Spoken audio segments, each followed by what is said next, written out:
Tradoon.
Tradoon.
Welcome to We Sing Dinosaurs.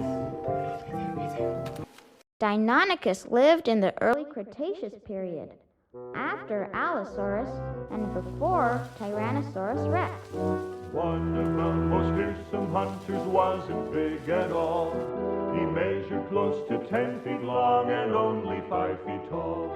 Deinonychus, with his powerful jaw.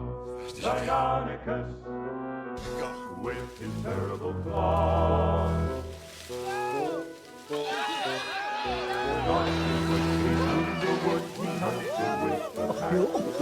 When they spied a likely foe, they'd race to the attack. I actually really like this song. With his powerful jaw, Deinonychus, with his terrible This song claws. His arms were long to hold his prey, sharp claws were used to grip. But the deadly claw was on his foot, the one he used to rip. Deinonychus, with his powerful jaw. Deinonychus, with his terrible claw. He wasn't a big dinosaur, but will the doctor say he must have been the very fierce hunter on the shore. Deinonychus, with his powerful jaw. Deinonychus,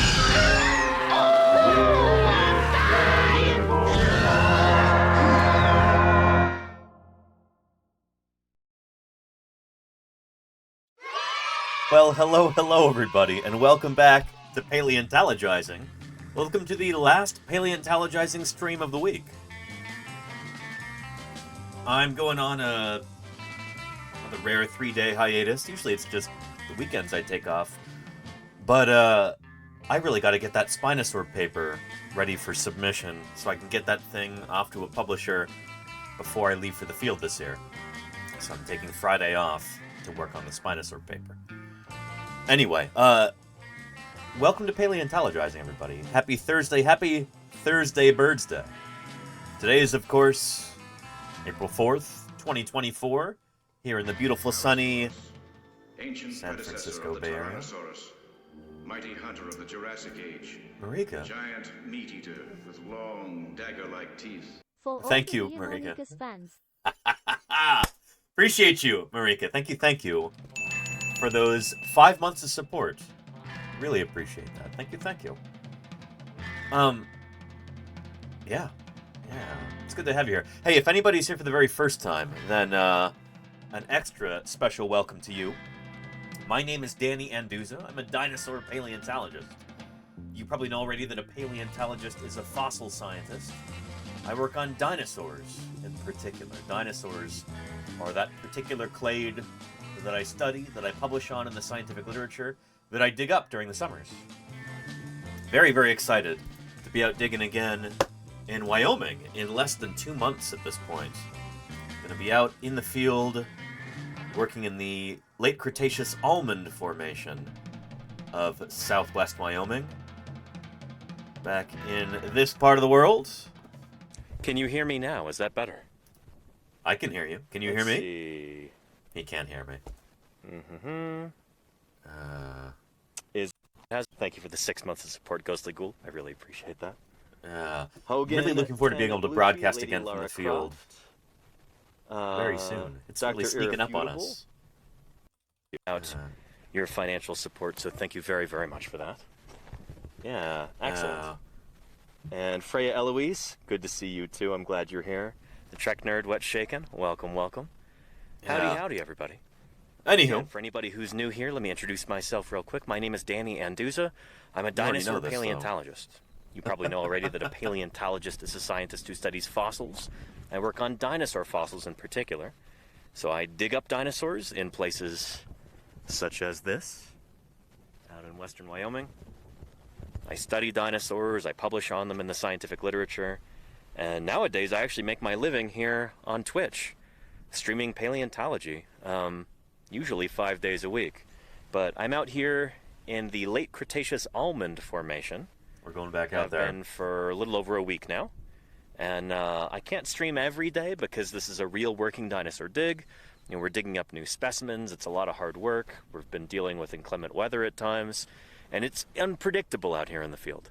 So I've been doing the best I can, but luckily today, it is a beautiful day. It is not raining, as you can see. Nice temperature. It's in the 70s today. Ooh. I figured it's... Oh, man, we're going to be leaving earlier, about 2 or 3 weeks earlier this year. At the end of May, to be out there in Wyoming. So it's presumably going to be colder this year at the beginning. And I've been trying to deal with that. I've been trying to prepare for that, rather.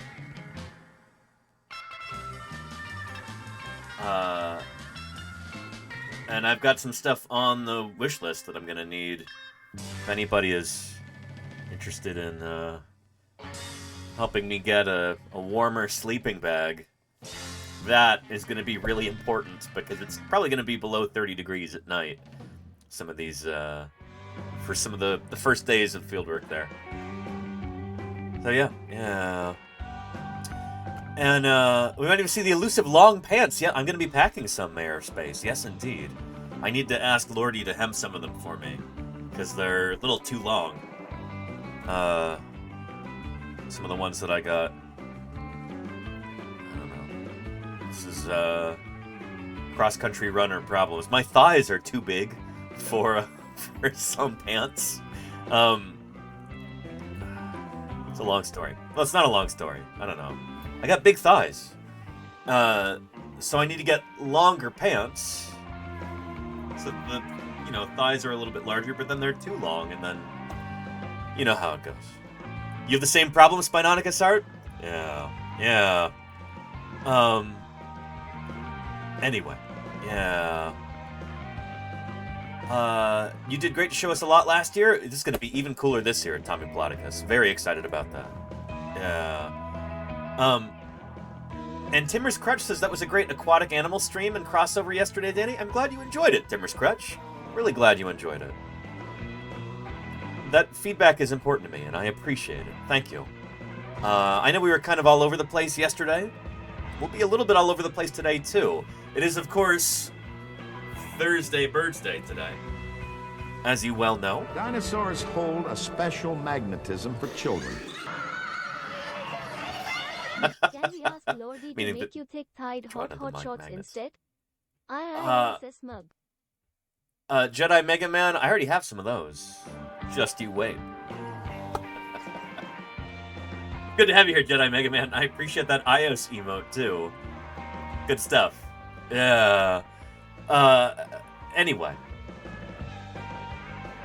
We're starting extra early today. More than an hour early because I'm not streaming tomorrow. I've got to work on the Spinosaur manuscript. And, yeah. I'm excited to do that, but I also don't like missing a day of streaming. So I've been trying to start early every day this week, both so we can get to our sub-goal, and also to try and, fulfill my duty of science outreach. If I can't stream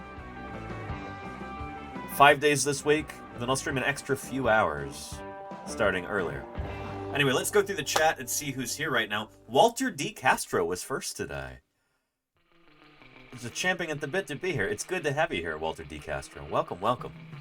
Then we had Rachel Darling Endeavors. Hello, Rachel. I hope your day is off to a good start. Or a good ending, or whatever time it is where you are, Rachel Darling Endeavors. I'm glad you're here. Welcome, welcome. Cash the Dreamer. It's good to see you here. How are you doing? And, Benedicus says hi. Benedicus, how are you? Welcome to Paleontologizing. Weird Adult, thank you for letting me know that the music was audible earlier. It's not showing that here in OBS, so it's good to know that. It's working. It's scoping. Thank you for those 100 bits. I really appreciate that, Sculpin. Hello to you, too. Thank you for your support, Sculpin. Verminatide Doug, how are you doing? Good to have you. Timmer's Crutch, hello to you also. Golganek, always good to see you, Golganek. I know I say that every time. I going to say it again. It's good to see you, Golden. I'll go back. Stream closed captioner, you are working right now, aren't you? Good. Excellent. Danish Viking 71, hello, hello. Gimpleg, I appreciate all those dinosaur emotes there. Good stuff, Gimpleg. It's good to see you, as always. Frozen Yak, hello, hello to you. Tommy Ploticus says, early crew assemble. You're always right there, Tommy Ploticus. I appreciate you. It's good to see you. Marika937, I hope you're doing well, too.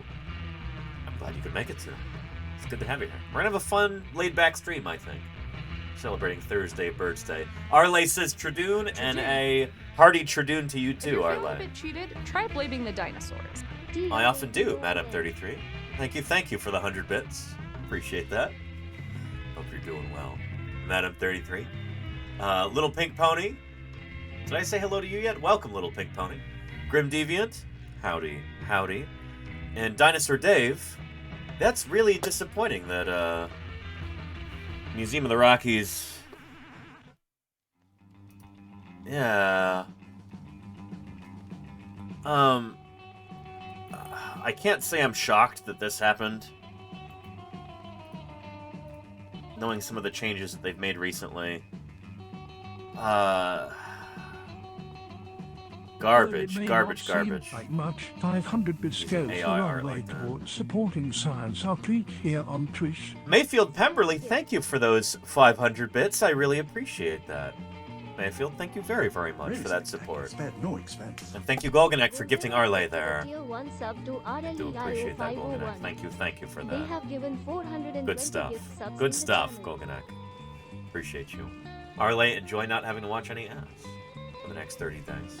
Tradoon. Thanks to Golganek's generosity there. Appreciate you, Golganek. Who else we got here in chat? Mayor of Space. You haven't uploaded a bird this week?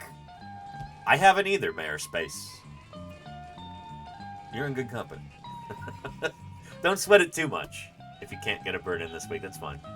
Same, wasn't it? Happy Thursday to you, too. Happy Thursday BIRDSday. Same, wasn't it?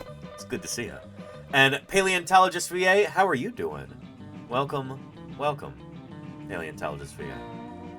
It's good to see you. Who else have we got?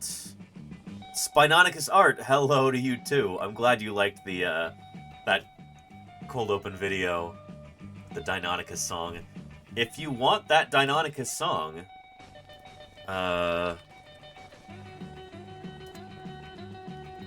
you can find it here. Yeah. Deinonychus lived in the early Cretaceous period. Here you go. After Allosaurus and before Tyrannosaurus Rex. One of the most fearsome hunters wasn't big at all. This is like one of the few listenable songs on this album. 10 feet long and only 5 feet tall. It goes harder than it has any right to go. Yeah. With his powerful jaws, Chris TS, how are you doing? Hello, hello. with his And powerful Asazi, how are you doing? What's shaking? Yeah. stalking quickly through Oriah Thallium, hello, hello. I'm sick. I needed dino content. Well, you are in the right place, Oriah. race to the attack. Deinonychus. It's good to have you here, Oriah. Welcome back to Paleontologizing. Rel Jenkins, it's good to see you too. And Steger says, Rar, how are you doing, Steger? Steiger? Either way, I'm glad you're here. And Queen Leo of Animals. Is that a coelacanth emote? A dancing coelacanth emote. That is incredible, Queen Leo of Animals. Did you see the coelacanth that I had on stream yesterday? Shoot, let me get it. Yeah, here.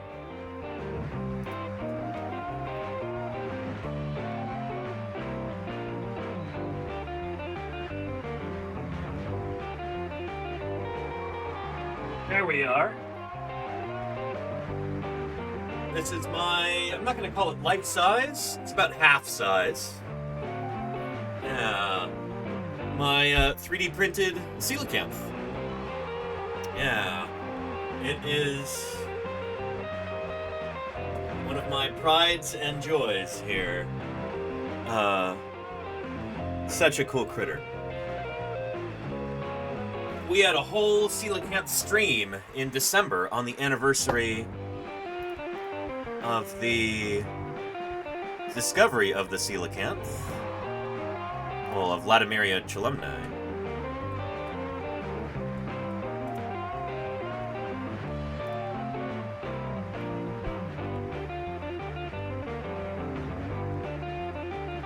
There we go.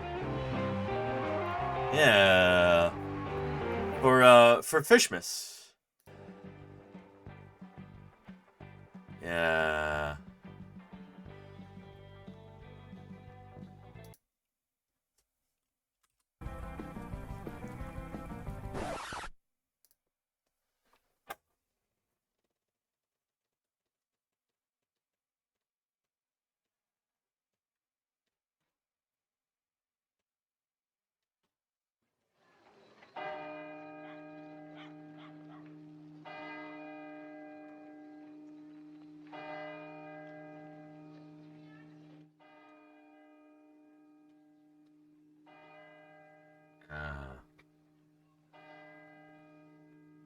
Here, I'll give you the link right here.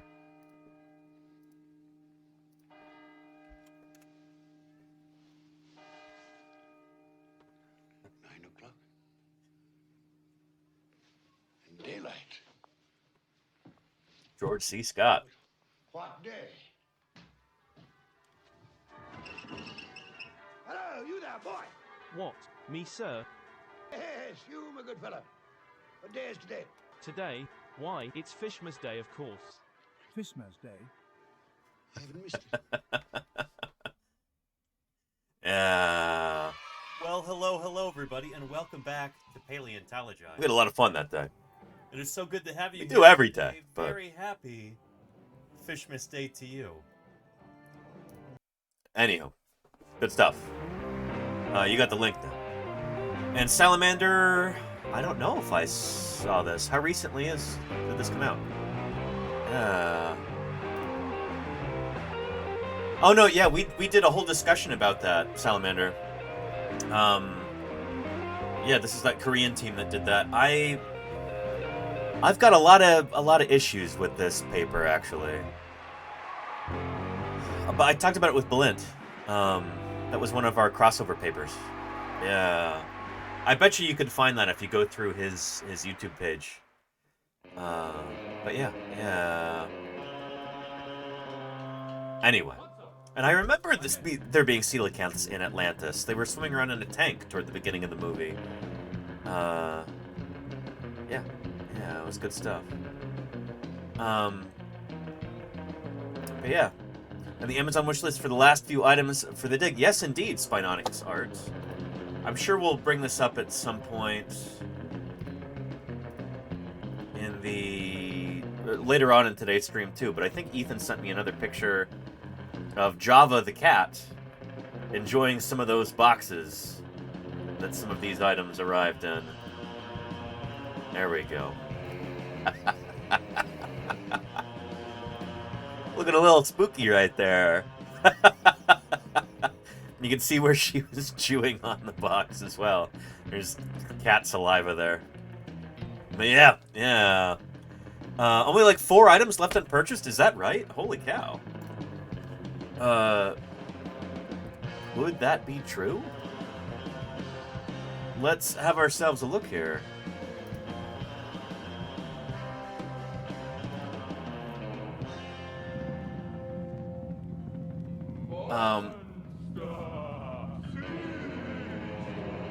Yeah. That is truly impressive. Look at all of these purchased items. See more items. Holy cow. This community, you guys are incredible. I hardly know what to say. My goodness. And some of these, already 1 of 2 purchased for this. 2 of 3 purchased. For this, holy moly. Yeah. Shoot. You bought some yesterday? Thank you, Sculpin. Holy cow. And by the way, what is the command for the email address? If you have purchased something, and you want to make sure that there's a label with your name on it or with your username on it that goes on the item, so you can see it on stream. There's an email address that you can send it to. Yeah, there we go. dinosaurcampaign@gmail.com. Yeah.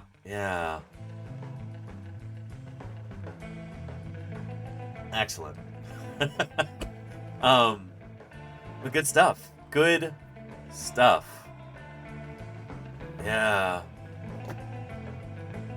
Ethan has been sending me photos of some of the fossils from last summer that are now in the laboratory being cleaned in Cincinnati and also in Pittsburgh, I believe. It's in both museums. So the stuff that we dug up last year, thanks to your support, is now being prepped. It is now... Some of it is, it's coming together. And we're getting our first, glimpses of what the clean fossils actually look like. And man, is that exciting. All of this hard work coming to fruition there. Exciting stuff. Very exciting to see these things come together in the lab. It's a big deal. Yeah. Oh, and same wasn't it? Says Pittsburgh. Yeah. So, by the way, I mentioned this before, but it sounds like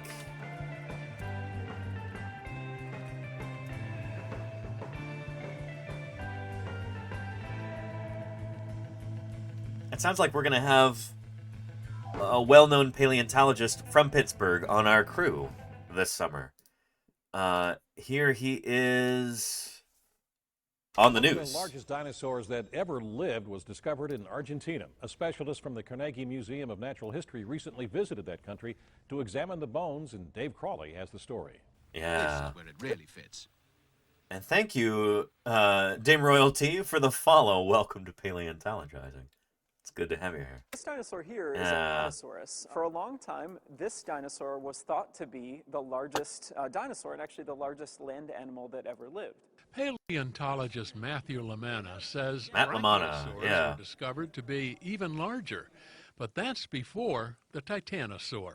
Our new Titanosaur Notocolossus, we estimate at between 82 and 92 feet long and between 44 and 66 tons in live mass. And that's actually pretty awesome when you think about it. When the bones were discovered by Bernardo Gonzalez Riga in his native Argentina, he invited his colleague from the Carnegie Museum of Natural History to join him. My role was to help describe the anatomy of this animal, figure out its evolutionary relationships, and try to understand how big it was and how it might have lived. Titanosaurs were the largest. Anyway, so Matt Lamanna, it looks like he's going to be on our crew this year, and pretty excited about that.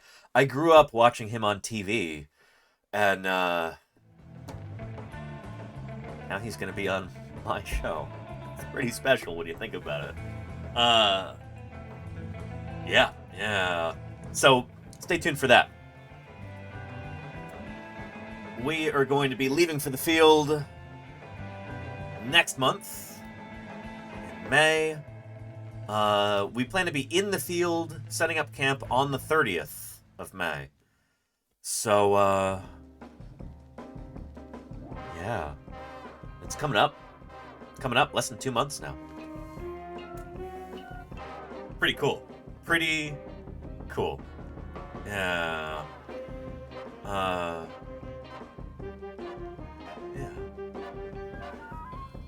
When I was a kid, I remember I must have been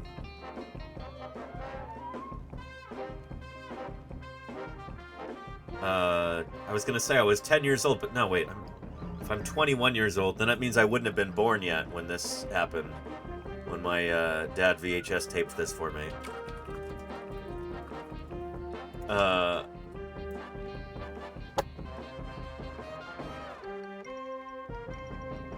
Yeah.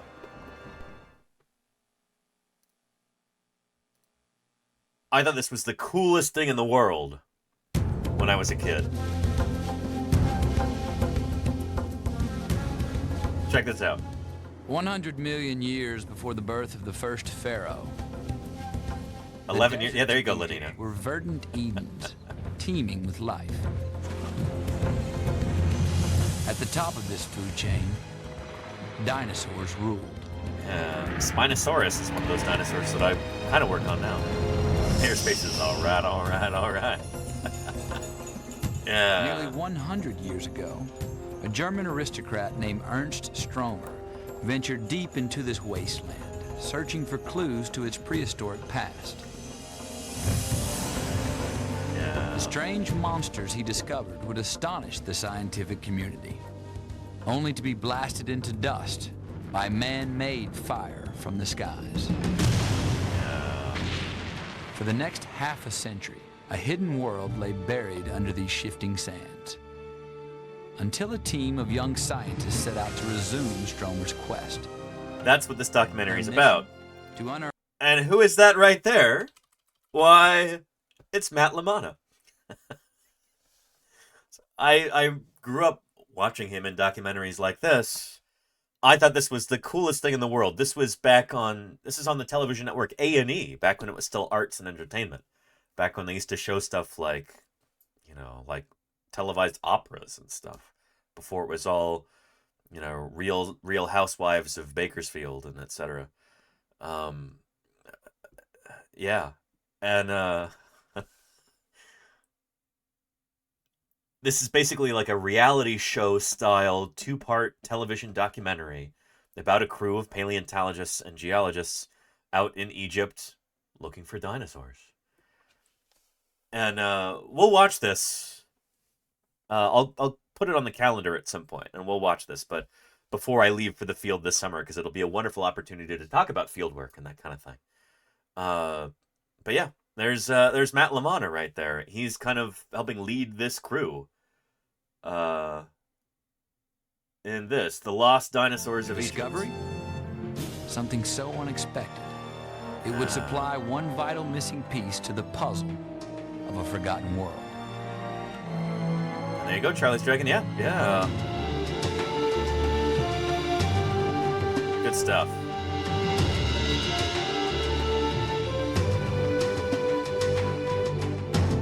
A&E television networks. Can you believe it? Yeah. So we will watch that at some point over the next couple months before I leave for the field. We might watch it in May, or we might watch it sometime in this month, in April. We'll have to see. But if you want to take a look at the calendar, just type in !schedule into the chat, and that'll pull up a command there where you can take a look at this. Yeah, and by the way, at the bottom, there are these tabs here with the different months. So you can click those. May, June, July, August. I've got my stream scheduled out for the next 5 months.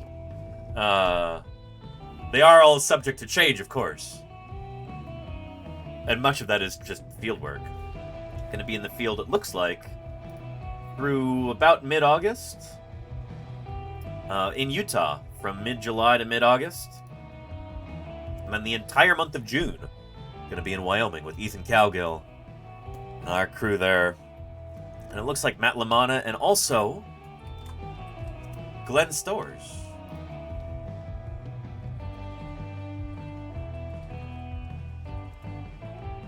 Yeah. Here, take a look. Christmas in September at the Cincinnati Museum Center. But as David Winter shows us, the present that they're unwrapping took about 70 million years to get there. So this is what's happening with our ceratopsian right now in, I think in Cincinnati. I don't think it's in Pittsburgh. I think it's in Cincinnati, but anyway, yeah. Triceratops prorsus is the species. There's Glenn Storrs. Probably the animal with the largest skull of any land animal. Lived at the end of the Cretaceous, about 67 to 69, 70 million years ago. For paleontologist Glenn Storrs, this day has been 6 years in the making. The unpacking of a Triceratops skull discovered in 2013 in Montana's Badlands.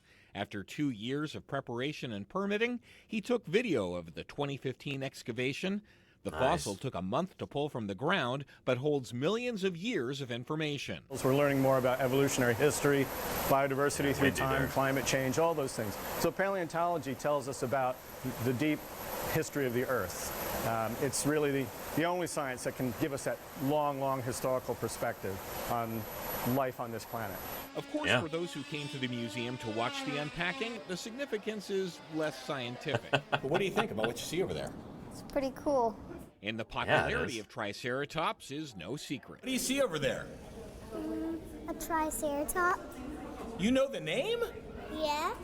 Yeah, why wouldn't that? Triceratops is one of the most well-known dinosaurs to the general public in the entire world. I don't know. I always thought it was really funny when I was a kid that sometimes grown-ups would be like, "Oh, how do you know all of these names of these different dinosaurs?" It's like, well, of course I do. Shoot. You probably know the names of, hundreds of inane celebrities. You can keep all of them straight for the most part. Dinosaurs are no challenge. Yeah. How do you guys know that? Because we just do. When the skull is all cleaned up, the museum may display Triceratops. Volcano Doc says because grown-ups lost the magic. It's sad. It is. I mean, shoot, so much of modern society is built to basically, like, destroy this curiosity and sense of wonder that kids have about the natural world. But, that sort of curiosity and wonder is not usually profitable. So, yeah. Don't get me started on that. Volcano Doc, it's great to see you. I hope you're doing well. Welcome back. In this dinosaur hall, where people will be able to see what he or she looked like when he or she roamed the Earth. Scientists believe Triceratops was about 30 feet. Don't be so when he or she, just say they or it, You don't have to be that awkward about it, guy.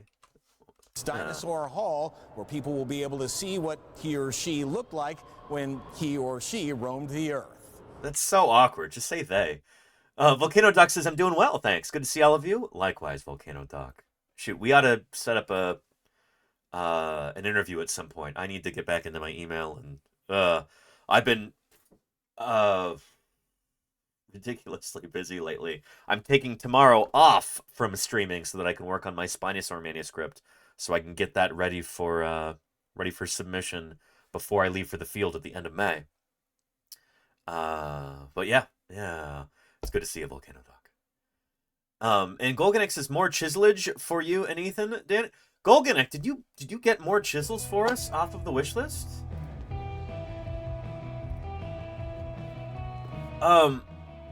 Here, let's go ahead and refresh the page. Hold on to your butts. And just like that, poof, they're gone. Golganek, thank you for purchasing those chisels. That is going to be stupendous. There will be dinosaurs excavated using those chisels. Pride from the earth. Thanks to your generosity, Golganek. I really appreciate that. Thank you. Good stuff. Anyway, and I'm sure one of the people using those chisels is going to be Glenn Storrs. Scientists believe Triceratops was about 30 feet long and 12 feet tall, traveled in herds, and ate plants.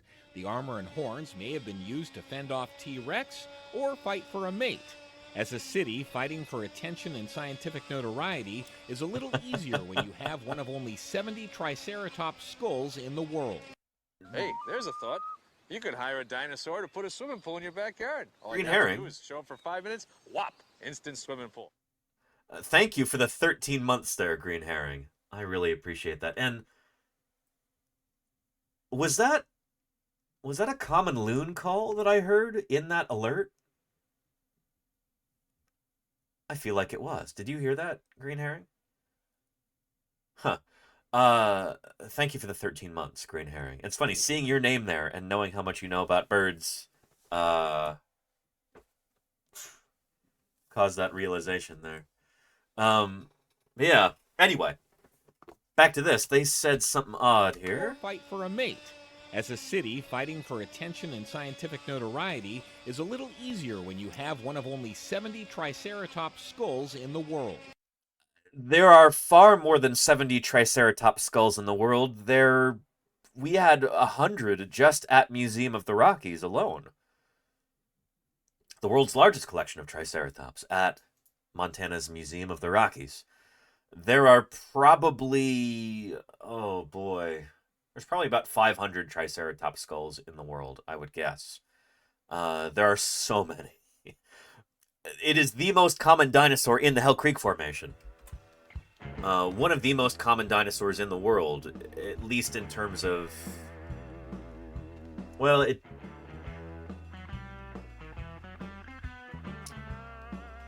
let me qualify that statement, actually.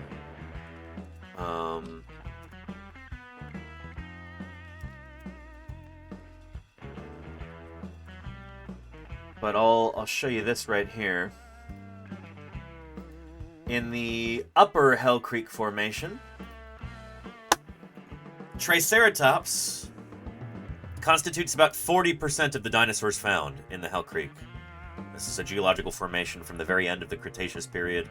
This is just before that asteroid struck.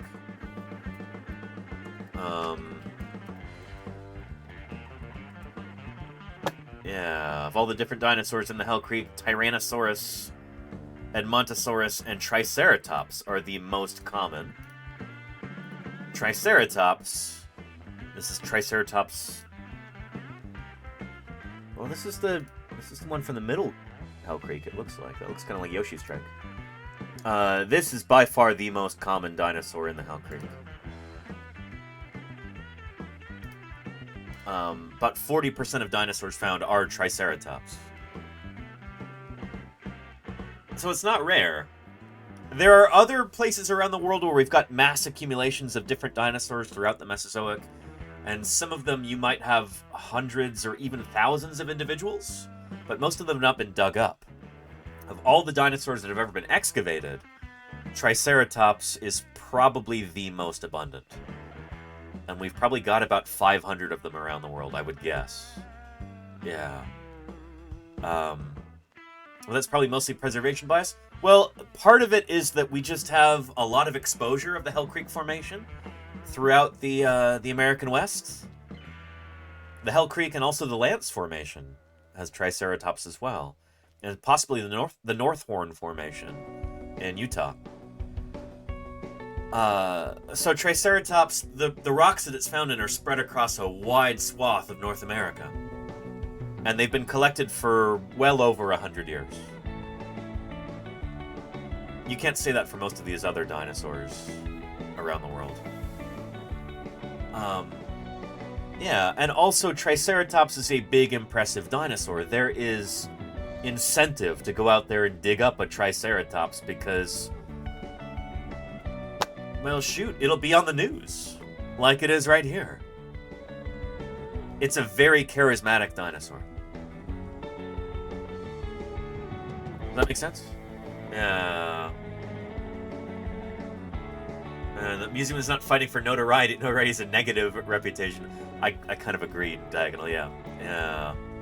And Timor's Crutch says it's so amazing skulls can be that big. So Triceratops had one of the biggest skulls of any animal that's ever walked the earth. In fact, depending on who you ask, it did have the biggest skull of any animal that's ever walked our planet.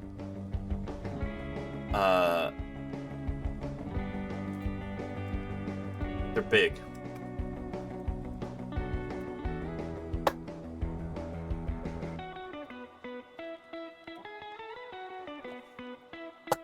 They are big animals. If anybody watched the crossover stream with me and Belent last night, then that sauropod rib paper that we were discussing on the pneumaticity of Apatosaurus ribs, Matt Wadle was one of the authors on that paper.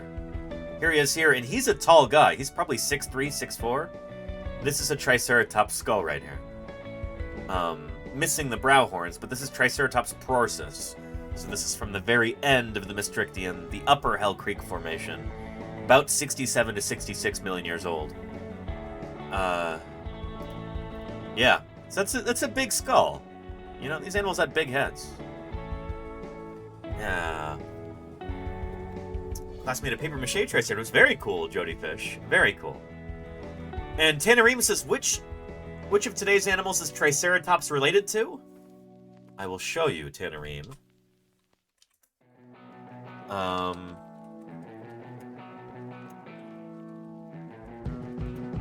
An animal also very well noted for its size.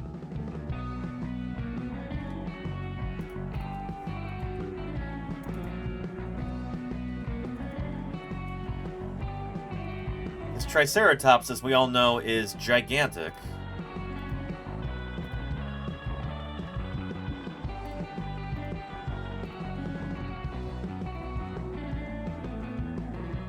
But here is another animal very, very well noted for its size.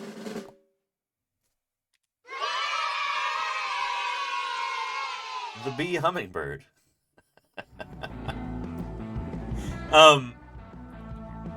Not just hummingbirds in particular, but all birds are related to Triceratops. They're related to dinosaurs in general. Triceratops is not related to rhinoceros. It is not related to lizards, not closely related to lizards at least. The closest living relatives of any dinosaur is a bird. So the closest living relatives to Triceratops are birds. Not just hummingbirds, not just chickens, not just ostriches, any bird. All birds are basically equally closely related to Triceratops and other non-bird dinosaurs, if that makes sense. So yeah. And then after birds, then you have crocodiles too. That's right, Murph. Here we go. Yeah.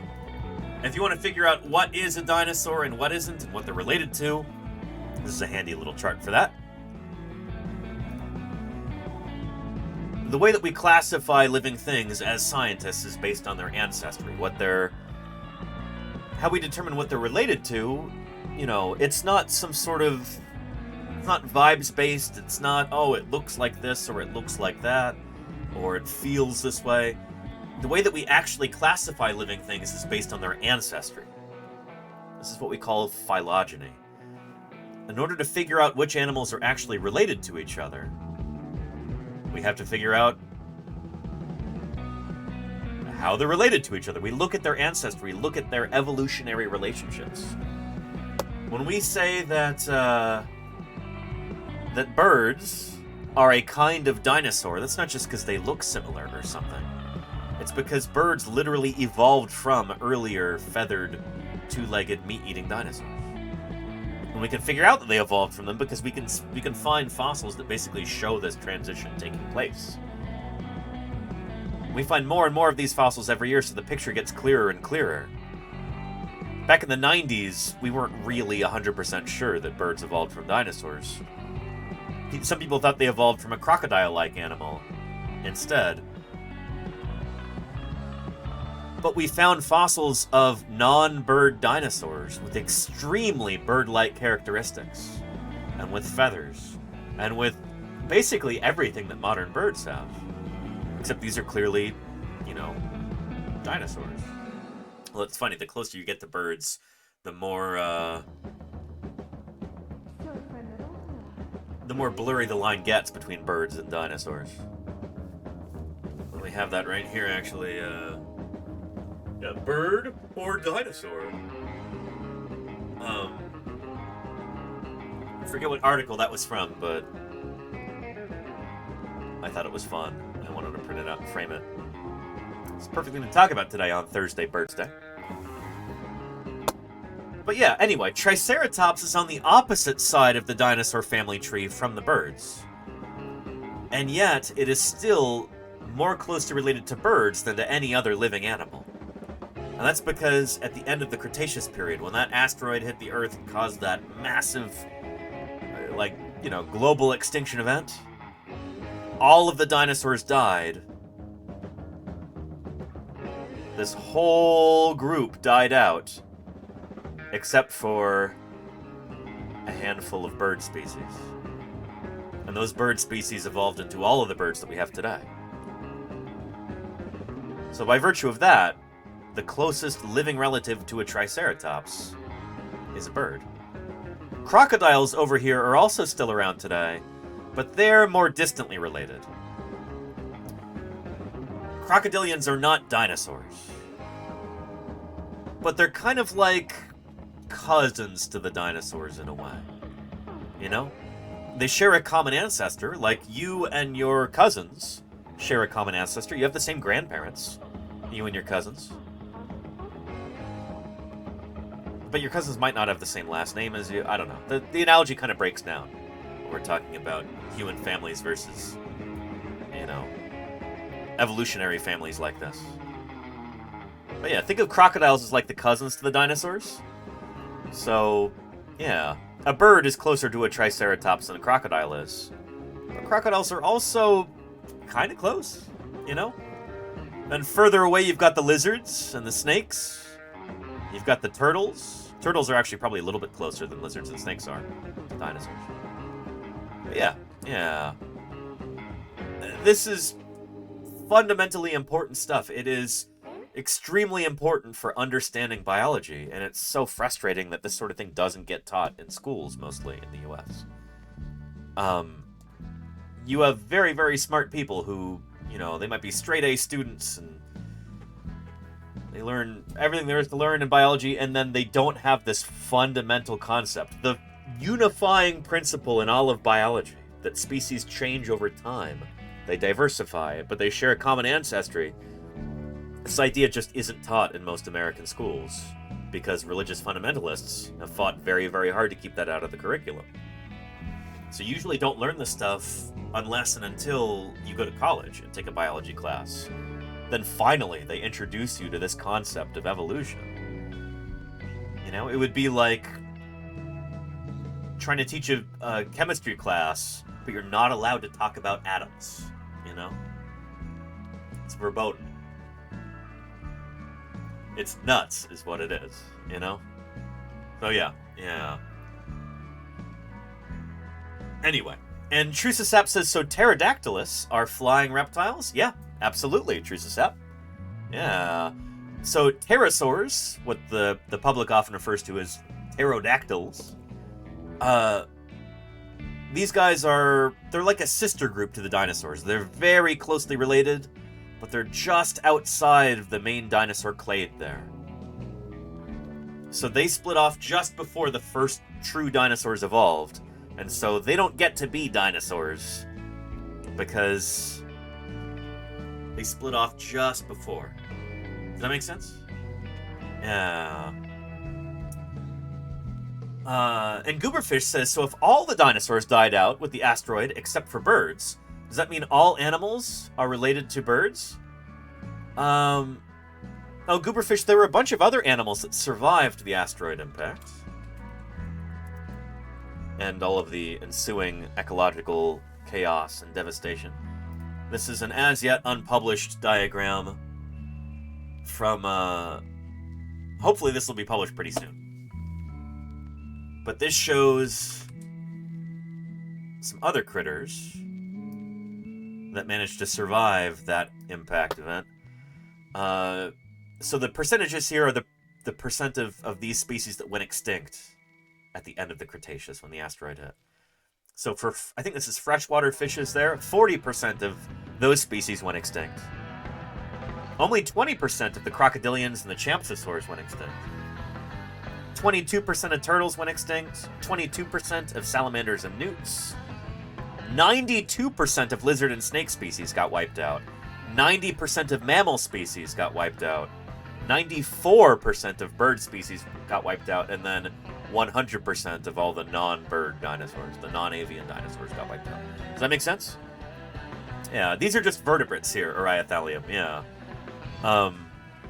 But there are lots and lots of invertebrate species that also survived. Although a lot of them went extinct, too.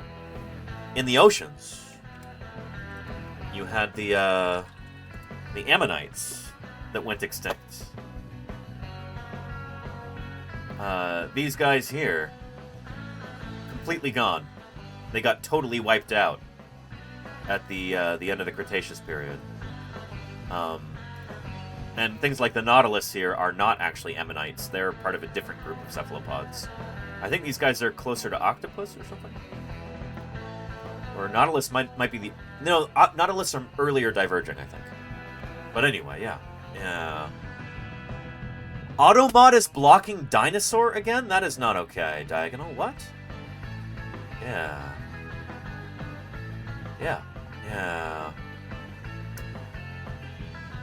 Trusisap says, so is there technically no flying dinosaurs other than modern birds? Bingo, Trusisap. Yeah.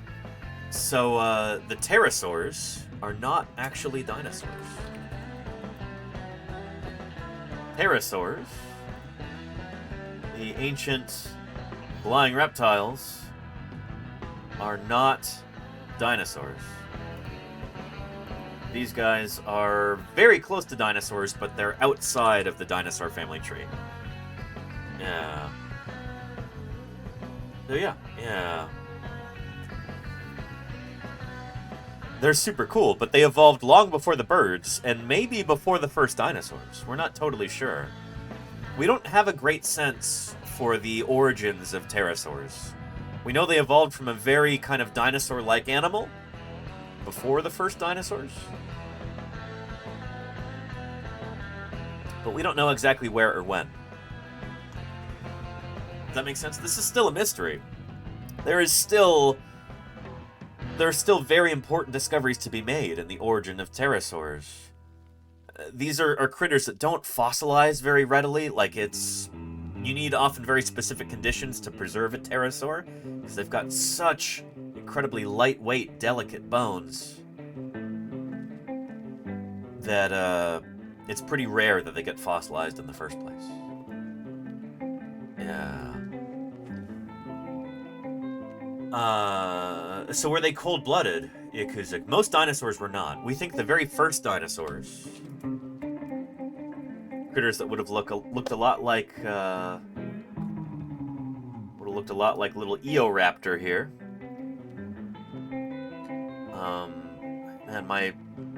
There, it's working again. Good.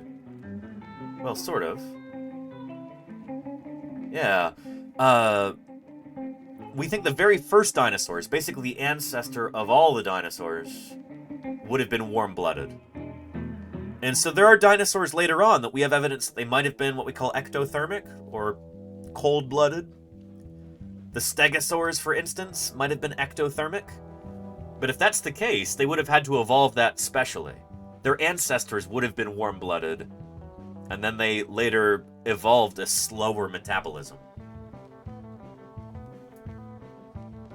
Which is interesting. But yeah, for the most part, dinosaurs were warm-blooded, we think. We've got every reason to think that the majority of dinosaurs had elevated metabolisms. They expended a lot of energy in keeping themselves warm, like generating their own body heat, keeping their body heat at a constant temperature by digesting food. Unlike so-called cold-blooded animals that get their heat from an external source. You know, like you've all seen lizards or snakes sitting on a hot rock or out on the road to warm their bodies up. They need an external source of heat or an external means of cooling themselves off. Warm-blooded animals maintain their own body heat internally. And we think that is the majority of dinosaurs. Yeah. Turtles, too, yeah. Famous for basking on logs there. Tolkien, yes, indeed. Yeah. And Godzilla is the only fictional dinosaur who can fly, Eniskaran. No, I'm sure there are other fictional dinosaurs who could fly, but...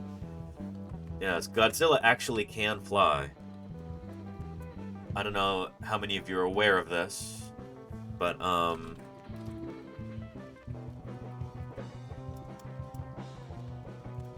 yeah, in the 1971 film,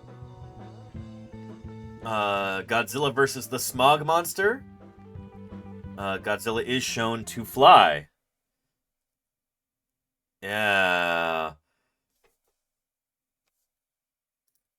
And I was hoping for the original music here. I don't know. I guess that isn't going to work. Which is fine. That's fine.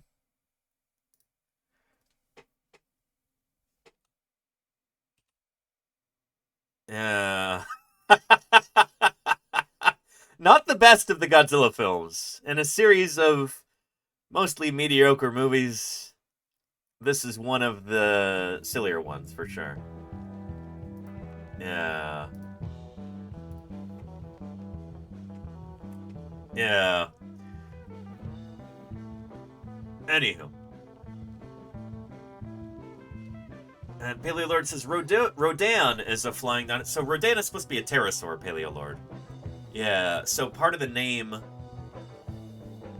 In Japanese, Rodan is Radon, which is, you know, radon. Thank you. Like the element. But it's also supposed to be kind of a play on Pteranodon. This pterosaur here.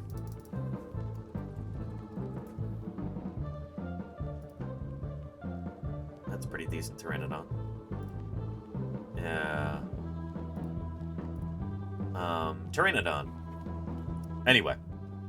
MST3K did not... I don't know if they've done any Godzilla films, Timber's Crutch. I don't think they have because Toho Limited is notoriously litigious. The parent media company of the Godzilla franchise.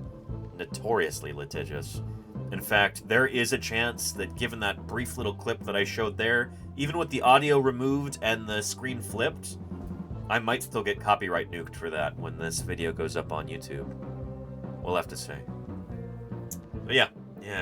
And British Asura, yes, indeed. That is a picture of Richard Owen with Dinornis. Giant moa. Sharp eyes there, British Asura. Yeah. Right here.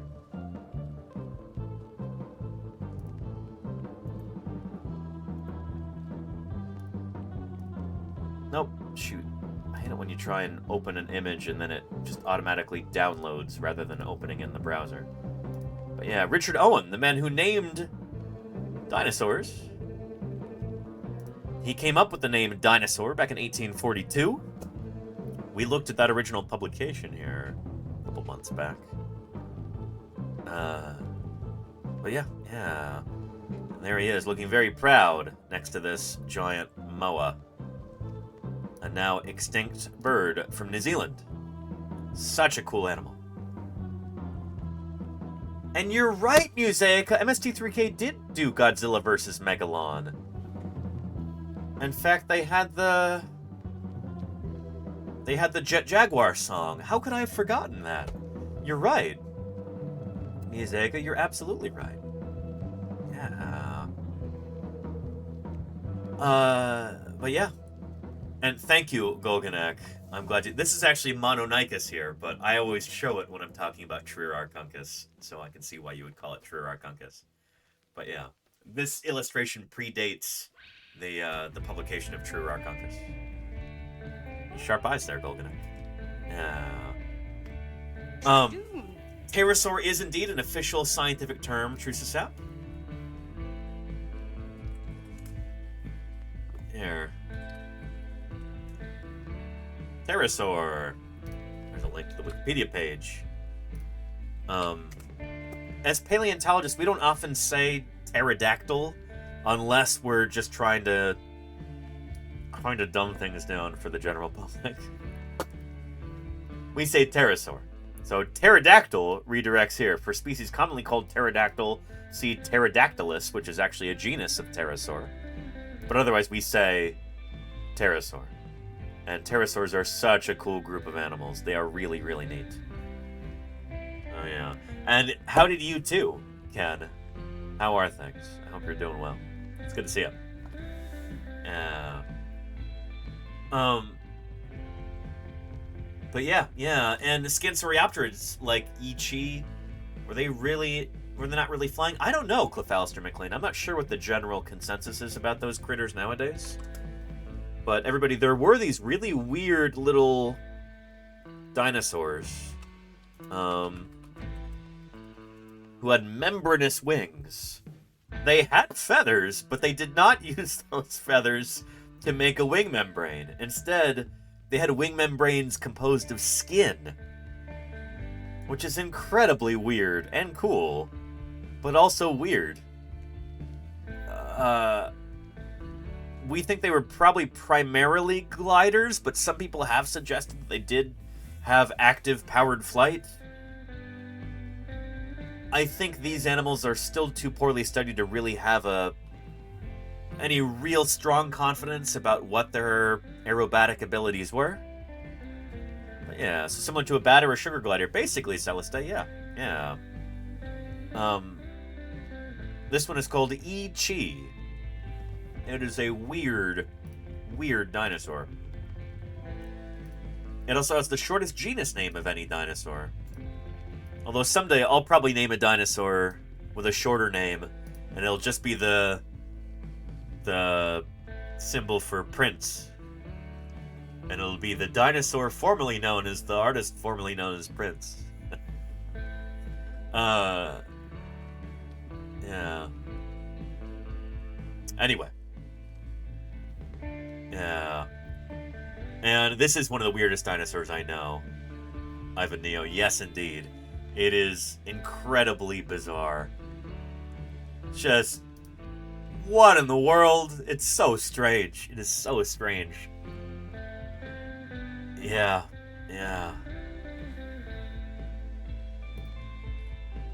Really cool critters. It's like a bird with bat wings, basically, Cast the Dreamer, yeah. It's a good way to put it. Like, what a bizarre animal.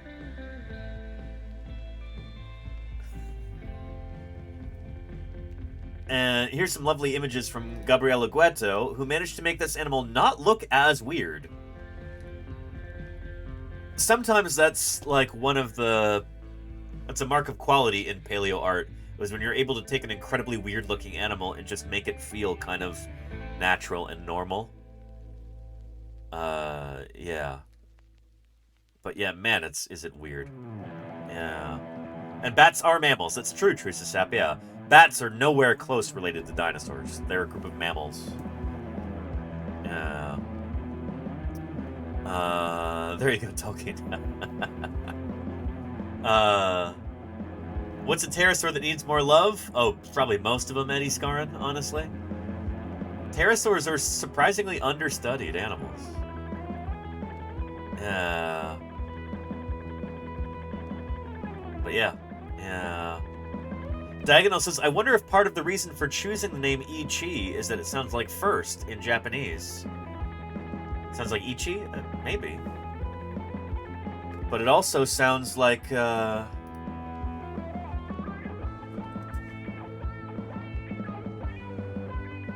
after I name a dinosaur with the Prince symbol.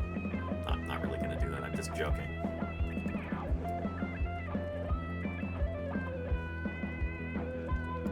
I'm gonna find a Scansoriopterygid and instead of Ichi, I'm gonna name it Scratchy.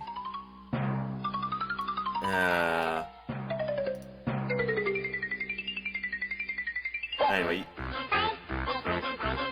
you get the idea. Yeah. Kindry says, do you often work with geologists? Oh, yeah. Yeah. In fact, a lot of paleontologists are also geologists, or they mostly have a background in geology, but they just happen to work on fossils. There are a lot of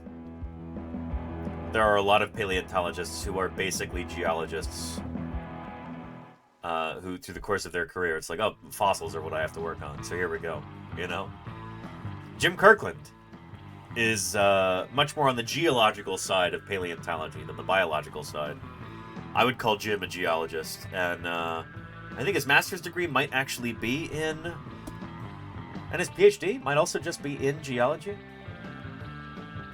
Yeah, he thinks of himself as a sequence stratigrapher at heart. as a sedimentary geologist interested in stratigraphy. But he also happens to work on dinosaurs. So the line between geologist and paleontologist is often a very blurry one. But likewise, the line between paleontologist and biologist can be a very blurry one too.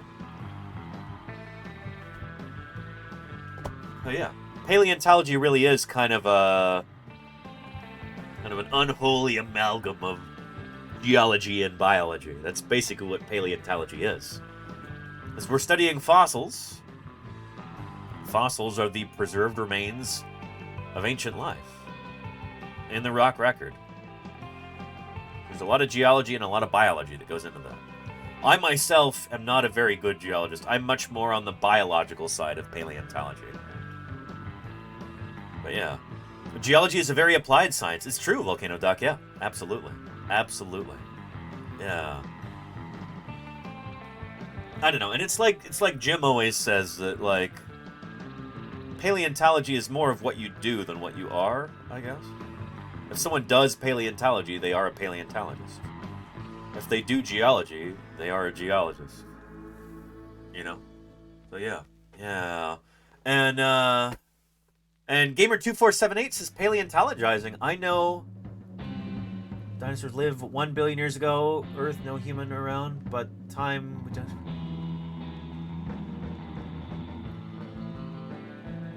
What happened do we know because we are not in the dinosaur age? So, Gamer, the reason that we know anything at all about dinosaurs is because we can study their fossils. I know there was nobody around back then to witness this. Well, our ancient ancestors were, but they were tiny little, superficially shrew-like mammals at the time, and they didn't really write anything down. So the way that we learn anything at all about dinosaurs is by digging up their fossils and studying them.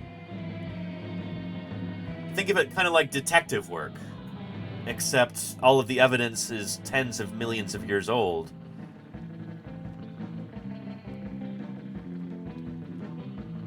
Stick around, because we're going to be talking much more about this, not just on today's stream, but every day here on Paleontologizing. And I'm going to be digging up dinosaurs in the field again.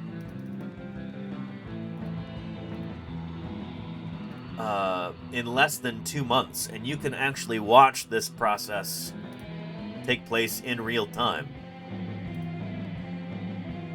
It is going to be... I'm pretty excited about it. Yeah. Utah Geological Survey helping them dig up. There we go. We're going to be digging some more dinosaurs live on stream, so glad you could make it. Yeah. Anyway, if it's your first time here on Paleontologizing, then welcome, welcome. We're glad you could make it. My name is Danny Anduza. I'm a dinosaur paleontologist. You're clever folks, so you probably know already that a paleontologist is a scientist who studies fossils. I work on dinosaur fossils in particular, hence dinosaur paleontologist. And I'm here with the Utah Geological Survey, helping them dig up some dinosaurs here in this quarry. I'm going to take you over there in a couple minutes, but... To emphasize how important geology is to paleontology, in this case, we are working under the auspices of the Utah Geological Survey. And a geological survey it's usually like a government-funded organization, either a state or a federal government, and they are tasked with understanding the geology in a given area, so they can help make decisions about, like, where people can build their homes and stuff like that, so you don't have your homes getting destroyed by landslides or falling rocks or whatever. Geological surveys are also supposed to, make decisions about who can drill for oil in certain places and stuff like that. Often these agencies are honestly kind of captured by these industries. But yeah. Geology is fundamentally important. Without geology, we would not have paleontology, very obviously. We wouldn't know anything about dinosaurs if it weren't for geology. You know? Yeah. First, just as some background, we're here in the very earliest Cretaceous Cedar Mountain Formation. Rock's about 140 million years old. Very beginning of the Cretaceous. And, this is new stuff. The dinosaur that we're digging up now, an iguanodontian, is most likely going to be a new species. We won't know for sure until we can actually get the bones excavated, brought back to the laboratory, cleaned, studied, and prepared. And oh, very nice, Indo. You got yeah, that but excellent. Really good chance it's going to be something new. There's also a chance it's the same thing as Iguana colossus, which is another dinosaur from the Cedar Mountain Formation, but we need to find some overlapping parts to actually figure out if this is the same thing or something new. But anyway, let's fast forward a little bit. I'm so excited to be back out in the field again. This is how I was able to stream from the field out in the middle of nowhere. Desert. Don't get a lot of cellular signal or anything, so gotta use satellite. In order to do that good old-fashioned.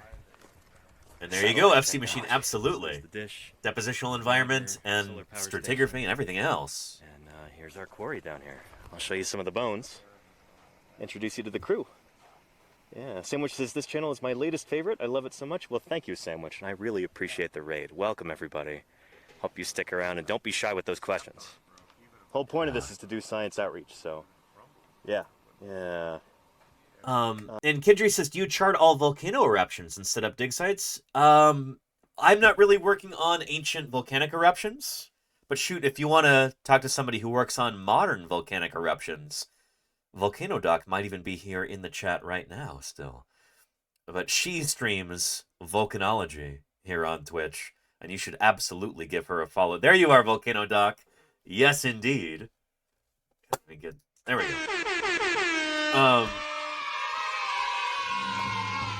Yeah, her streams are super, super cool. And she's a volcanologist. She literally studies volcanoes. You give her a follow right now. Volcano Doc, I'm excited to do a crossover at some point soon before I leave for the field. I literally heard my name and turned around from the scope. Volcano Doc. Appreciate you. We should leave her in peace so she can get some work done. But follow her right now so that you know when she streams. Make sure you have those notifications on. Because she is super cool, Sparky Pugwash. You're absolutely right. And, yeah. We'll be...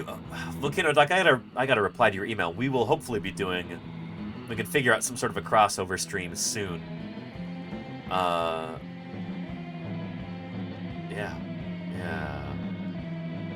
She is super neat, everybody. If you haven't had a chance to watch her yet, I'm excited for you to do so.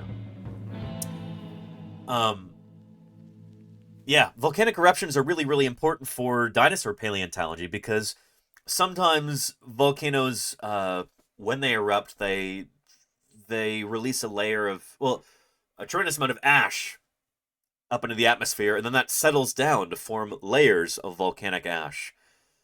And those are the layers that actually allow us to determine how old those rocks are. So if we have a dinosaur that we dig up, and we want to figure out how long ago that dinosaur died, if we're very, very lucky, we will find a layer of volcanic ash very near to the layer that the dinosaur is in. I'm here to applaud the work of vertebrate paleontologists. And Extreme Chicken, thank you for that applause and for that follow. Welcome to Paleontologizing. What a great name. Happy Thursday BIRDSday to you, Extreme Chicken. If we're very, very lucky, we'll have a layer of volcanic ash above and also below the dinosaur. Maybe it'll be a few meters above or below. It might be tens of thousands of years in between when that dinosaur died and when the next volcanic ash layer forms. But if you have that, if you have an ash layer above and an ash layer below, then you can get a beautiful bracket for how old that dinosaur would be. Because you can determine the exact age of this ash layer and the exact age of that ash layer. And then, this dinosaur died between, 91.5 and 89.9 million years ago. And usually we don't have that kind of precision. So ash layers what allow us to actually have exact radiometric dates for these rocks. There are new methods that are arising that might let you look at zircons that are not from volcanic eruptions, which will be a game changer. Being able to directly date the sediment around a dinosaur fossil, if you can find zircons in it, oh man, that'll be awesome. and there are rumors that is possible. The results seem to check out, like it seems to work. So, needing to find an actual ash layer might become a thing of the past. But for right now, we're always on the lookout for ash layers. If we can be out in the field and find a dinosaur or find an ash layer in a given day, we'll be very, very happy about either. Finding an ash layer can be just as important as finding a dinosaur skeleton in some cases. So yeah. Yeah. And Nova Ninja, how are you doing? Welcome back. Good to see you. Yeah. Like a dinosaur sandwich with ash bread. There you go, Sparky Pugwash. Yeah. Yeah. And Spinonicus art?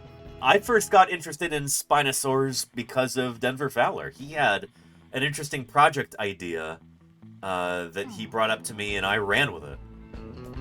You know, he had a hunch about something. He says, I've been looking for someone to work on this project for a long time. And I was like, give it to me. I want that project. And yeah, I've been able to do some cool things with it. I'm really excited to publish on that soon. Eddie Scarn says, what extinct animal is an aquatic relative of snakes? Well, shoot, mosasaurs would fit the bill for that.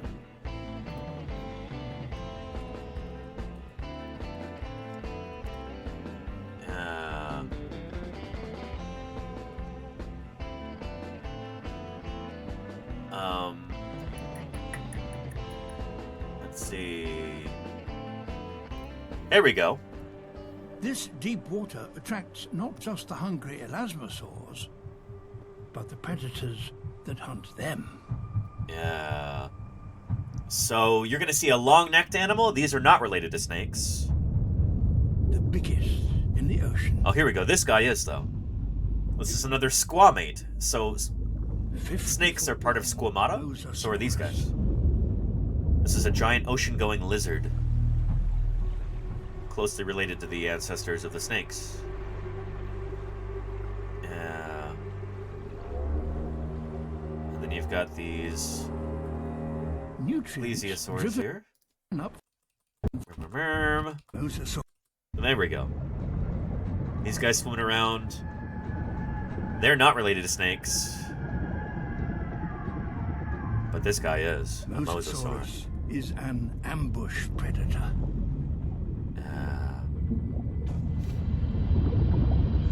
This enormous animal uses its huge tail to accelerate with astonishing speed.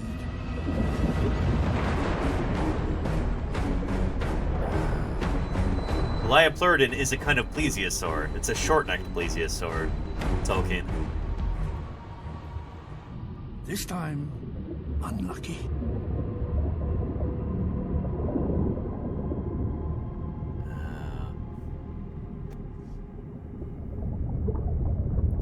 In fact, most hunts fail. But with so many elasmosaurs living here, it's not. I know, Tolkien. I know. It's another opportunity. So Liopluridon is actually more closely related to these guys. It's a kind of plesiosaur like this, which are, we don't really know where they belong in the reptile family tree. They're probably somewhere more basal to squamates. They're probably part of this group that's totally extinct now. We used to call Euryapsids. Against the dark canyon floor. It turns out they probably are diapsids. They're just early divergent. Unseen. A long story. Waiting for a young, inexperienced individual. I agree, Spinonicus art. I agree.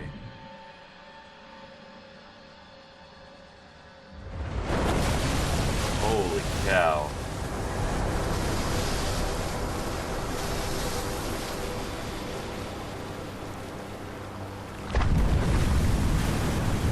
Yeah,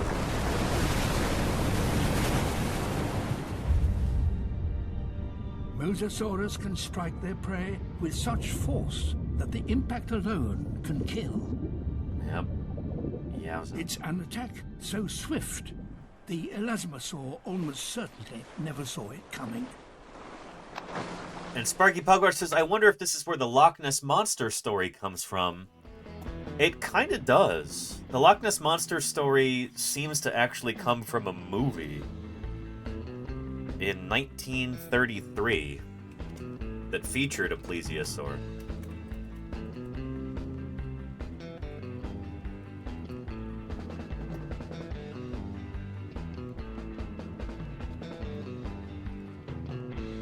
Yeah. The film King Kong in 1933 featured a plesiosaur and an aquatic sauropod. And it seems like that is partly what inspired the Loch Ness Monster legend, because it didn't really exist until the 1930s. I mean, there were a bunch of, like, myths and legends about various different lakes in Scotland and the UK and Europe with various crazy monsters with multiple heads and huge eyes, and all this other stuff, you know? Folklore. But, like, the modern Loch Ness Monster phenomenon did not exist before 1930, let's say. And it seems to really trace its origin to the release of that 1933 film, King Kong. If you want, we could do a whole stream about that at some point. In fact,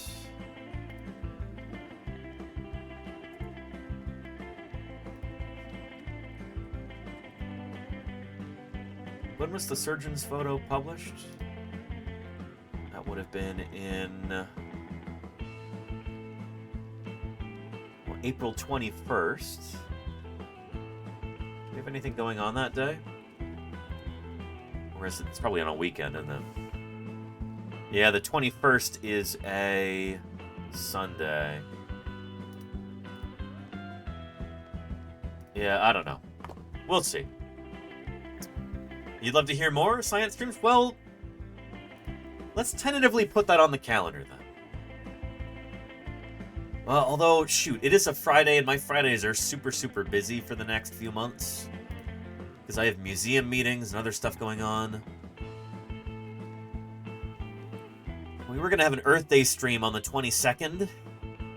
But, you know, we talk about planet Earth on most of our streams here on Paleontologizing. So, I don't know. And Halscaraptor... Yeah, environmental DNA has basically shown that there isn't anything big and weird in Loch Ness. Yeah. Back in a couple years ago, we had a whole Loch Ness Monster stream. I think it was before Halloween.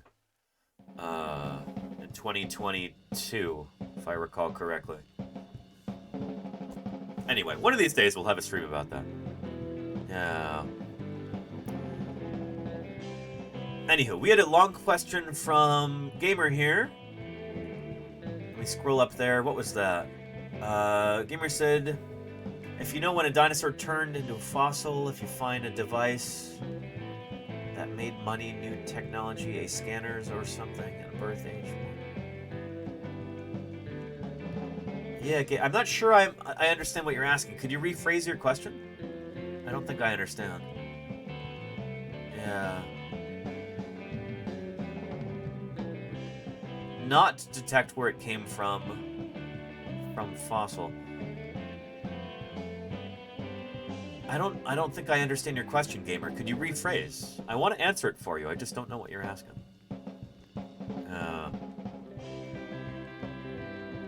And River Monsters did an episode on the Loch Ness Monster? Really, Lenina? Huh. And there you go, Huskaraptor. I would agree with you. Yeah. Yes. I would say for its size, Loch Ness is probably the most heavily studied lake in the world.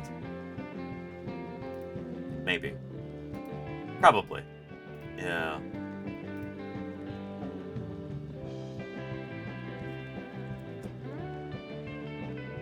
Yeah, anywho. Here's our quarry down here. I'll show you some of the bones. Really excited to be doing more of this. Introduce you to the crew.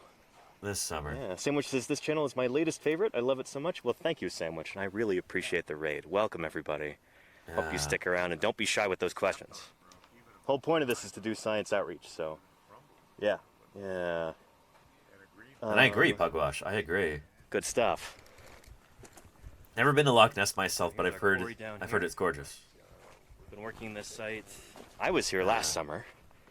Dawn and Ethan and Jim have been working this for, what, 7 years or something? This particular quarry? Particular excavation site? But this whole valley here That's interesting, Salamander. is Schooling behavior in just fish? littered with dinosaur fossils. Project for some student someday. But here in this quarry, we've got a bunch of iguanodontian bones. Where'd I put that sheet? I'll show you what. And when kind of bird? animal Oh, we're going to we're be talking doing about Thursday here. BIRDSday in a bit, Araya. In a bit. There we go. Probably a couple hours from now.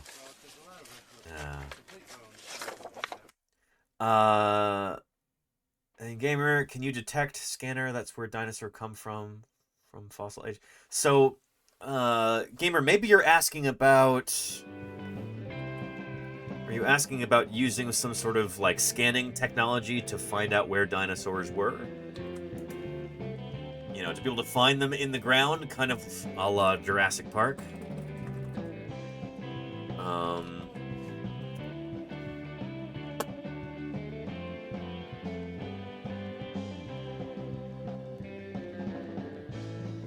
trying to find that clip and it's just not showing up on YouTube.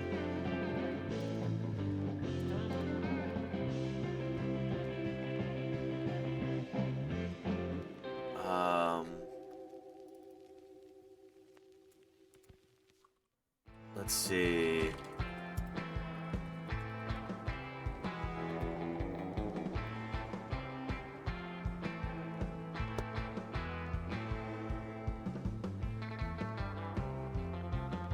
Let's see.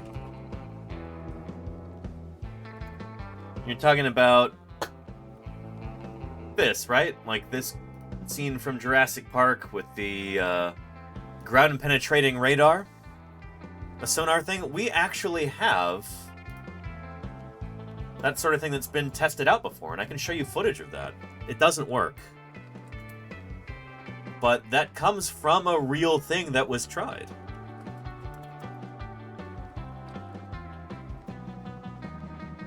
Here. Today, chance discoveries are being helped by science. Dinosaur hunters use technology to detect what the eye cannot see. That's the theory, anyway. Yeah, it turns out it doesn't work. Finding dinosaurs is still, shall we say, a hit-and-miss affair. Got a misfire, wait a minute. Roland, you know it's all your fault that we got involved in all this confusion. Wait a minute, you led me on by... So I think this is so funny that, like... So I've read about this. There was a group of physicists and people like that at Los Alamos Laboratory in New Mexico, and it was the previous state paleontologist of Utah, I think, right? Dan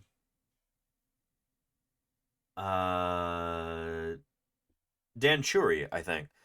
He actually approached these, nuclear scientists and physicists, and he's like, well, is there any way that we could, try and find dinosaurs remotely by using some sort of remote sensing equipment or something like that?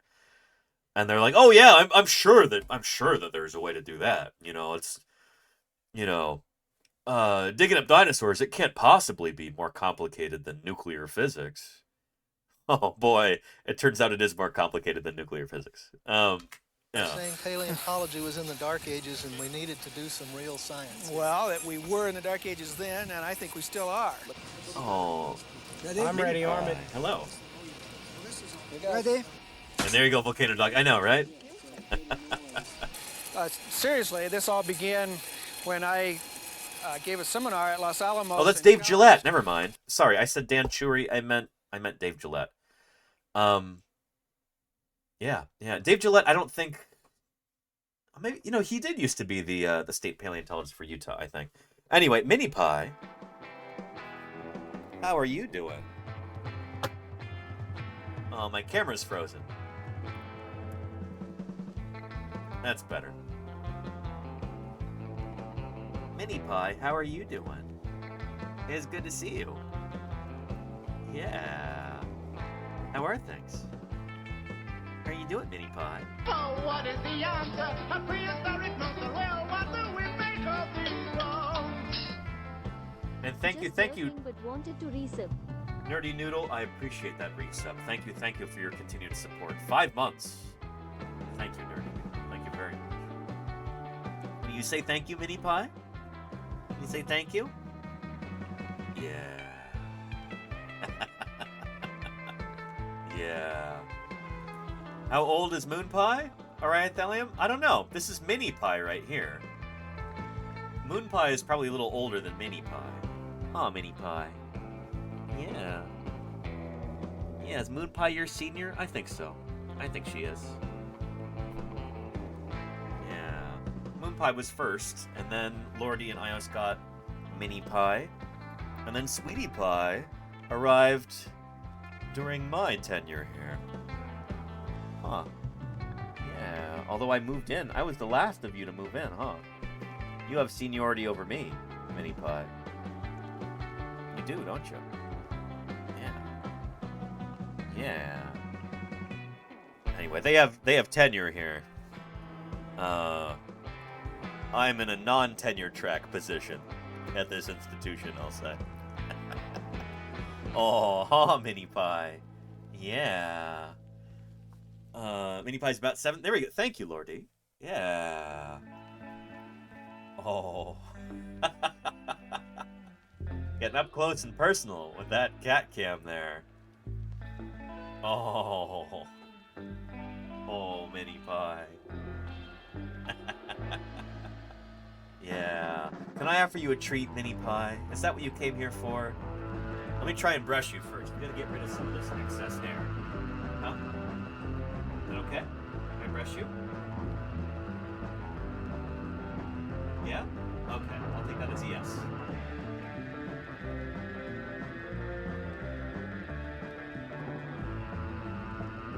There we go. Good stuff.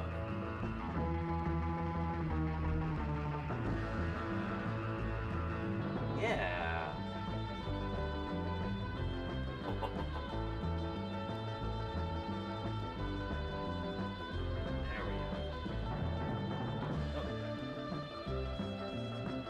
Okay. I guess she's had enough for now. That's fair. Yeah.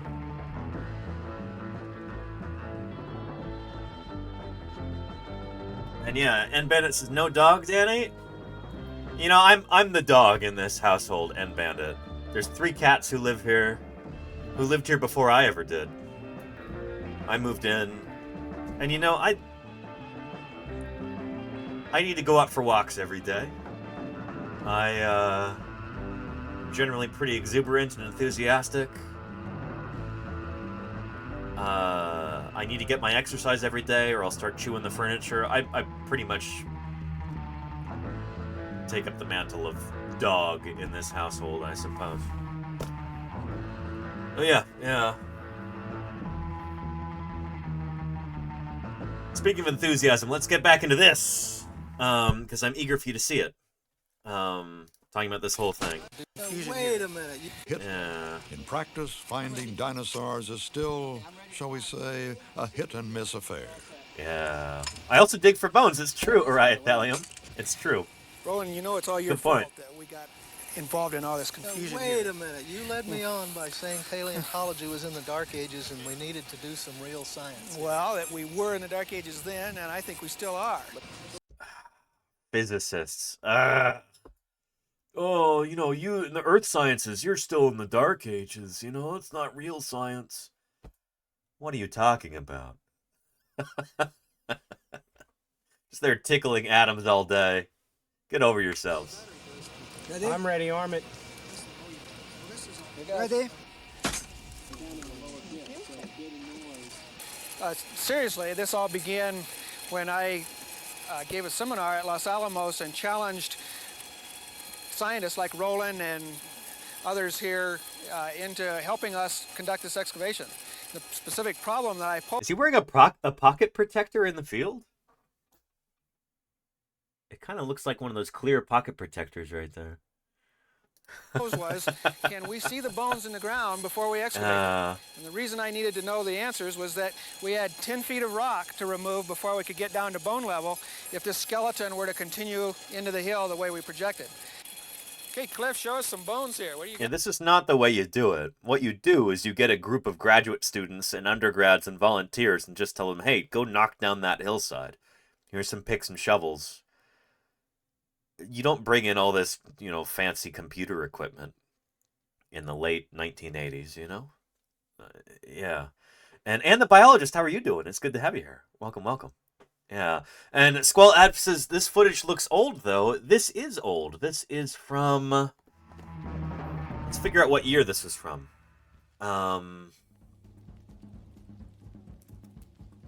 Walter Cronkite, Dinosaurs, IMDb. 1991. Yeah. 1991.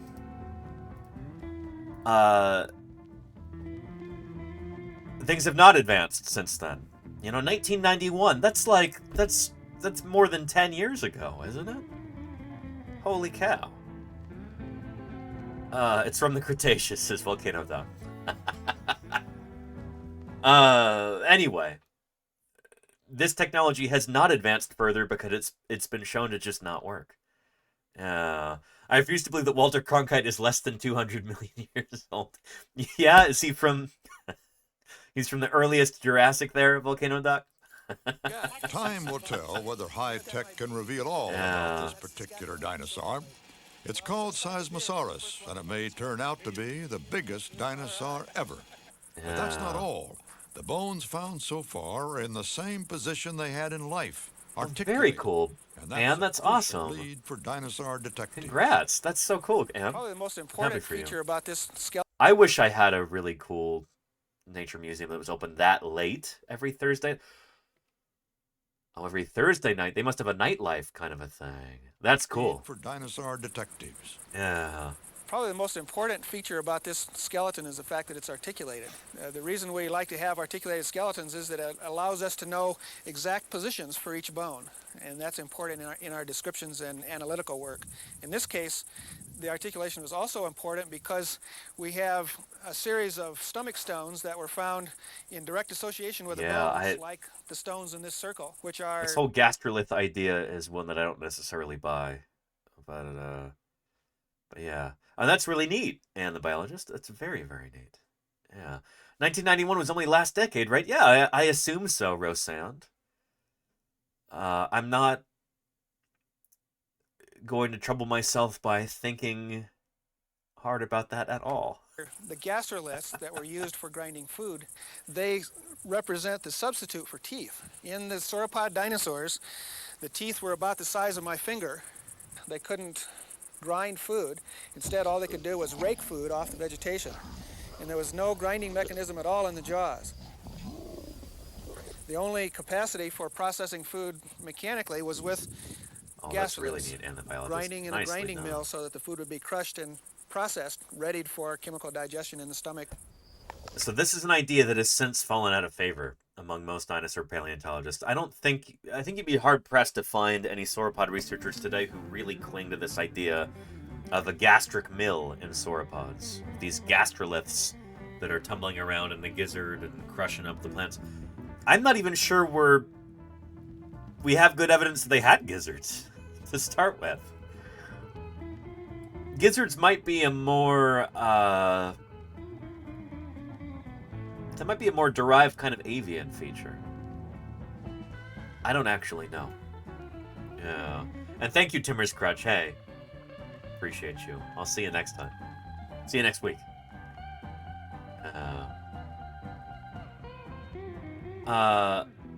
And Salamander says, an adult's only evening sip and tour night at museums would be so cool. Salamander, that's totally a thing.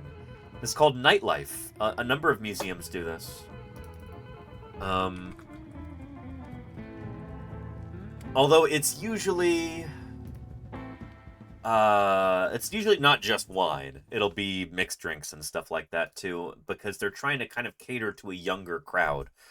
That's the thing about most museums, is that they have kind of a demographics problem. Most museums will get a bunch of, children on field trips, and they'll get parents bringing their kids because, oh, museum, that's a kid's thing, right? And then you get elderly retired people who show up because, they've got lots of free time. But having people, yours and my age, showing up to museums, it doesn't happen all that often. And so institutions like the California Academy of Sciences have started doing this thing called Nightlife, which is like, it's marketed toward younger adults. Here, take a look.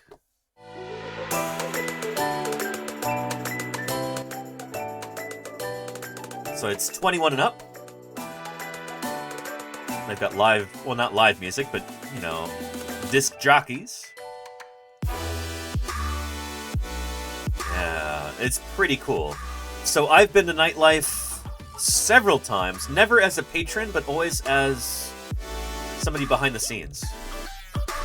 So I've tabled at this event,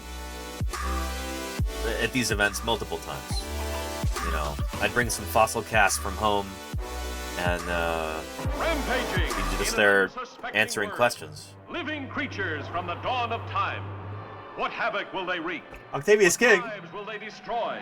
What depths of panic and terror will they create? Octavius King, how are you doing? Octavius_King and their 52 raiders have arrived to wreak some sweet, sweet havoc. Welcome, Octavius King and Raiders. How are you doing? It is good to have you here. Welcome back to Paleontologizing. Hello, hello. I hope everything is good with you and with all of those mischievous mammals. And with the rats, too. Octavius King, it's good to have you here. Mischievous mammals in the chat. How are you doing? All the Raiders with Octavius King. Deepest Blue Dragon, and Mauve Cube, Stuart Kenny, Wazik. How is everybody? But those claws on the wings are once again invaluable. Just like your support is invaluable, Deepest Blue Dragon. Thank you so much for the 22 months. I really appreciate that. How are things with you? Happy Thursday BIRDSday, by the way. Everybody, we're talking about all kinds of stuff right now.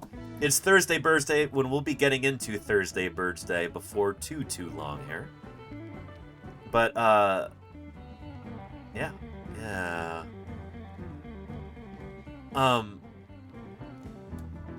Anyway, well, here, right before you showed up, Octavius King, we had a wise chatter ask, wouldn't it be cool if museums would do, like, grown-ups only events?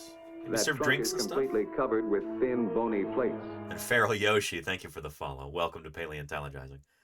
Oh, shoot. Before we get into this, I should say hello to everybody and say that my name is Danny Anduza. I'm a dinosaur paleontologist, streaming here on Twitch. Science outreach is what I do. Dinosaurs are what I study. Dinosaurs are what I dig up during the summers. And I am very much looking forward to being out there in the field again. That faunal turnover event. Like I was last summer. It's part of what maybe we can help figure out here in some small way, working at this quarry. Can anybody see or hear me right now? Let me know. I'll be out here again in Utah at the end of, well, in mid-July, hopefully. Testing. Can you see? And at the end of May, I'm going to be in Wyoming doing fieldwork streams like this, too. Seeing and hearing. Thank you, SolarPod. Beautiful. All right, excellent. Welcome to Paleontologizing, everybody. It is wonderful to have you here. Welcome back to the desert of eastern Utah. It's very hot out today. A little bit cooler than yesterday, actually, which is really nice. We are continuing work down there in the quarry. There's actually gain was too high on the volume of this. Let's go check that out. If you're here for the very first time, then extra special welcome to you. My name is Danny Anduza. I'm a dinosaur paleontologist. And true, I he stream is. fossil I am. science here on Twitch. I'm here with a crew of paleontologists and volunteers out here in the Cedar Mountain Formation, earliest Cretaceous of eastern Utah. Broadcasting to you via satellite right now. There's the dish and the router and the solar panels. And yeah, without further ado, let's just go look at the plastering that's going on currently. Yeah. So this is just protected as we get ready There's to... Assistant Utah State Paleontologist Don DeBlue right there. Uncle Don. Yeah. So we put down some toilet paper and wet it to cover, so that'll protect the bone from the plaster. Call that a layer of separator, like some of you saw earlier in the summer when we were in Wyoming. Yeah, anyway, good stuff. Here's a link to this video if you want to take a look. Yeah. But yeah, shoot, as a paleontologist, I spend a lot of time in museums. Many of us as paleontologists are very much museum people. And here in the beautiful sunny San Francisco Bay Area, we're lucky enough to have the California Academy of Sciences, which is a lovely scientific institution that has a really cool event, or series of events, that they call Nightlife. I think this is genius for kind of filling in the demographic gap that exists for a lot of museums. There are a lot of, I don't know, museums tend to skew very young and very old. You get a lot of kids and you get young parents, you know, but a lot of kids at museums and zoos and aquariums and stuff like that. And then you get a lot of elderly folks or middle-aged folks who are retired and they have a lot of free time, so they have time to visit an institution like this. You don't get a lot of folks my age, or probably your age if you're watching this right now. Nightlife is a way to bring in some younger folks. And here's Cal Academy's take on Nightlife. Yeah. And yeah, Otter, these are so cool. Nightlife is really neat.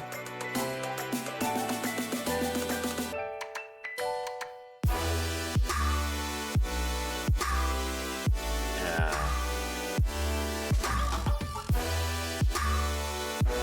So it's intended to be like a date night place, or a place to go with friends, or a place to just go and meet people. You know? Rather than going out to a bar on a Friday night, why not go to a science museum? Meet some like-minded people. Yeah. And they do have live music sometimes. So I've done events at the Cal Academy for Nightlife before. I helped table with with UCMP, the Museum of Paleontology here in Berkeley. We had a bunch of fossils and fossil casts. I brought some from home. And yeah, there's their Tyrannosaurus skeleton that they have there. Yeah, and it's at Thursday. I thought it was on Fridays. Yeah, Thursday. Anyway, it's a really cool thing. Nightlife is pretty neat. And apparently you can take a behind-the-scenes tour. Here, let's take a look at this. There's another video here. When the new California Academy of Sciences opened in 2008, it quickly became one of the top tourist magnets in the city. Huh. Part of the Cal Academy's astronomical success is the weekly Nightlife party. It's not weekly anymore, I don't I'm think. joined by Helen Taylor, This who's is here before to school COVID. me about all the nocturnal activities that are getting ready to take place here. Helen, tell us a little about what we can expect to see at Nightlife. Well, we open up the doors for Nightlife every Thursday night at the California Academy of Sciences. It used to, not anymore. Things you can see every week, so you can explore. So, Nightlife, what is it? Nightlife.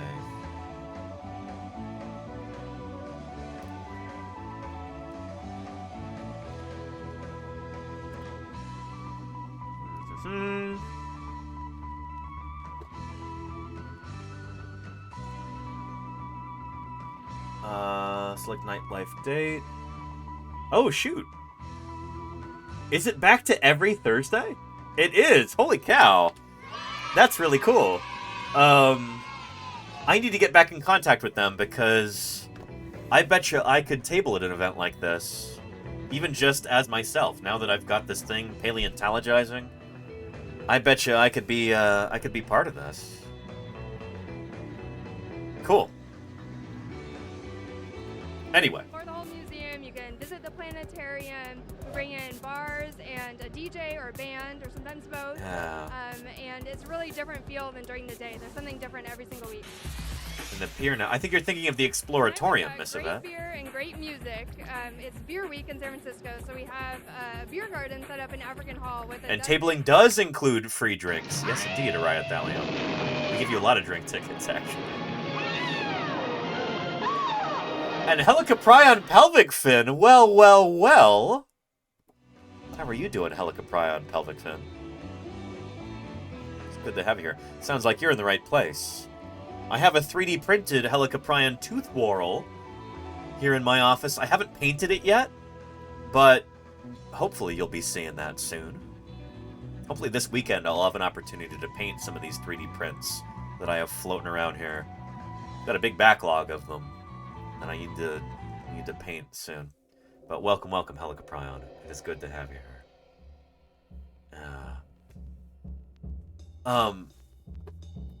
Yeah, let's continue. And then we're playing with Noise Pop for music tonight. So we've got a bunch of different DJs set up throughout the museum and a live performance at 9 tonight. And Patrick Crusader, it never gets that crazy, because that's the thing, is that the people who are spending $30 or more to go to the Cal Academy on a Thursday night are generally not the kind of people who are going to throw up in the alligator pond, you know? They're generally people who are, you know, young and hip and cool, but they also have an appreciation for science and a certain degree of decorum, I suppose. You know? These are not the people who are going to get in a fight with the bouncer at the bar. That's not really the crowd that you're going to have here.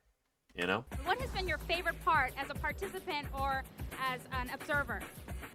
My favorite part is to walk around the aquarium and see people with a drink in their hand, getting to know maybe somebody new, maybe looking for a date, or just chatting with friends. Yeah.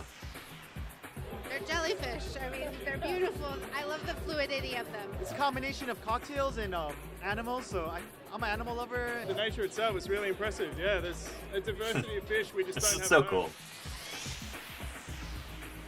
Tell us a little about some of the spiders that we see here on display.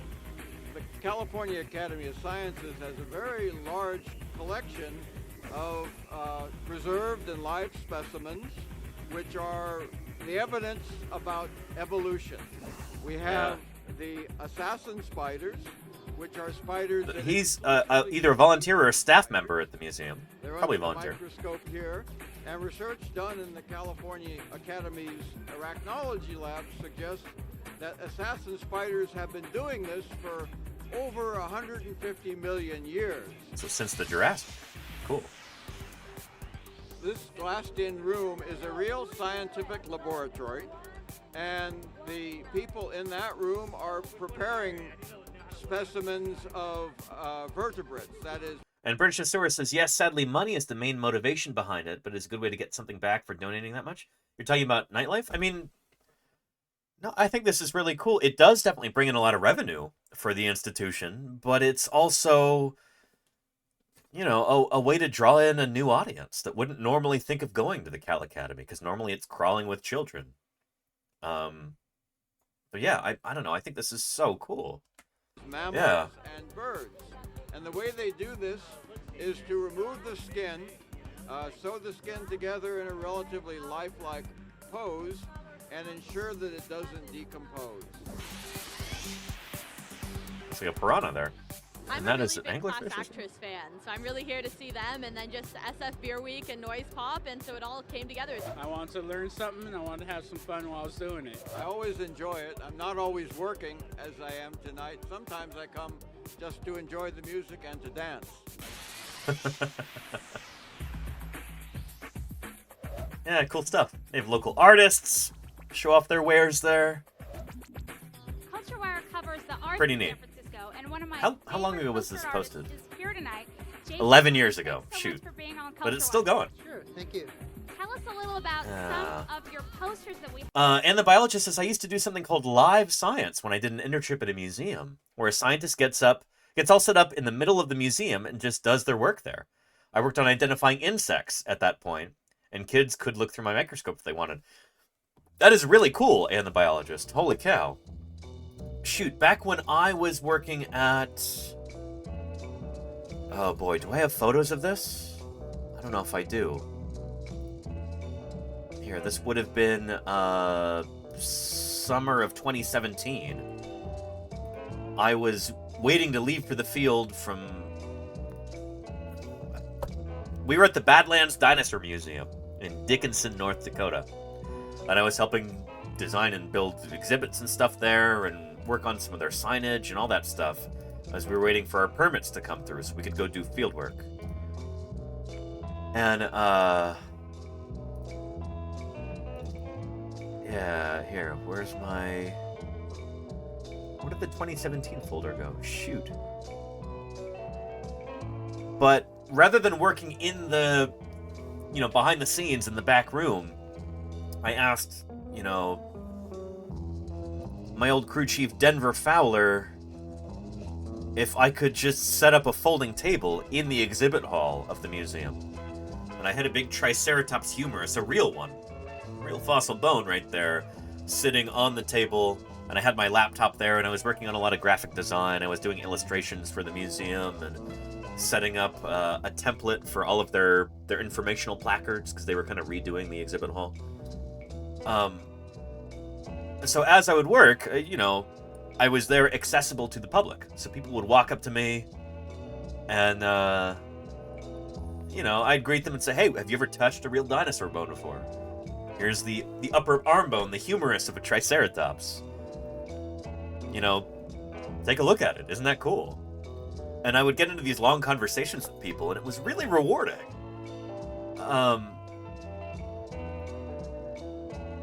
It was pretty neat. That was almost kind of a precursor to streaming here on Twitch, I suppose. That experience back in 2017 was kind of a formative one for me, I suppose. But I think that's really important to be able to do that kind of thing.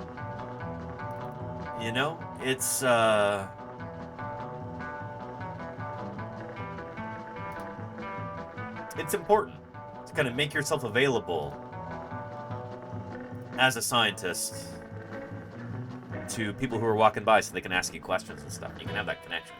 So that is really, really cool, and the biologist, and I can relate to that. You were doing the same thing, and that is awesome. Yeah. But yeah. Anyway. And thanks for this. You bet, Virgin Story. Yeah, of course. Thanks for being here. Yeah. And kids scare me, half joking. Yeah, alright, Thelium, that a lot of people are afraid of children. That's true. I get along pretty well with children. I don't know.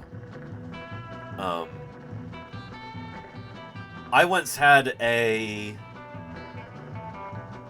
teacher tell me, this is when I was an adult at this point, but after seeing me interact with some kids and with some animals too, there's like a professional long-term teacher, tenured teacher, and she's like, Danny, she's like, do you know why you're good at this kind of thing? And I said, I don't know. Why? And she said, I get the sense that you see kids and animals as equals. You don't talk down to either of them. And, yeah. That always stuck with me. Grouping children and animals. Well, I mean, that's the thing, is that there was also a dog that worked there, too. And so, like, I'd talk to the dog, and we'd hang out. And, you make accommodations for the dog. The dog's part of the group. And it's the same with kids. So it's, I don't know. Yeah. Kids and animals is equal equal to myself. Yes, Rosand. We're all in this together, You don't talk down to kids, and you don't talk down to animals either.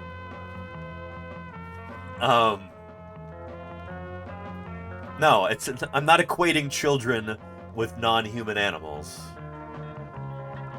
I'm saying I equate myself with children and non-human animals.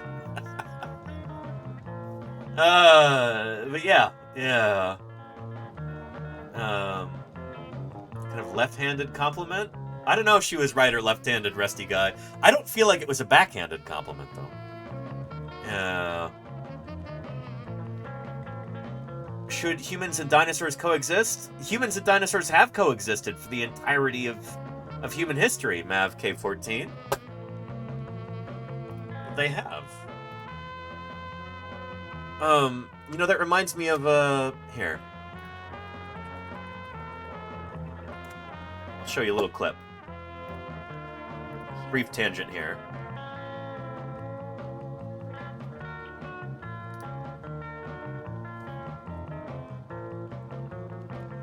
Here's a TED Talk from a colleague of mine, Dana Rashid. Just a brief clip from this. Take a look. All right, the sponsors, blah, blah, blah. So here's a question for you. Has a human ever ridden a dinosaur? What do you think, chat? Has a human ever ridden a dinosaur? My answer as an evolutionary biologist may surprise you. Well, an ostrich is a bird, and we now recognize that birds are dinosaurs. So by riding ostriches, yes, indeedy, humans have ridden dinosaurs. Yep. Why anyone would want to ride an ostrich is a completely separate question. Because it's cool, Dana. Because it's cool. But what's wrong with the panel on the left? Yeah. Time is what's wrong. This sort of non-avian dinosaur went extinct tens of millions of years before humans ever came on the scene. So yeah, the non-bird dinosaurs, the dinosaurs that died out when the asteroid struck the Earth 66 million years ago and caused all kinds of worldwide ecological devastation, those dinosaurs and humans never coexisted. Humans are only about, depending on who you ask, maybe about 200, 300,000 years old. We're very new on the scene. As a species, as Homo sapiens, anatomically modern humans. Anatomically modern humans. But yeah. But what was Mav saying? So yeah, humans and dinosaurs have coexisted, absolutely. But all those dinosaurs have been birds. The only reason that we are here today as human beings is because dinosaurs, except for a few birds, got wiped out during the end Cretaceous extinction event. At the KPG boundary, dinosaurs got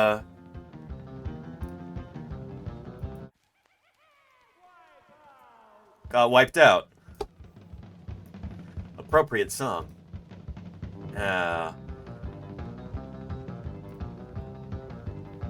Should non-avian dinosaurs and humans coexist? I don't know. I'm not a philosopher. I just know that they won't, because it doesn't really seem possible to bring them back from the dead, you know? Even if we could kind of like retro-engineer a dinosaur from some scrap of ancient DNA or something like that, or by back-engineering a bird, it wouldn't be a non-avian dinosaur from the Mesozoic era. It would be fundamentally different. And I'm all for trying that kind of thing. It could be really, really interesting. We could learn a tremendous amount from it, as long as we're very careful about not introducing new invasive species or anything like that. But I don't know.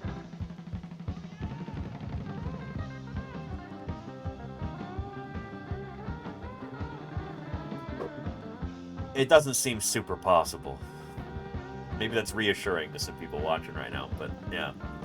Yeah. Araya says, usually when I think of how long 66 million years ago is, start to have anxiety. Oh, Araya, it's 66 million years ago in the grand scheme of things is not very long ago. Not to exacerbate your anxiety about this. But,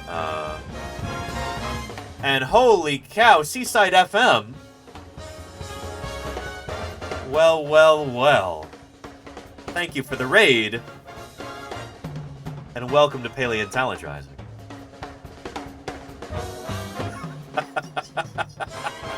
There's a dinosaur playing the drums there. You know, a bird, a duck. Duck fam is here. Yes, indeed. Mostly meat robot. Wait. Seaside FM is bringing the beat along with their 131 raiders. Holy cow. Seaside FM. Really appreciate that raid. Welcome to Paleontologizing. Do you have a duck theme on your stream? I see some duck emotes. Holy cow. Are you aware, Seaside FM and raiders, that ducks are a kind of dinosaur? They are birds, and birds are, of course, living dinosaurs, and that is what we talk about here on this stream on Thursdays. It is Thursday BIRDSday, a very, very happy Thursday BIRDSday to you. And welcome to Paleontologizing, especially for those new viewers who just raided in with Seaside FM. My name is Danny Anduza. I'm a dinosaur paleontologist. As a dinosaur paleontologist, I study dinosaurs, I dig dinosaurs up, I talk about them almost every weekday here on Twitch. Do you think dinosaurs are put together correctly? The bones. Rohan SJ, thank you for the follow. You're smart. Welcome. What do you think? It's good to have you. Research on that, Oliver. I never. Let me say hello to everybody. First of all, Seaside FM, how did your stream go? You were doing some music there. What kind of music? Specialized in Japanese city pop. Cool. Really spectacular. Spared no expense. And Volcano Doc. Dog gifted a tier 1 sub to Seaside FM. They Thank have you, given 2 Volcano gift Doc, subs in the channel. for gifting Seaside FM. I really appreciate the Volcano Doc. Thank you for your generosity. Rohan SJ, thank you for the follow. Brit of Earth, mostly meat robot, Rio Jackwagon. REO Jackwagon.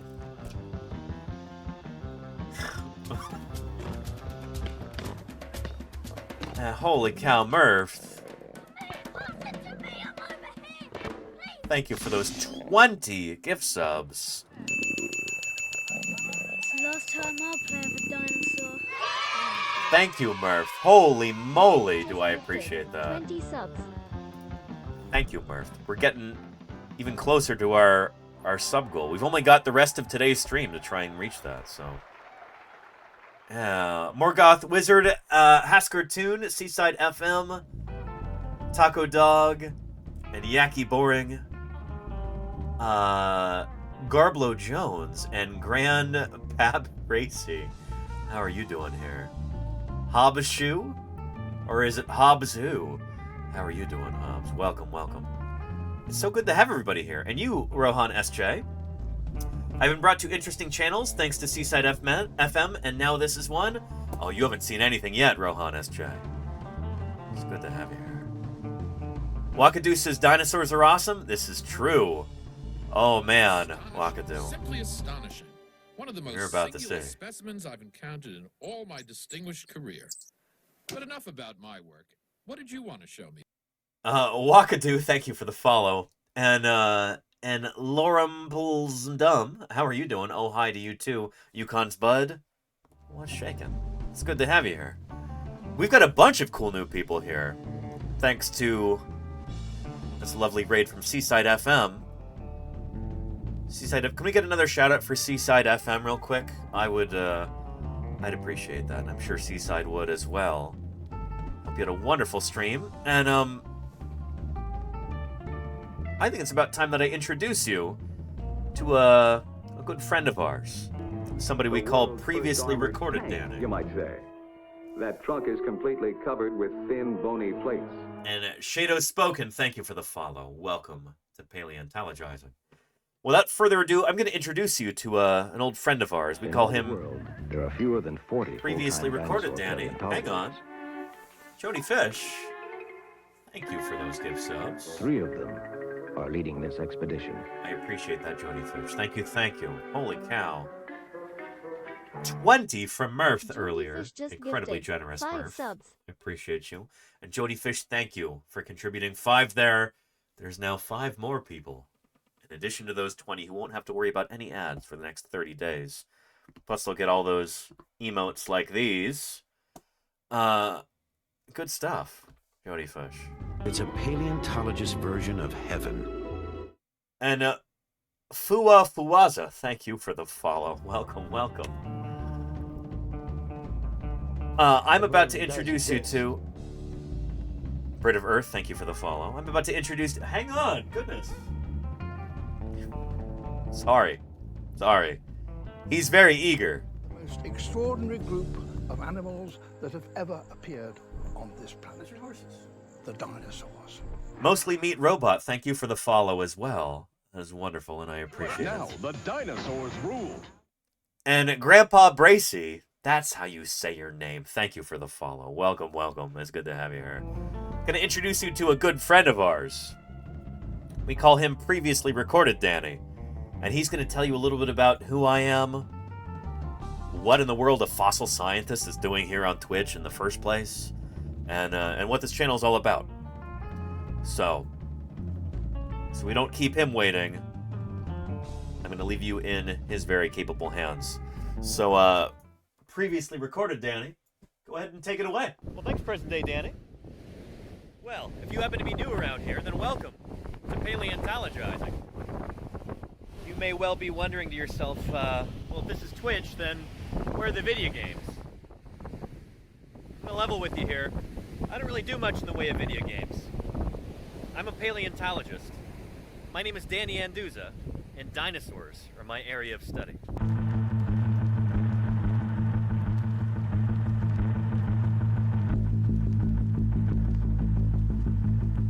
But how in the world does a paleontologist end up on Twitch? Well, you're about to find out. When I finished high school, I moved to Montana and immediately started work at Museum of the Rockies, which at the time was an unparalleled powerhouse of paleobiology.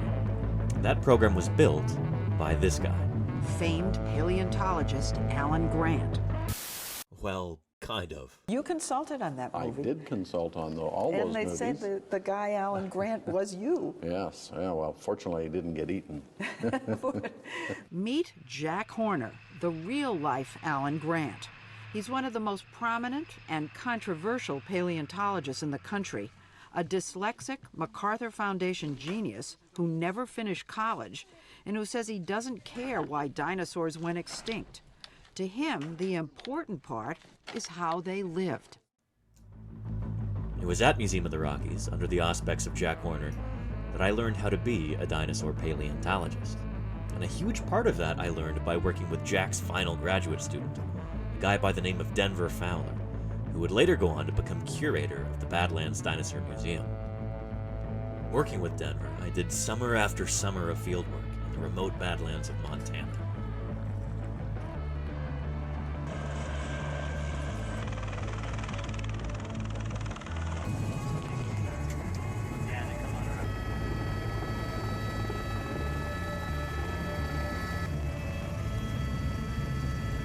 Together, we dug up more dinosaurs than we knew what to do with, at fossil sites numbering in the hundreds. In 2012, I discovered a new species of ceratopsian dinosaur, hopefully soon to be published. The next year, we excavated the world's smallest and youngest Tyrannosaurus rex. Then, we dug up a brand new ankylosaur. Montana's news leader.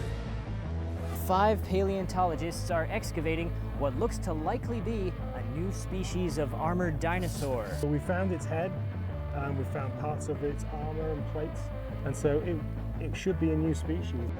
Not bad, right? Well, anyway, much like my fieldwork, my research also focuses on dinosaurs. For example, here's Triarchunkus, the last of the Alvarezsaurs, just published in July of 2020. One of my current projects focuses on Spinosaurids. I can't really talk too much about that until it's a little bit closer to publication, so stay tuned for that. Anyway, let's get back to how I ended up on Twitch. A couple years ago, things in Montana were declining rapidly, so I picked up and moved on to greener pastures. I'm so glad I did. And with that new perspective, I also realized that I have very little patience with the soul-crushing bureaucracy within academia. So for the time being anyway, I decided to take my career in a slightly different direction. I got hired for a job in early childhood education. As a teacher, I get to have a positive impact on kids' lives, to help them find a passion for science. Then, when COVID-19 showed up, the school had to close. But that didn't stop the teaching or the learning. We just moved online. All right, friends. So, we're going to be looking at a book in a little bit, but I thought we'd start off with a song. At 3, 2, 1. Oh, give me a home where the hadrosaurs roamed, where triceratops bellowed and grazed, where erosion uncovers bones we seek to discover, for to strike the whole world amazed. Home, home on the range, where the deer and the antelope play, where seldom is heard a discouraging word, and the skies are not cloudy all day.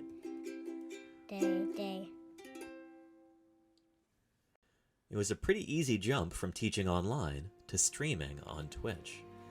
I had my first broadcast in May, and I've been on here ever since. Now, I believe pretty strongly that any good scientist should also be a public servant. In my opinion, talking to everyday people about her science is one of the most important things that a researcher can do. I now have a golden opportunity to reach out directly to people where they are. This is what I'm all about, and now, thanks to Twitch, I get to share it with you. And I'm so happy to be able to do so. It's my intention to continue this mission of education by answering your questions, providing good science content, and working to grow this channel. And if you could help by following, or if you could afford it, by subscribing, I would be deeply grateful. So anyway, to my regular viewers, thank you again for sitting through this. And to everybody who's new, welcome. I'm genuinely, earnestly glad that you're here. And I hope you stick around. We've got a remarkable little community here, and I'd be delighted if you join us. Anyway, let's go ahead and get back into it. So, present day Danny, back to you. If you're Well, feeling thank a you bit very cheated, much. try blaming Previously the dinosaurs. recorded Danny, and Golganak, thank you for the 100 bits there. Thank you very much to Seaside FM for that wonderful raid. I appreciate that more than you know. Thank you, thank you. Holy cow. And Victorious, thank you for that gift sub to Brit of Earth. Cliff Alistair McLean, thank you for the 100 bits. Hoster Kuhn, thank you for the 200 bits. Clovis Crawfish, thank you for the follow. And Salamander, 20 gift subs there? Because if they're Astonishing. removed, America Salamander. loses them forever. And thank you to Lee Unicorn for the Prime sub. I appreciate that also. Salamander, holy moly, do I appreciate that. Thank you for the 20 gift subs. You did not have to do that, but I appreciate it very, very much. We only got 13 to go to try and get to our goal. Excellent. And Boss Man watching. Uh-oh. Everybody look busy. Boss Man's watching. Thank you for the follow. Welcome to Paleontologizing. Yeah. Good stuff. Holy cow. Just ask this scientician. He'll tell you that in nature. Big Hammer. Thank you for the follow. Welcome, Big Hammer. Good stuff. Yeah.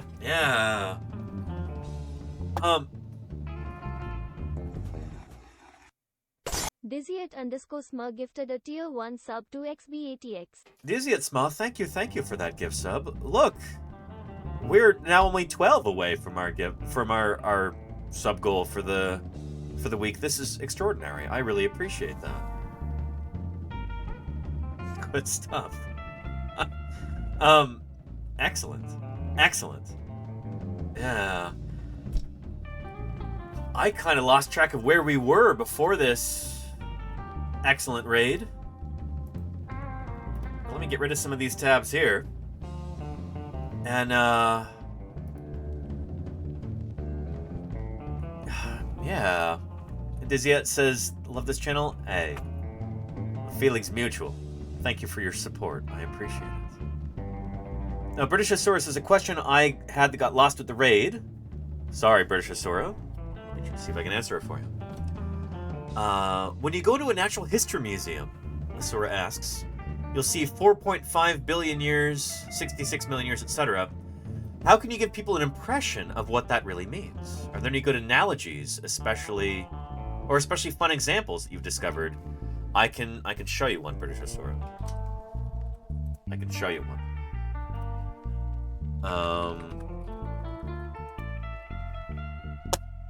Yeah. Here we go. Let me find this exact clip in here.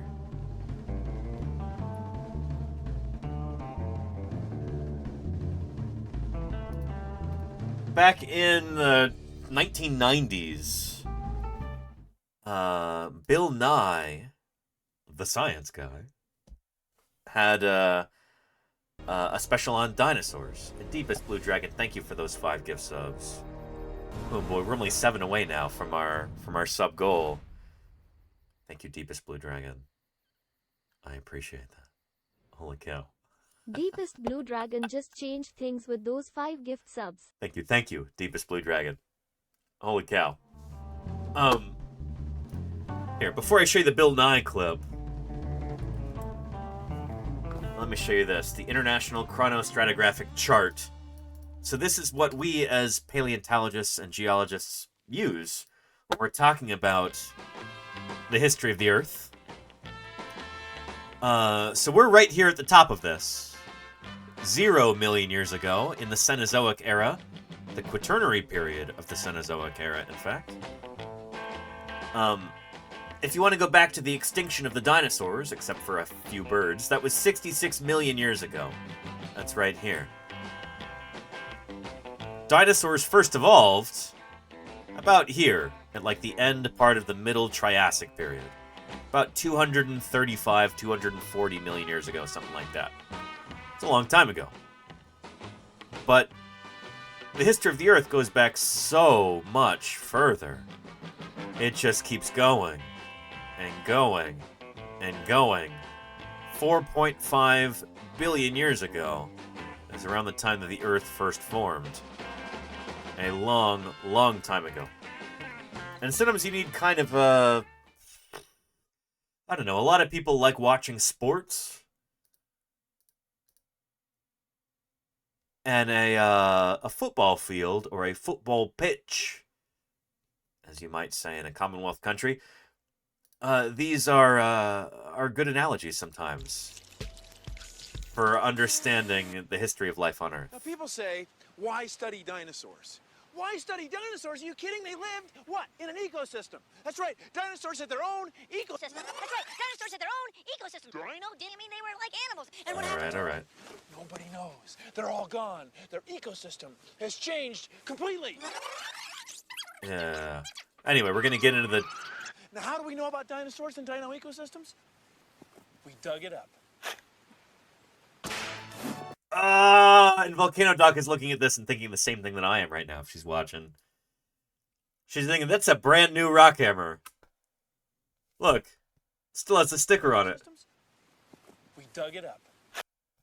It's still got the yellow Est-Wing sticker on it right there.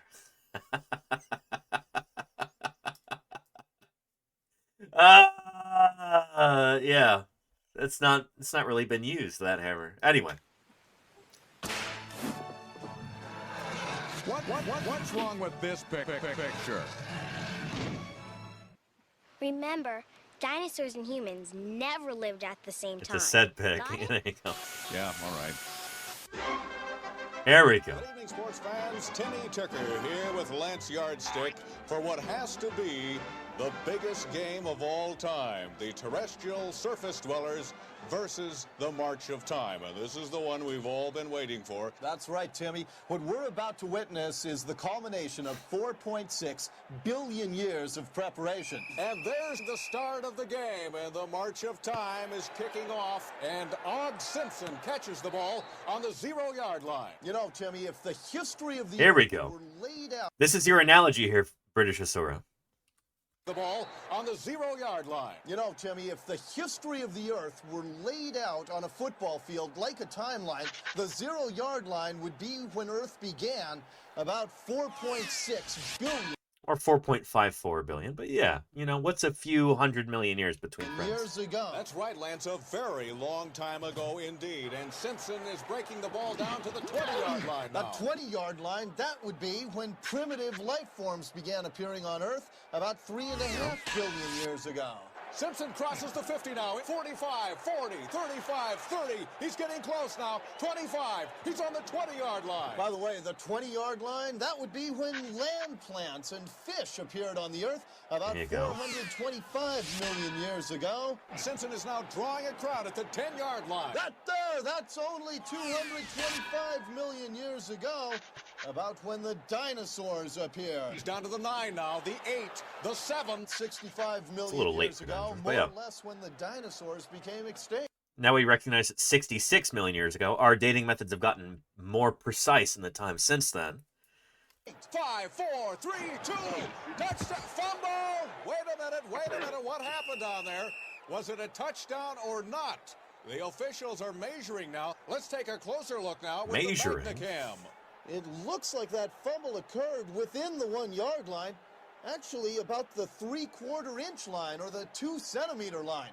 That's when human beings finally showed up on the planet, only about 1 million years ago. Not really very long ago in Earth's history, Lance. Now, wait a minute. They say they need an even closer measurement now, so let's go down and look at this with the microcam. That looks to be about 0.005 of an inch, or 13 micrometers, or 1 tissue paper's width from the goal line. And on the other side of that piece of tissue paper, an almost unmeasurable distance, 2/3 of 1 micrometer. That's where Bill Nye was born. Who's Bill Nye? Anyway.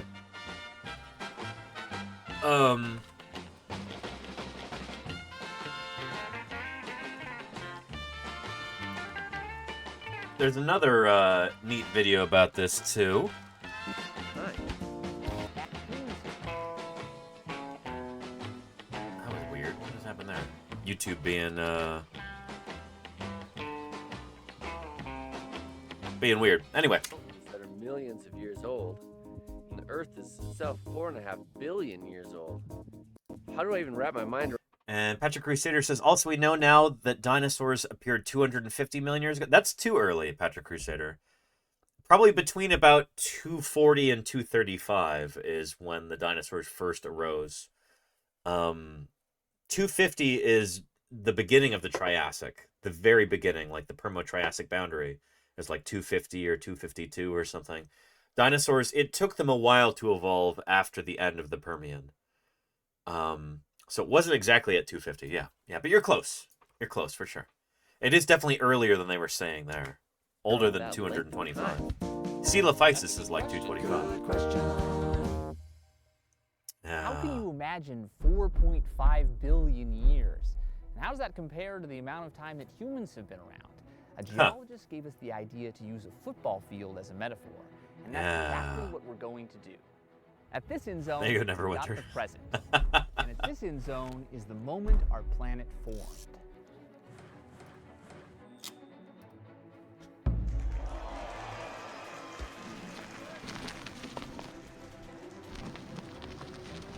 Earth's entire history stretches the full 100 yards in between.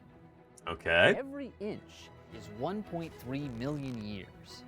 Let's start at the beginning and take a walk through Earth's entire history.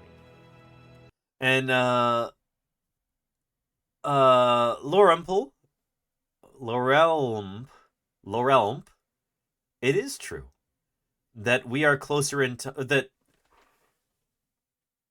Well, no, you got that backwards, Lorem. So we are closer in time to Tyrannosaurus than Tyrannosaurus is to Brontosaurus, aka Apatosaurus, is really the proper name for that animal. But yeah. Stegosaurus is usually one that I use.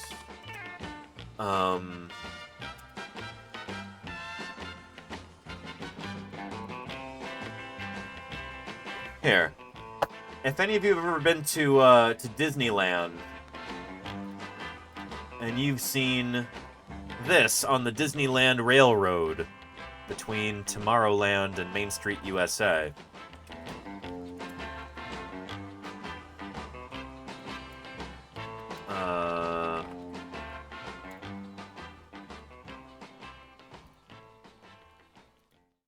Here we go. Yeah. You've seen this? You remember these dioramas on the Disneyland Railroad? Cool stuff. Like, these were made in 1964. We'll probably be talking about this sometime soon. Because it was kind of a watershed moment in the depiction of dinosaurs. There's all kinds of cool springboards for discussion within this. But here we go. At the very end, you have Tyrannosaurus and Stegosaurus fighting this battle at the very end of the Age of Dinosaurs. What if I told you that these two dinosaurs are actually separated by more time? They're separated by a wider gulf of time than T-Rex is from us today. Tyrannosaurus is closer in time to you and me and Twitch.tv than it is to Stegosaurus. In terms of time, it would have been more accurate, more authentic at Disneyland if they had the T-Rex, menacing Abraham Lincoln in Great Moments with Mr. Lincoln than menacing a Stegosaurus. It's closer in time to the modern age than it is to Stegosaurus. It is true. The age of the dinosaurs was really long. Again, let me show you here. This is the age of mammals here in yellow, the Cenozoic era. 66 million years long so far. Tyrannosaurus lived at the end of the Cretaceous period here, 66 million years ago. Or between about 68 and 66 million years ago is when Tyrannosaurus rex lived. If we're going to go down to find Stegosaurus stenops, that would be at the end of the Jurassic. About 145 million years ago, Stegosaurus goes extinct. And so, 145 million years ago minus 66 million years ago is 79 million years. There's 79 million years separating Tyrannosaurus and Stegosaurus, and only 69 million years separating T-Rex from us today. The age of dinosaurs was really long, you know? And Stegosaurus lived, like, not even halfway through it. So yeah.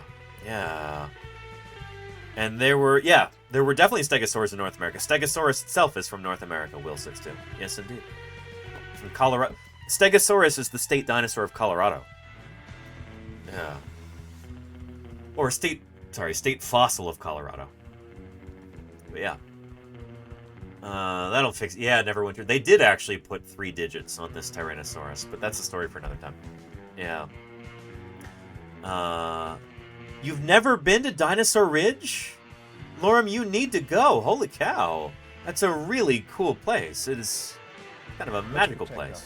Because if they're removed, America loses them forever. And Armaxinho, thank you for the Prime sub. I very much appreciate that. Thank you. Holy cow, that is excellent. Thank you very much, Armox. Lovely. And that's your backyard, Ken. Yeah, so Paleo Ken can tell you how cool that is, Lorem. Yeah. That's really neat, Ken.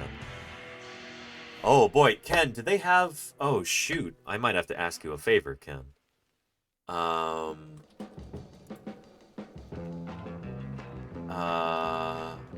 Colorado... Golden... Dinosaur Ridge Discovery Center. Oh, Ken. Ken, holy cow. Ken. The ponderous Trachodon. Oh, and thank you. 32 feet long and 14 feet high. Izicum. 1,500 teeth. Izicum, thank you for the follow. Welcome to Paleontologizing. Ken. Could you get me a pressed penny? From Dinosaur Ridge in Golden, Colorado. I collect these pressed pennies, and this is there. It'll cost you a total of 51 cents. I would appreciate that so much, Ken. In fact, maybe, I don't know. Yeah, if you could do that, oh man, I'd be happy. Look at that beautiful Allosaurus there. Yeah. You can do that? I would appreciate that very much, Ken. Holy cow. Yeah. At the Butterfly Pavilion near Dinosaur Ridge, too. Very cool, Laura. Really cool. Yeah. And Narvin? Oh, yeah. I don't have the exact playlist, but I've got a bunch of very similar music, including some of the same tracks at that link there. There you go, Narvin. Yeah. I do have a P.O. box. I would appreciate that, British Asura. Holy cow. That would be awesome. Some pressed pennies? And Will62, thank you so much for the 5 gift subs. We're only 1 away from our goal now. Really spectacular. Spared no expense. And Roseanne did it. Scotty gifted a tier 1 sub to Reina Mabo. Holy cow! Reganation gifted a tier 1 sub to Gina Mabo. We have made our sub goal for the week. Excellent.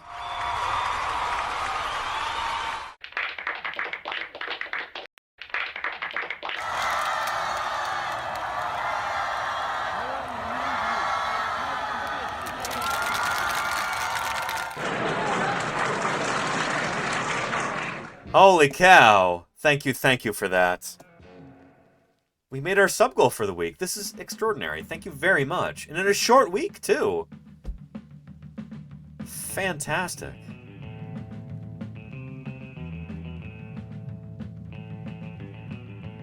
I really appreciate that, everybody. Thank you for supporting Science Outreach here on Twitch, for helping keep me on the air, for helping keep me off the streets, putting food on my table. Jurassic Park.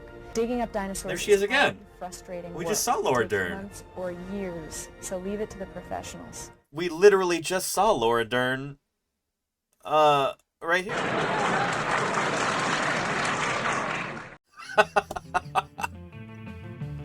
Thank you, Lorem, for the follow. I appreciate that. Keeping you out of trouble. Thank you, Sloppy Salamander. Thank you for keeping me out of trouble. Preventing me from robbing any banks or any similar mischief. Yeah. All the Laura Dern footage. The Unicorn, I saw somebody on Twitch has Laura Dern emotes. And I was like, holy cow, where did those come from? I don't know. I think like a lot of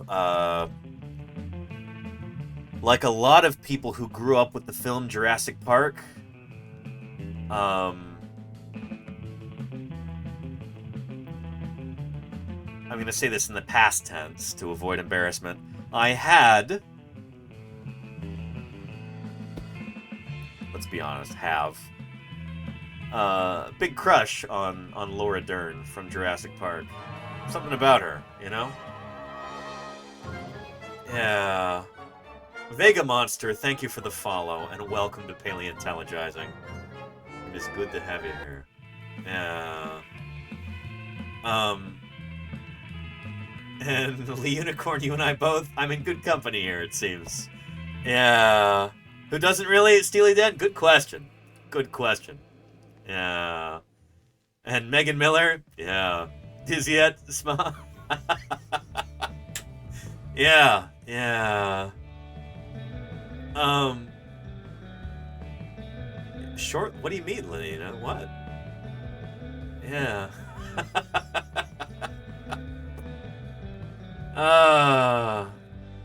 And Intrigan says, let's make science reach even more folks. I appreciate that, Intrigan. I appreciate that. Here, we got a little distracted here. We were talking about the, you know... For the first few 100 million years, the Earth was bombarded by rocks from outer space. So British Asura was asking if there's a good analogy for, like, the history of life on Earth. And things are about to get really interesting.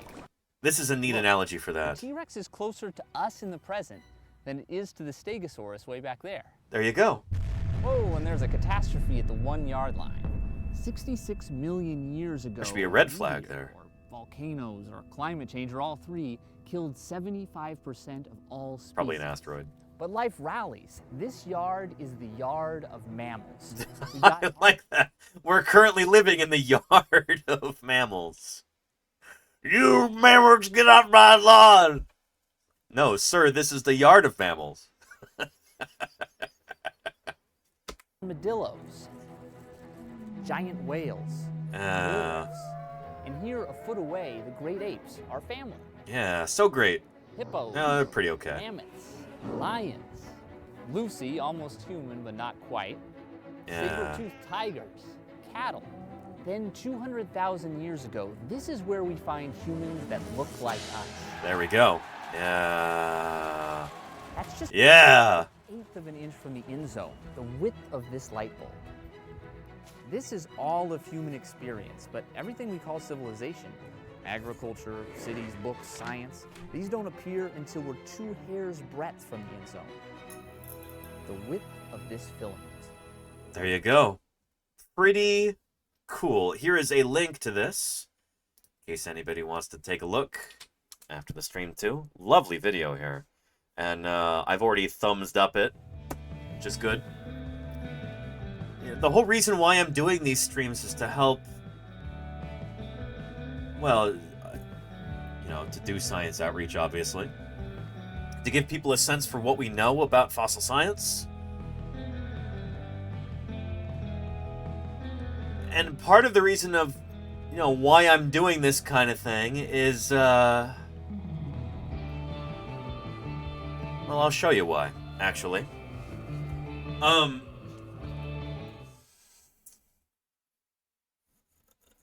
There's been some, there's been an uptick in some, shall we say, unsavory social media posts regarding dinosaurs and natural history recently. As many of you well know, the internet sometimes is crawling with conspiracy theories and anti-science, pseudoscience nonsense, and that was definitely a theme over the past couple days. So yeah, let's steel ourselves to take a look right now at the social meteor.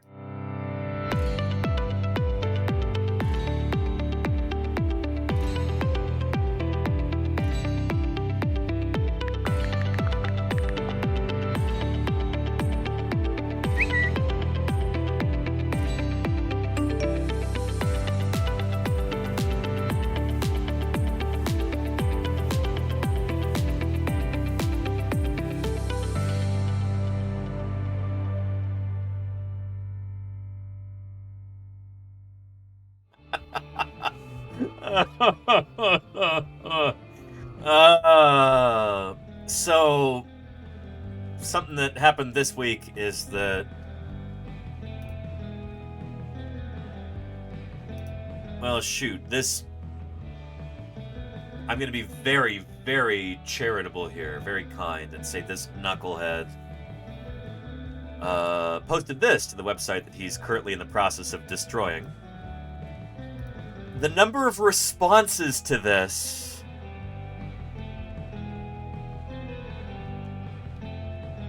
where it's like, oh, Mr. Elon, oh, I love you so much, but don't you know that dinosaurs are actually fake? Is astonishing. The number of people with, $8 blue check marks who, oh boy. There's been an awful lot of that this week. Also, I have him blocked, personally. And that's really weird that I can see his tweets here, because that should not be possible. I guess he, unblocked himself from the people who have him blocked. Which is kind of disturbing, and... yeah. Anyway. The number of people replying to that post and saying dinosaurs never existed. Normally this sort of thing I would just kind of laugh off, because it's the internet and people say all kinds of dumb things for attention. But this seems to be a narrative that's really kind of taking root among certain people. The conspiracy-minded or people who actively want to live in some sort of a fantasy world in which they are the center of the universe and there is no ancient past of the Earth or anything. You know? There's been a lot of this over the past week. And there you go, Pete's International, yeah. It is also a just disgustingly racist sentiment expressed by him, Patrick Crusader. You're 100% right.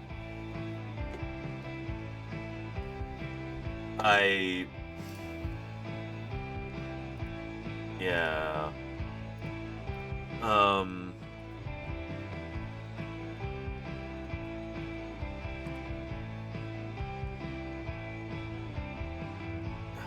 Yeah.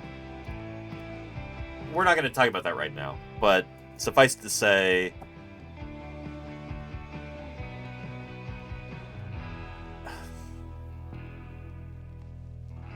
an unsavory character, that guy.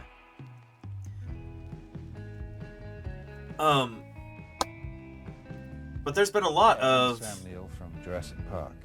Let's protect our fossils, because if they're removed, America loses them forever. Dilky Seamus, thank you for the follow and a welcome to Paleontologizing. It's good to have you here.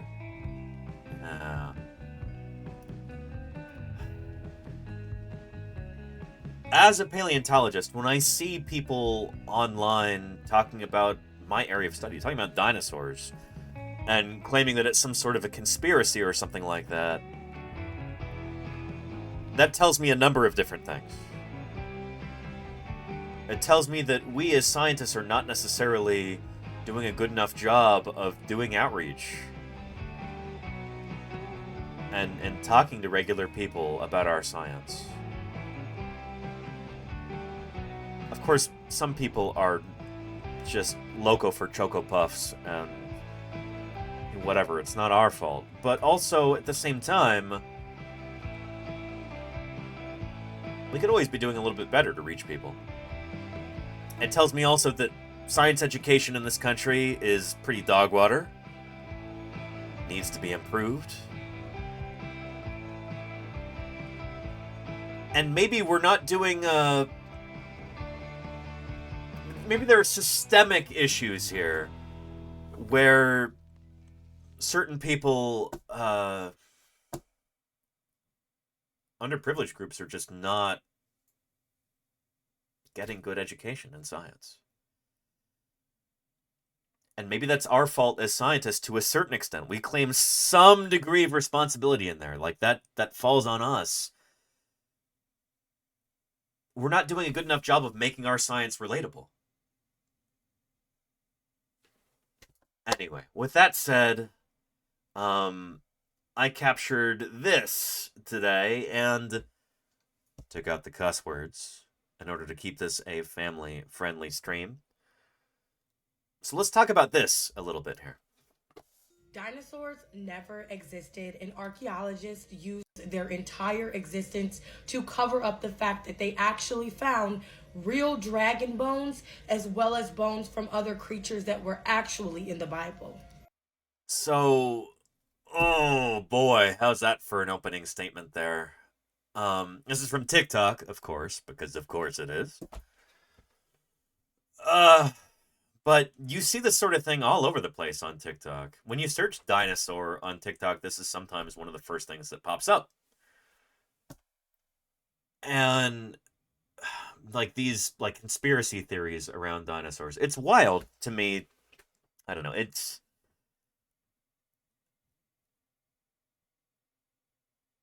as a paleontologist, you can either laugh at this or you can cry at this, you know?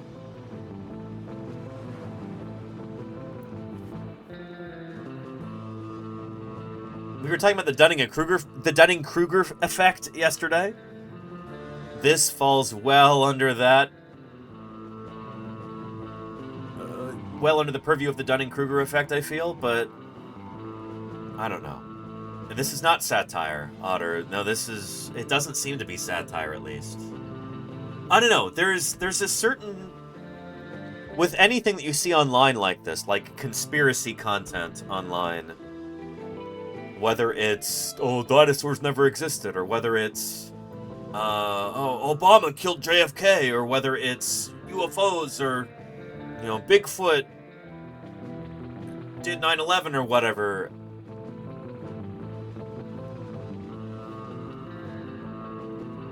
It kind of almost doesn't matter whether these people genuinely believe that in their heart of hearts. You know, deep in their soul, do they actually believe this? Or do they not? It kind of doesn't matter, because either way, they're willing to just say it. You know, and be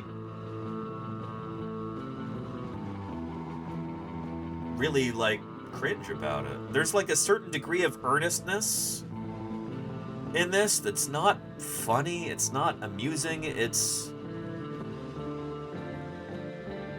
Whether or not they actually believe this, or they're just grifting it, trying to adopt like a veneer of earnestness with this kind of thing,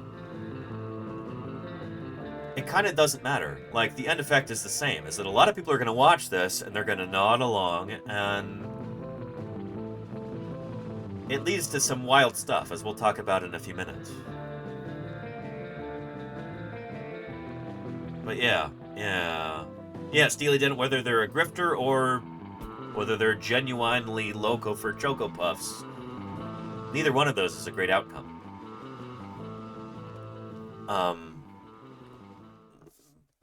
But yeah, anyway, let's start from the beginning here. Oh boy. Dinosaurs never existed, and archaeologists use... So archaeologists do not study dinosaurs. This is the thing, is that, like, the most very, very basic facts in here are, you know, beyond the people who push these conspiracy theories like this, you know? Yeah. We're paleontologists, you know? Yeah. Their entire existence to cover up the fact that they actually found real dragon bones as well as... And there's almost like a... What is it, a hanging modifier there, or a hanging participle? I don't know. Is she saying that archaeologists... She actually means paleontologists, although she doesn't realize that, it seems. Does she mean that they're talking about... Well, here. Their entire existence...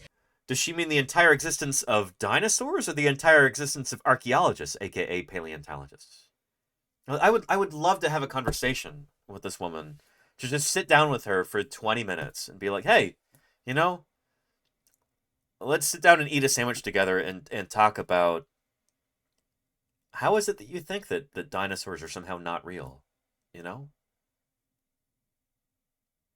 And is there any way that I could show you? Is there any way that I could change your mind by maybe showing you dinosaur fossils, you know? A BLT hold the big, yeah. Just a lettuce and tomato sandwich, Jody Fish. give me some veggie bacon. But yeah. To cover up the fact that they actually found... And she misspelled that? Oh boy, Alex Vixen. Well, that's not going to be the worst of these mistakes. Real dragon bones, as well as bones from other creatures that were actually in the Bible.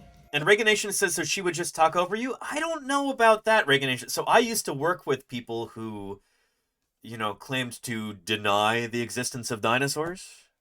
Back when I lived in Montana, I worked at an auto parts store. And then later I worked at a car dealership. And there were people on the staff of both places who claimed to believe that dinosaurs didn't exist or whatever. And I had some long conversations with them. And at the auto parts store, it turned out that some of these people were just straight up neo-Nazis, which is surprisingly common in places like Montana. You'd be surprised. But yeah. One of the guys actually turned out to be what he called he turned out to be a solipsist. He didn't know that word, but he didn't actually think that other people existed. He thought that he was the only person who actually existed. And it's like, if that's the case, why are you working in an auto parts store as a delivery driver? You know? What? Doesn't really check out, you know? But yeah. And then some of the people at the dealership some of them were like religious fundamentalists, and then some of them were like flat earthers. But like multiple, it was actually 4 or 5 people at the auto dealership who also claimed to like not believe that dinosaurs ever existed. And I had long conversations with them. And some of them I was able to bring around to my point of view. It'd be like, well, shoot, go to Museum of the Rockies over the weekend. Take your family there. Take your wife and kids.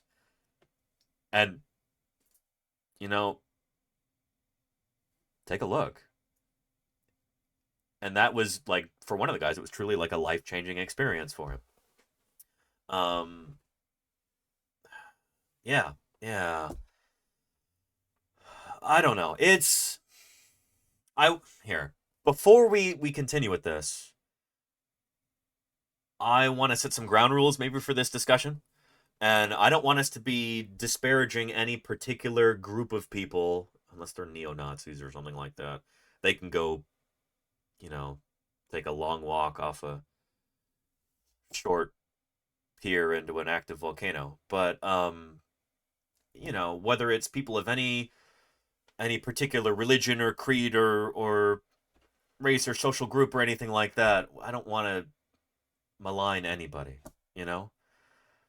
Because at the end of the day, you know, anybody who's got such a narrow worldview that they actively shut themselves off from reality, and they go, oh, dinosaurs don't exist, they can't exist. Those people are victims at the end of the day. They've been fleeced, you know? And what I'm trying to do here on Twitch is to counteract that kind of grifting, you know? And I don't know. This woman in particular, I kind of see as a victim of this. You know? Creatures that were actually in the Bible. Because every dinosaur bone that you see on display is in fact fake, as real dinosaur bones cannot be put on display because they are immensely radioactive. Oh, that hurts my heart as a paleontologist hearing this, because I dig up dinosaur fossils to be put on display for the edification of the general public. Dinosaur fossils are not dangerously radioactive. I touch them with my bare hands, and sometimes, you know, I've put bits of dinosaur fossil to my tongue sometimes as a demonstration for people to show that, you know, it sticks to your tongue. This is here.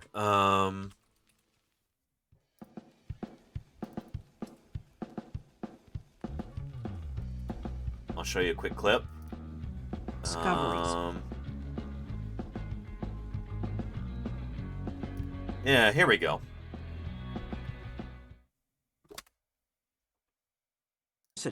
Who studies the internal makeup of ancient bone. This is She Mary let Schweitzer. us in on the paleontologist's trick for telling dinosaur bone from rock. You don't just look at it. Touch your tongue to that. So that's real. She actually wanted me to dinosaur lick bone, it. obviously. It's supposed to stick like Velcro. Oh, it did. That's that bone. mean?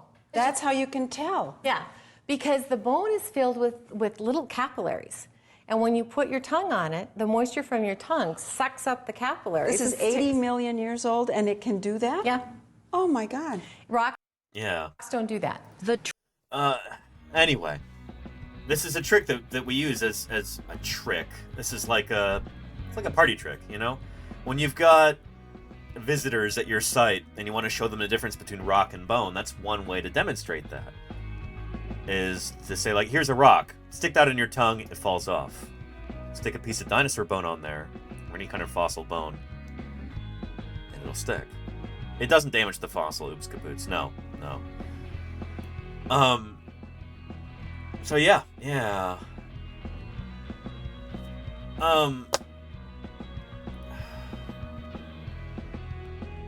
But this is the thing, is that, like, dinosaur fossils are not radioactive. I don't actually know where this, like, meme started among conspiracy theorists that dinosaur fossils are all dangerously radioactive, because it's not true. I don't know where that first arose. But yeah, and Sparky Poggers, that's paleoanthropologists who deal with ancient human remains. Yeah, or archaeologists if they're more recent. But yeah. Anyway, what was she saying here? Because they are immensely radioactive. That couple with real dinosaur bone that you see from dragon bones, as well as bones from other creatures that were actually in the Bible. Because every dinosaur bone that you see on display is in fact fake, as and that's not true. Real dinosaur bones cannot be put on display because they are immensely radioactive.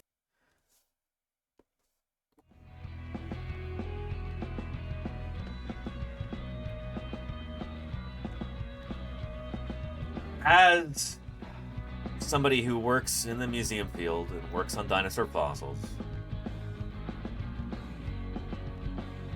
I'm a little bit sensitive to this claim. As paleontologists, we're kind of presented with this conundrum where real dinosaur fossils are often very fragile, very delicate. They can be kind of precious things to a certain extent. They need to be available for scientific study, but also there's a tremendous amount of value in being able to show those actual bones to the public. Making a mounted dinosaur skeleton with the actual bones is way, way, way more expensive than if you were to just make a replica of that and then put it on display. I do think there's tremendous value in being able to show people the actual fossil bones. And that is what a lot of different museums do. It's...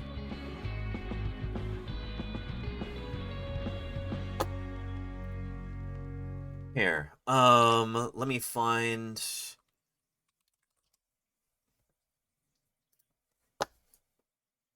Here we go.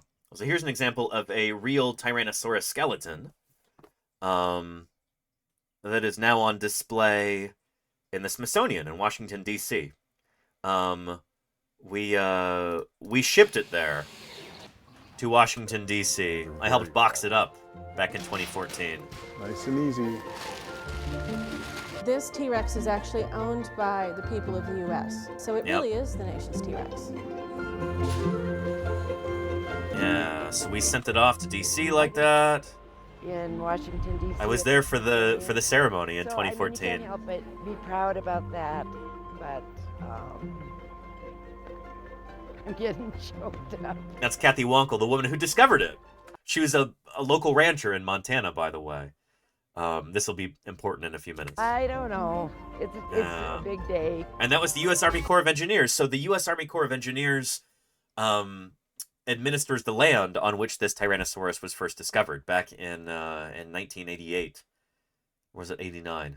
Kathy Wonkel discovered it, and it's at a place called Fort Peck Lake, or Fort Peck Reservoir.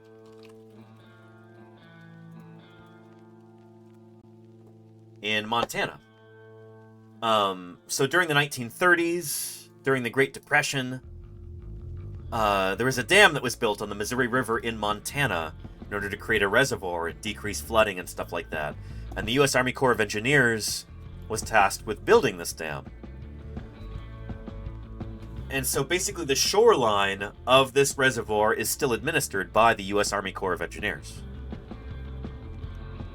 And so it is federal property, and any dinosaur fossils that are found there are, of course, federal property. They belong to us, the people of the United States.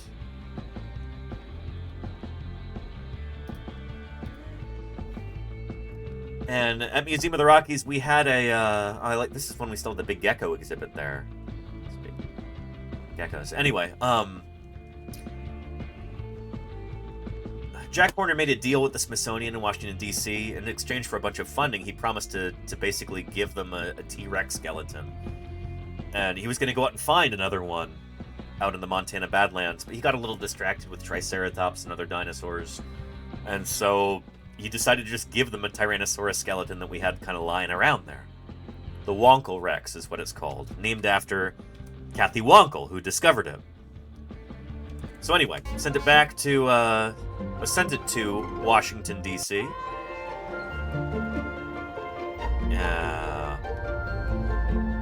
Via FedEx.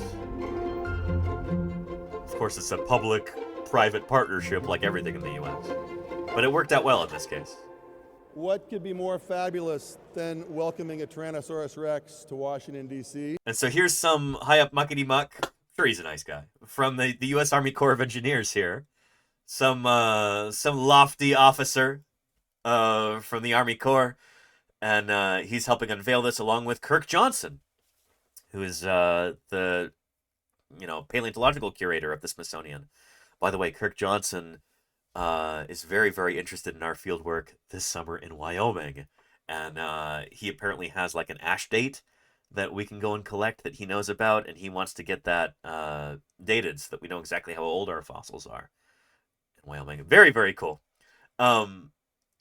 Anyway, and he's really interested in the plant fossils that we found as well. So we're going to be collecting a bunch of plants this summer in Wyoming for Kirk Johnson. And there's Matt Carano right there. Matt Carano was in my van at the field conference back in June. And we had some good conversations, me and Matt Carano.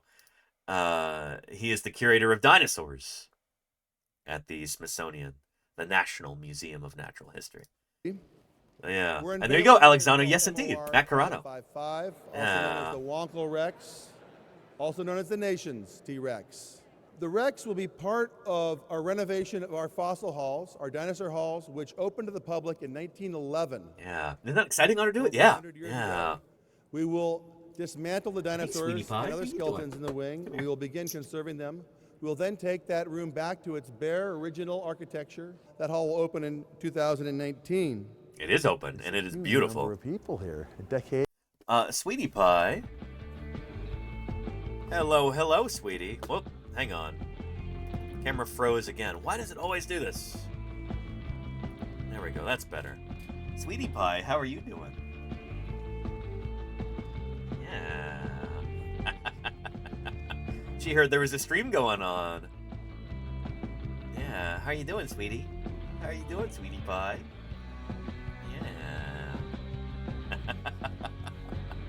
For anybody who waltzed in with the raid earlier with Seaside FM, this is Sweetie Pie. She's one of my landlords here.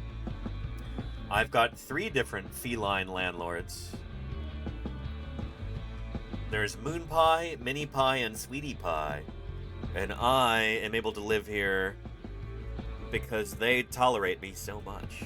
Come on, Sweetie Pie. But it's time to pay rent, isn't it? Have you come looking for rent?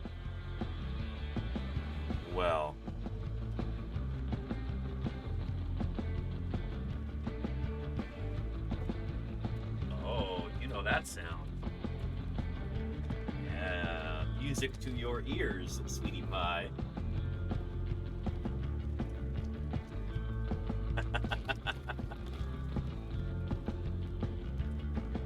Here we go, sweetie. Hey. That's for you.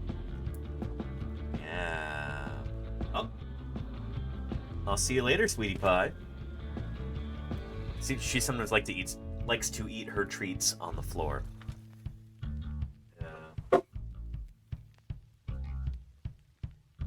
She is funny, Lenina. She is funny. Yeah. Anyway, yeah. She one for the road, SV Harkin. And she's very much a mammal, not a dinosaur. Yes, pragmatic entropy. But what is a dinosaur is, of course, the Wonkel Rex, a.k.a. the nation's T-Rex. And 5 million people, it's 50, 60 million people will see this exhibit. That's 15% of the nation's population will be in this room. Holy cow. Arguably, this room is one of the most impactful science education spaces on the planet. Yep. Although we've disappointed a lot of people because we took dinosaurs away from kids, but we will be bringing them back with vigor. Yeah, these things take time. So anyway, they wanted to actually show the real Tyrannosaurus fossils here. Not a replica, not a cast, the real thing.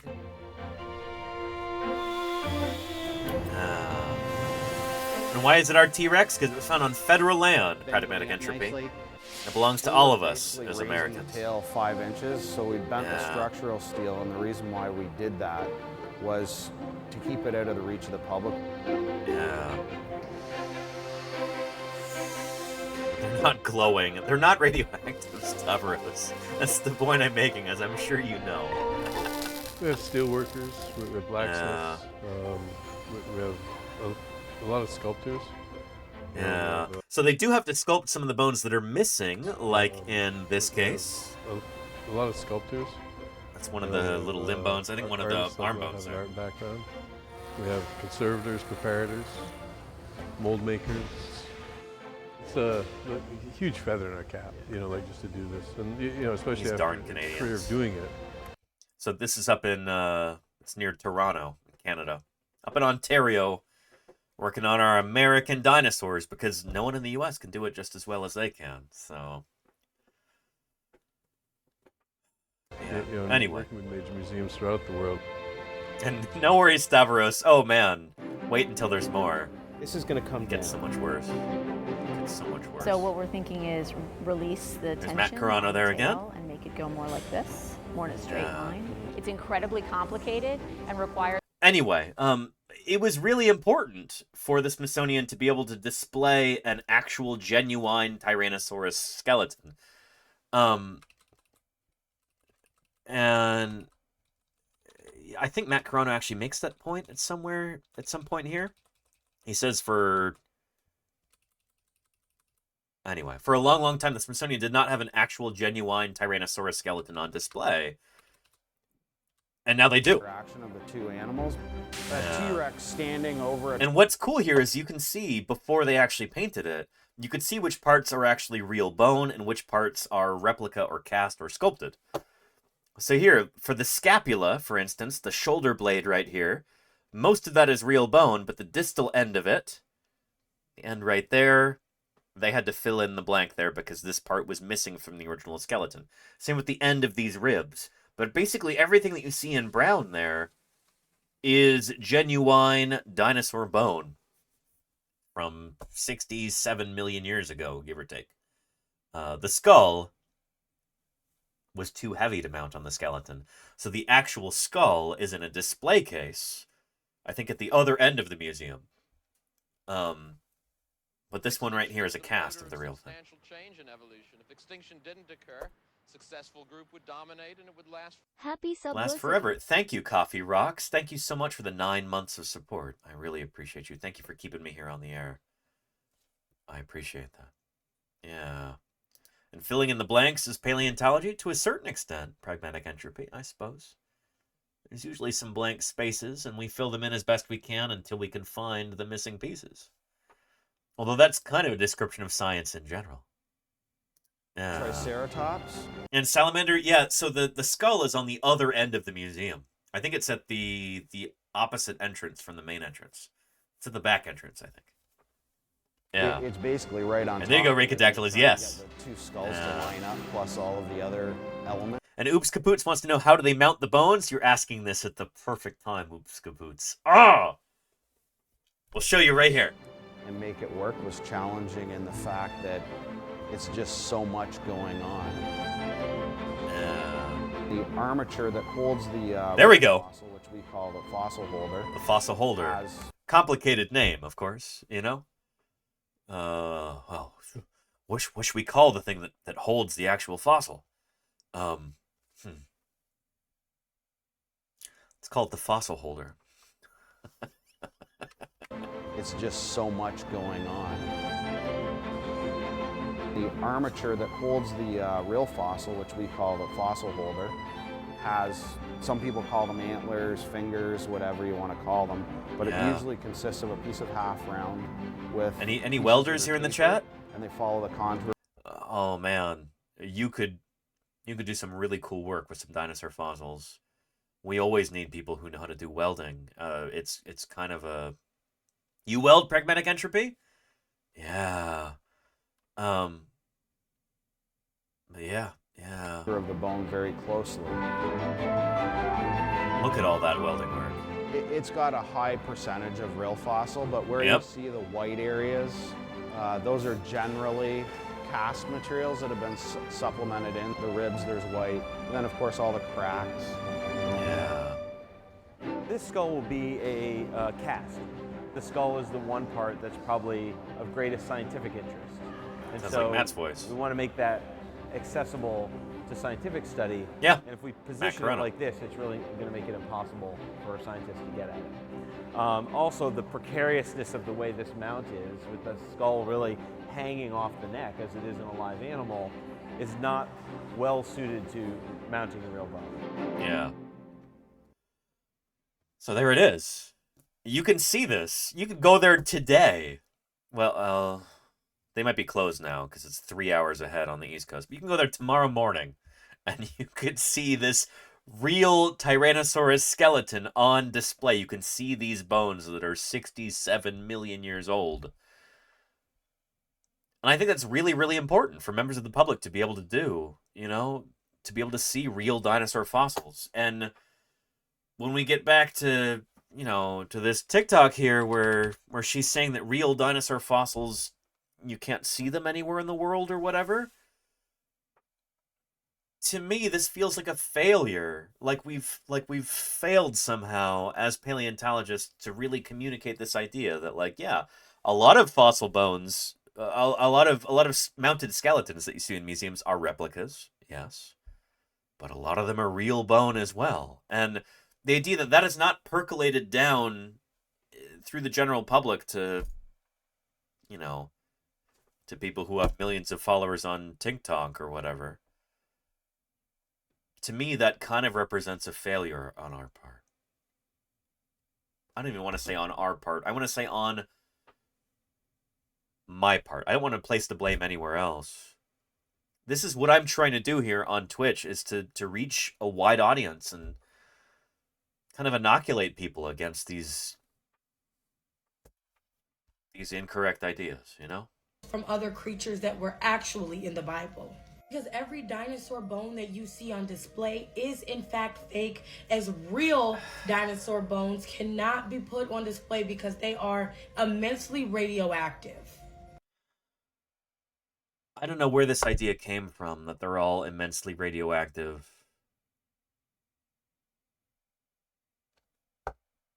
But the number of people who show up here in the chat after a raid or something like that and ask about that, like well-meaning people who are otherwise very intelligent or might be well-read, you know, the people who ask about this, like, oh, aren't all dinosaur fossils immensely radioactive?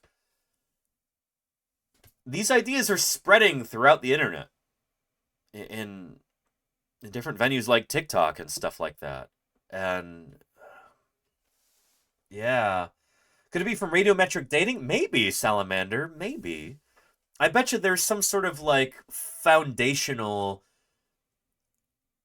conspiracy theory video that everybody else is kind of copying from, though. Because that's the thing about people who make videos like this is there's usually very, very little original thought or creativity or anything like that went into it. It's usually a very lazy enterprise.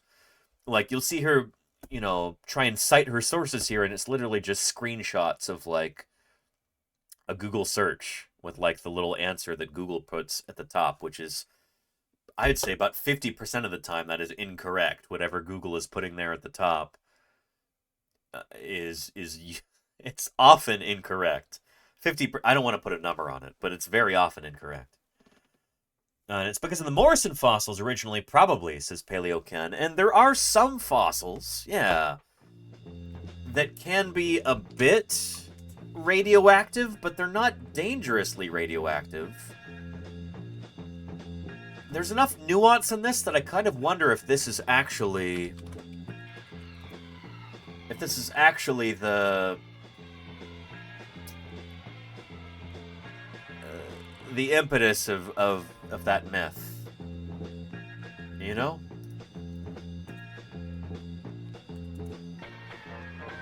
And Zucchini Puff. In the time of the dinosaur, this was a subtropical delta. Thank you, thank you. Home of the big plant eaters and of the monsters who chased them. Thank you, Zucchini Puff, for the 6 months of support. I really appreciate that. 6 months, woo. Thank you, Zucchini Puff. But in 1979, Jim Jensen searched a new site at Dry Mesa in Utah. I think it was in Colorado. Wait, is Dry Mesa in Utah or in Colorado? Ken, you would know this better than I would. On the Colorado Plateau, you can find It's probably dinosaurs in Utah, isn't it? with a Dry Geiger Mesa. counter because the bones have absorbed uranium oxide from water as they fossilized. And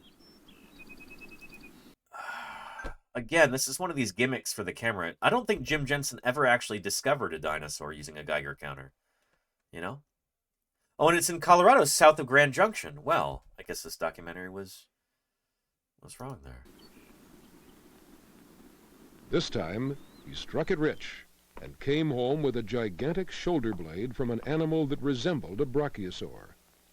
Nothing so huge had ever been found before. And there you go, Stavros, exactly. Using models Yeah. of bones of a brachiosaur scaled up to match the shoulder blade, Jim Jensen built a reconstruction of a foreleg of the animal he calls Ultrasaurus. Pretty cool, right? It turns out this is probably just a very large Brachiosaurus. Brachiosaurus probably has a pretty high upper range for size. Its head was high enough to look in at a window on the 5th floor of a building. Yeah. Neat stuff. But I don't think Jim Jensen or anybody else has ever actually, apart from the Joneses, I don't know if anybody's ever actually discovered a dinosaur using radioactivity. But Carol Jones and Rashid, was it Rashid Jones? You ever think of Rashida Jones? Gosh darn it. Who was it who discovered Animantarx?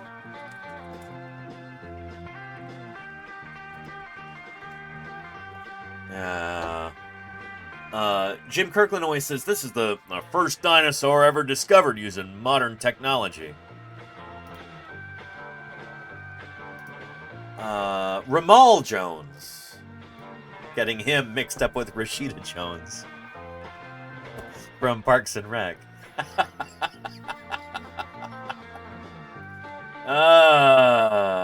Yeah.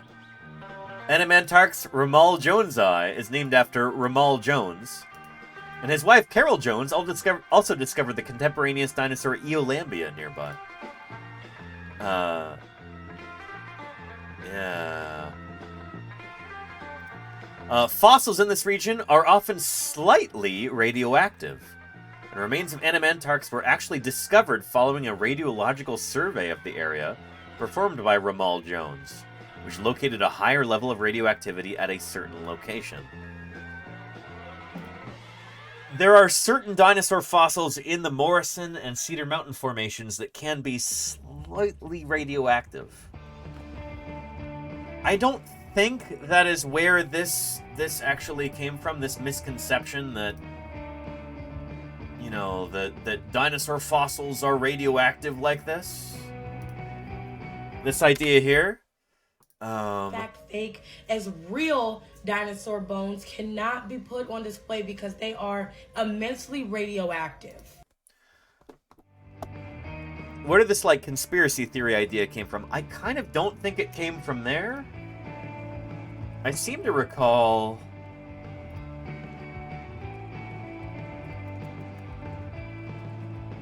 I think it might be a lot dumber than that, honestly.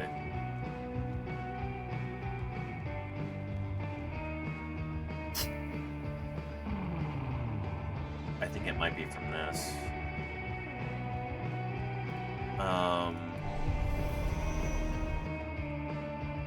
Oh boy. And don't laugh at this, chat. I know you're going to want to laugh at this. Keep your comments PG rated here. Ancient carvings. There we go. Dinosaurs with humans. This is an Ancient Aliens episode. Riding on the back of the dinosaurs. The fossilized tracks. Those were forgeries, the Ica stones. Oh boy. Discovered side by side. This is a creationist hoax. Human footprints, dinosaurs, and all types of fossils that scientists tell us should not be in the same level. We find them coexisting. And high levels of radiation found in the bones of a Tyrannosaurus rex. It's not from Tyrannosaurus rex. It's from... This has got to be where it's from, I think. It's from Ancient Aliens. The reason they had to paint them with paint is because they discovered that they were very, very intensely radioactive. I think that's it. I forgot about this, but that's literally where it's from. That's got to be where it's from. You know? So yeah, R.I.P. the History Channel, exactly. The pseudo-history channel. You know? Yeah. Anyway, so that's got to be where this myth got its start. But yeah. That coupled with the fact that the original scientists that started giving these names to dinosaur bones when they were finding them actually was making up every single name as he went along to name these bones, making it impossible for these animals or creatures to be real.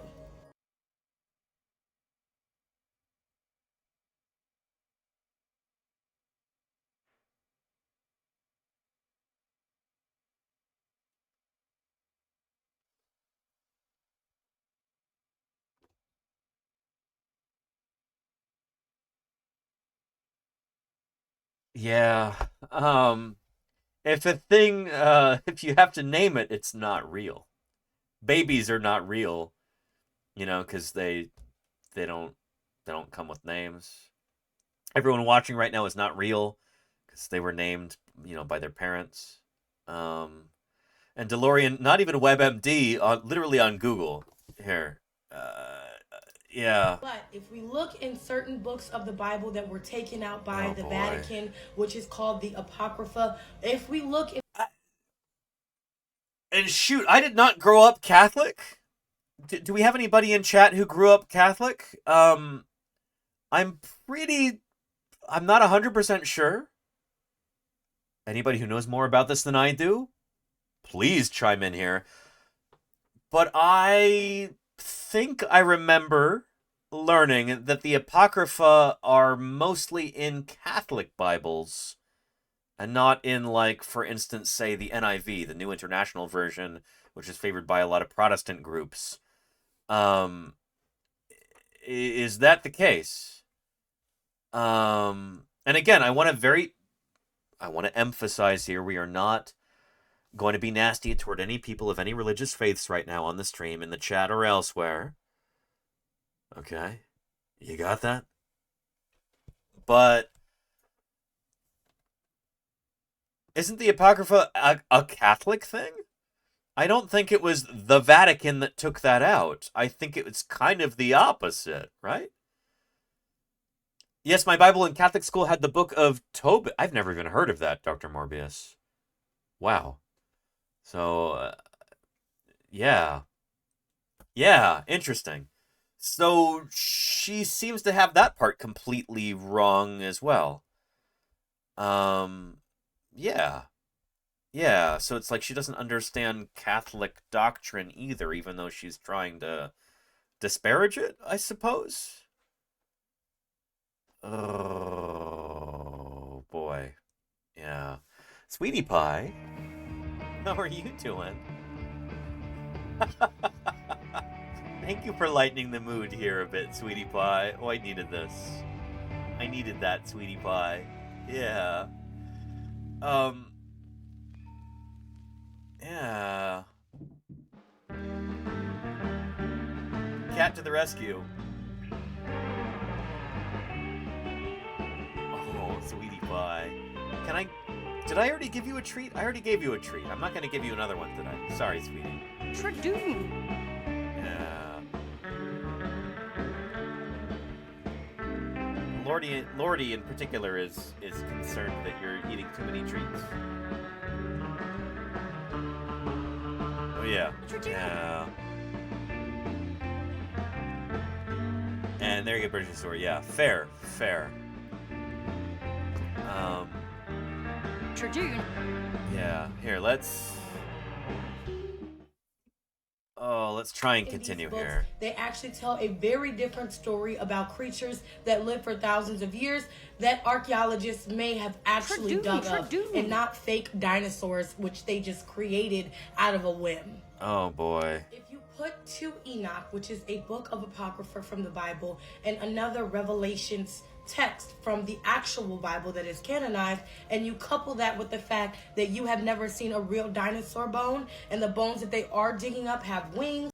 You have seen real dinosaur. If you've ever been to like a major natural history museum, you have seen real dinosaur fossils on display. This is the thing that like pains me as a paleontologist, is that we as paleontologists usually advocate for real dinosaur fossils being put on display. Even if your whole fossil hall is full of mostly replicas and casts and stuff, we like to have at least a few, what we call touch bones there.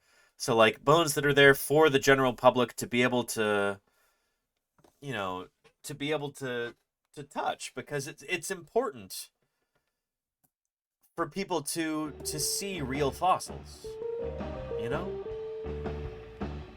Even if most people can't tell the difference between a cast and an actual genuine Mesozoic fossil, it's important to be able to, be able to show people real dinosaurs. So, I don't know, I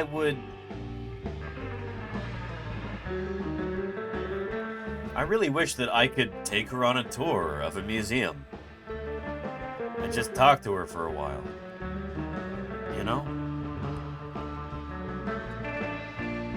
I'm not sure if she actually believes this stuff. She might just be grifting here.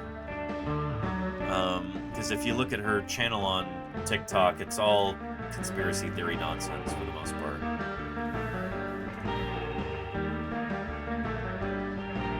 But yeah. It's too disjointed, says Salamander. Well, that's the thing, is that, like, at a certain point, it becomes kind of immaterial whether somebody is just trying to say a bunch of nonsense for the views and whether they actually believe it. I don't know. I've met a lot of people in my life where they don't really have a strong sense of what's true and what's not. They don't have a desire to learn the difference, or to make distinctions. I've met a lot of people in my life who kind of don't really care if what they say or what they claim to believe is actually true, And as a scientist, that it hurts my heart,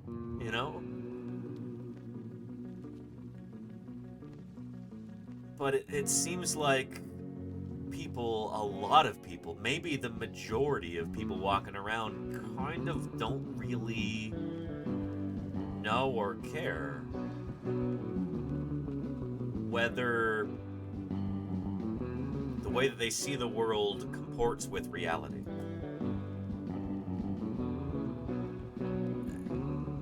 Yeah, alternative facts. Yeah, there you go, Rohan. Yeah, yeah. And it's Sweetie Pie.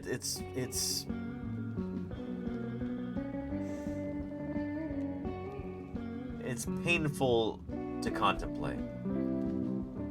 I'll say that.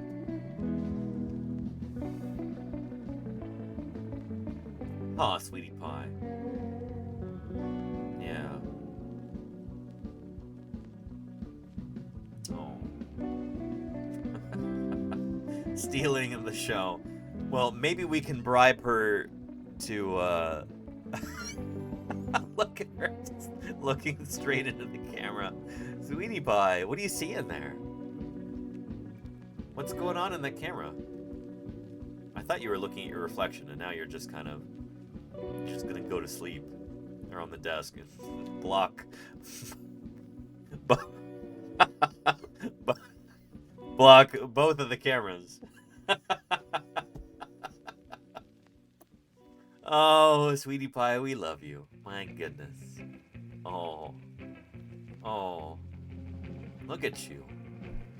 Your carnivorous might as a carnivorous mammal. You lovely feliform. My goodness.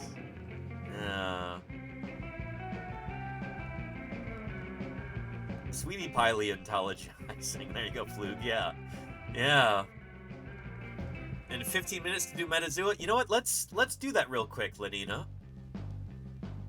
Let's do that real quick. Before I forget. It's stopped recording our streaks on Metazoa. Or hang on, wrong page. There we go. Metazoa. Let's guess our animal of the day here on Metazoa. There we go. We've got 13 minutes left. Let's just start with a cat, first of all, because we got to speed run this. And, oh boy, it's a bilaterian animal.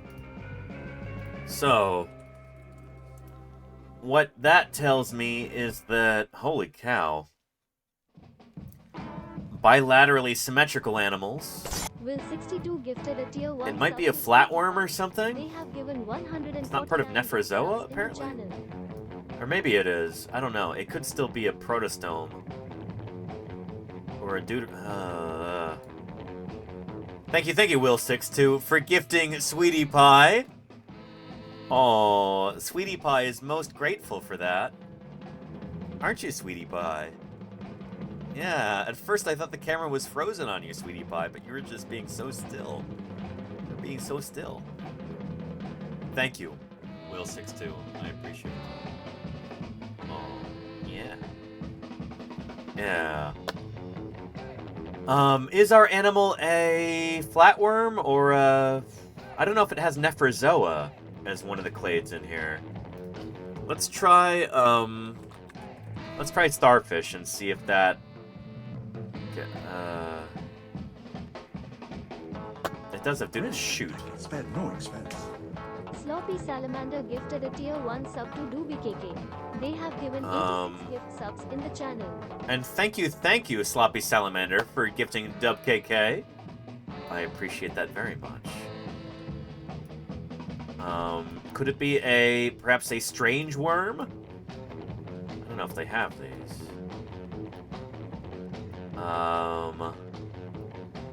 Flatworm. Shoot. It's never had something this basal to Animalia before, has it? Let's search worm. Silkworm, earthworm.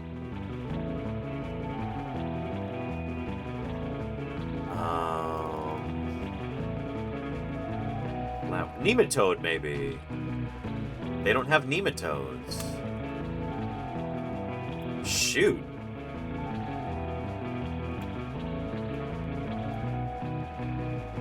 Oh, boy. So it's got to be something... Oh, it's going to be a protostome. What am I saying? It's got to be an insect or something. Let's search, I don't know.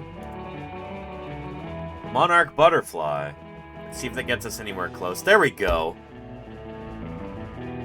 Yeah. So it's going to be some kind of insect here. It's within Neoptera. Holometabola.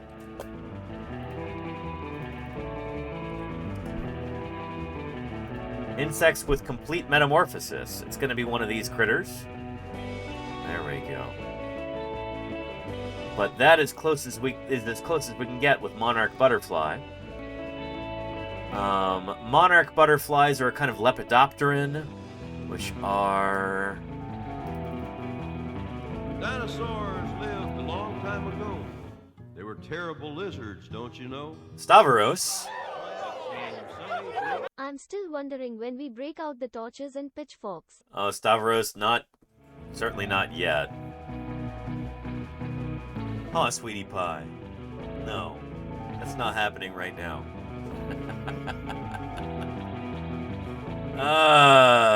Yeah.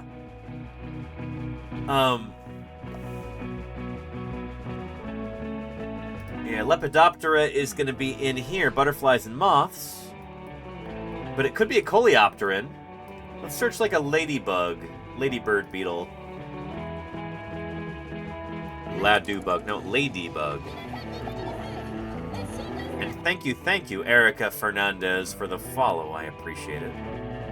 Welcome to Paleontologizing. Ah! A real dinosaur? And DubKK, thank you for the follow. After you got a gift sub, thank you, DubKK, for following. Welcome to Paleontologizing.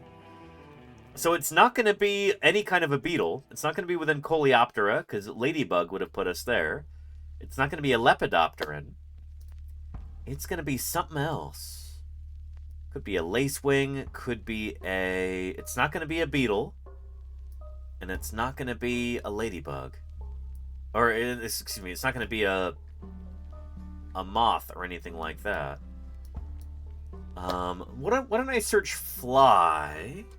And let's see what we've got there. Housefly, fruit fly, mayfly.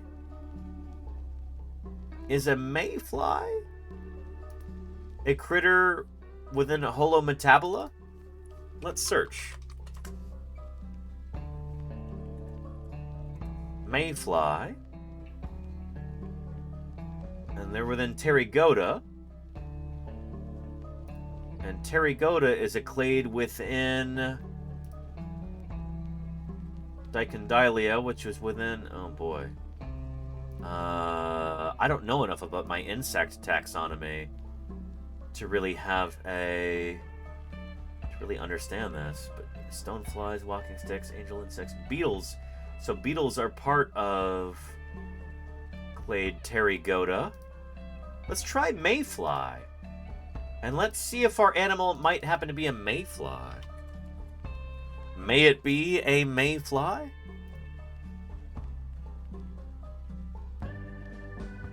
Nope. Mayflies are outside of Endopterygoda, but it is an Endopterygote. Oh boy. Okay. Endopterygoda, aka holometabolites, the same thing. Okay. So that includes the sawflies, wasps, ants, and bees. Oh. Let's try ant. Let's try carpenter ant. And it is a kind of ant. Excellent. Let's try fire ant here.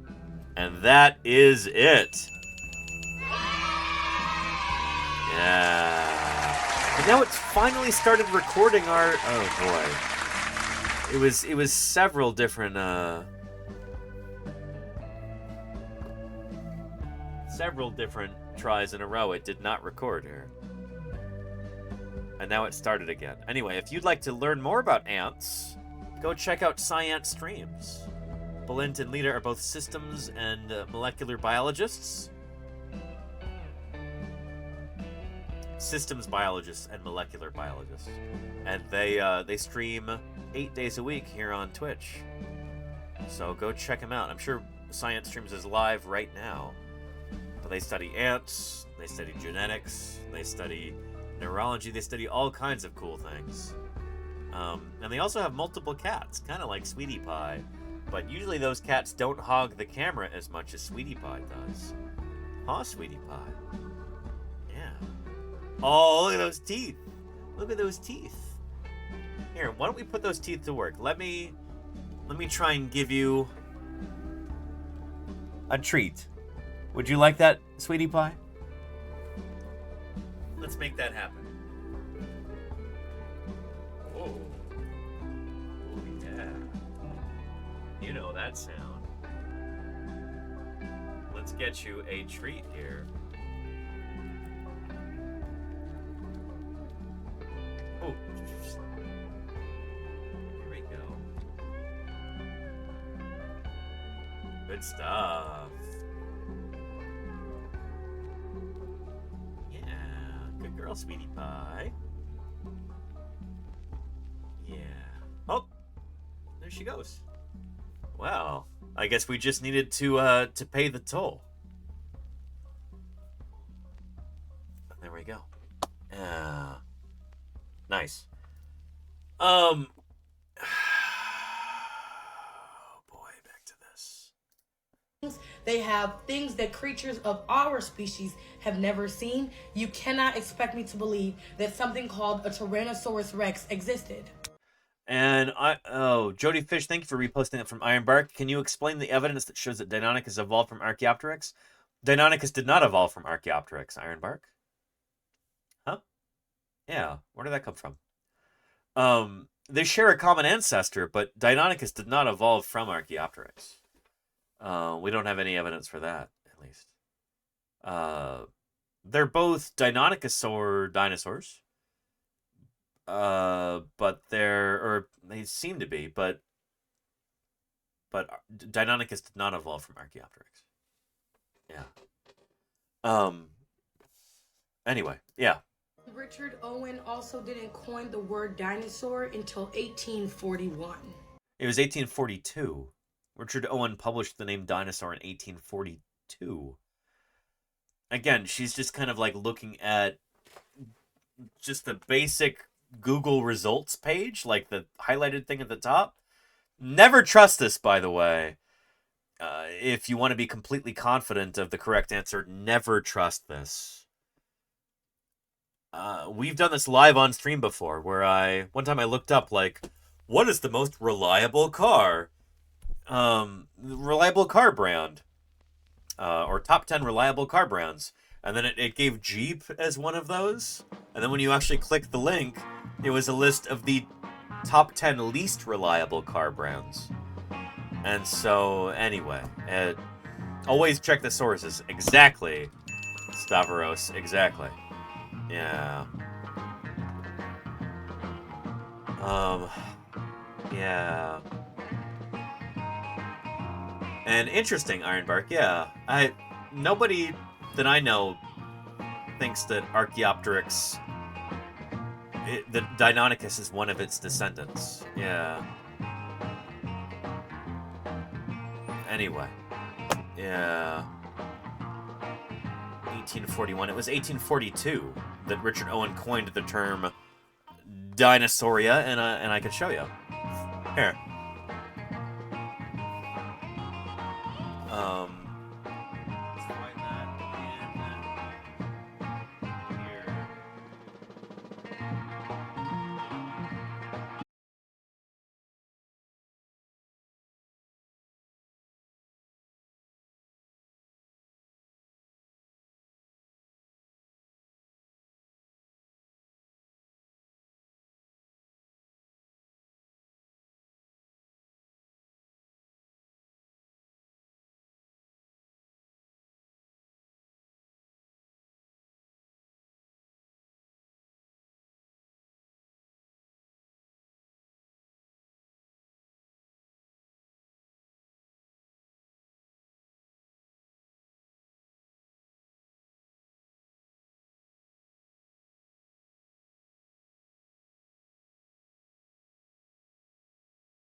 And I really appreciate it.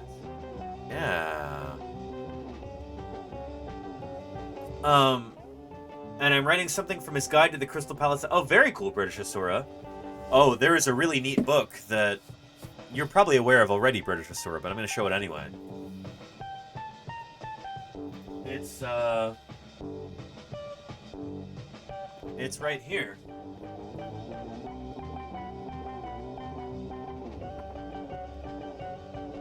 The Art and Science of the Crystal Palace Dinosaurs. Mark Whitten wrote this. This is an exquisite book here. I can't believe I had not gotten this book as soon as it was printed. I should have. This is such a lovely, lovely, lovely book. Oh man, it's incredible. So much information. Yeah. There's that same image you were asking about earlier, British Asura. With Richard Owen and the Dinornis right there. Yeah. Anyway, exquisite book. There are figures that you can't find anywhere else in this book. There's information about the Crystal Palace dinosaurs and other critters in this book that you can't find anywhere else. It is phenomenal. Yeah. The Art and Science of the Crystal Palace Dinosaurs. Mark Whitten is one of the principal authors. Yeah. Anyway. Yeah. Good stuff.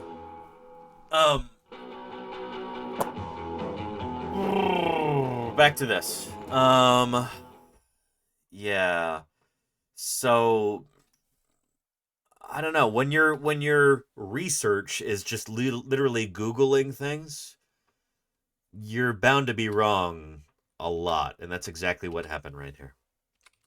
We have things that creatures of our species have never seen. You cannot expect me to believe that something called a Tyrannosaurus Rex existed.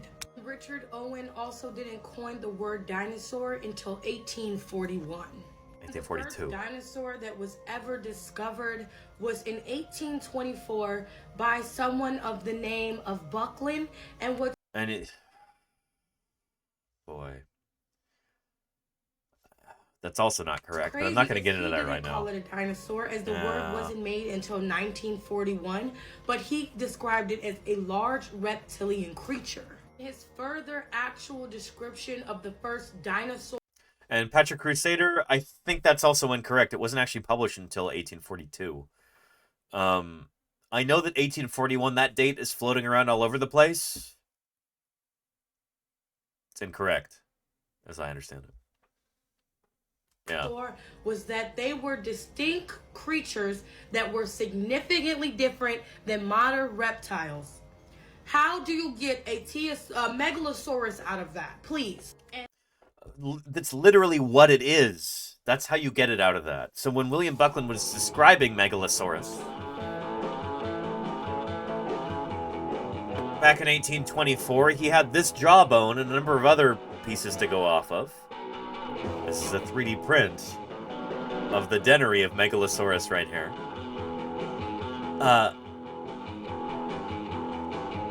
This defines what Megalosaurus is. What do you mean, how do you get Megalosaurus out of this? This is Megalosaurus. That's the point. You know? It's...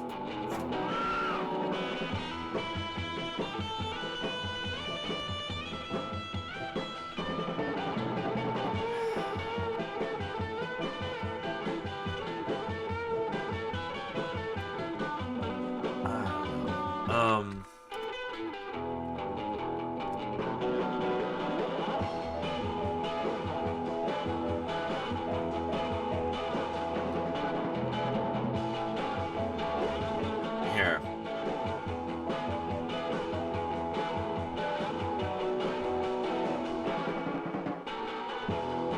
Here, talking about William Buckland and Megalosaurus, let's take a look at this clip here. Creatures were just being invented. A few pioneer anatomists and dedicated amateurs began finding... And so he uses the word invented here, and I kind of feel like that's language that's going to trip up people who are not really, like, looking into this too deeply. If you've just got the most surface level examination of this, you're going to hear that word invented, and you're going to think, oh, this means all this stuff is made up, which is, oh boy. I mean, back in the middle of the 19th century, the science of paleontology, the study of old bones and ancient creatures, was just being invented. A few pioneer anatomists and dedicated amateurs began finding a few teeth here, a couple of bones there, that they recognized as clues to the existence of a world far older than anyone had imagined. And this was, I think this is kind of the crux of the matter here, is that this very idea is really scary to certain people. They're scared of this idea of a world before our own.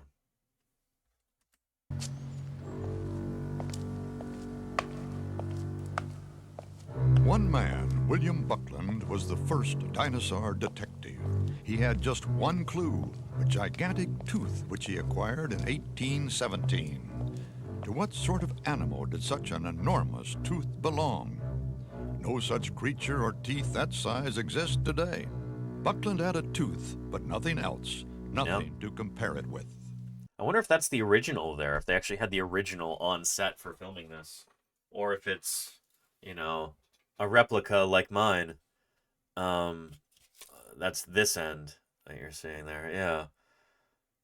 It looks an awful lot like the original. Maybe they actually had the actor hold that for this documentary. I wouldn't be shocked if that's the case. Yeah. These fellows back there in the early part of the last century had nothing to go on. Nobody knew that there were any such animals that ever existed on Earth. Right. They find a little thing like that. Is that what he started with? Something like that? And he says from that he builds a model of a dinosaur? He Come does. on now. He does. And the way he did it is elegant. It's beautiful. That's got to be one of the great detective stories. So this is Bacher here, Bob Bacher. Rigodactylus says some people are really frightened to just be a part of nature and not apart from nature.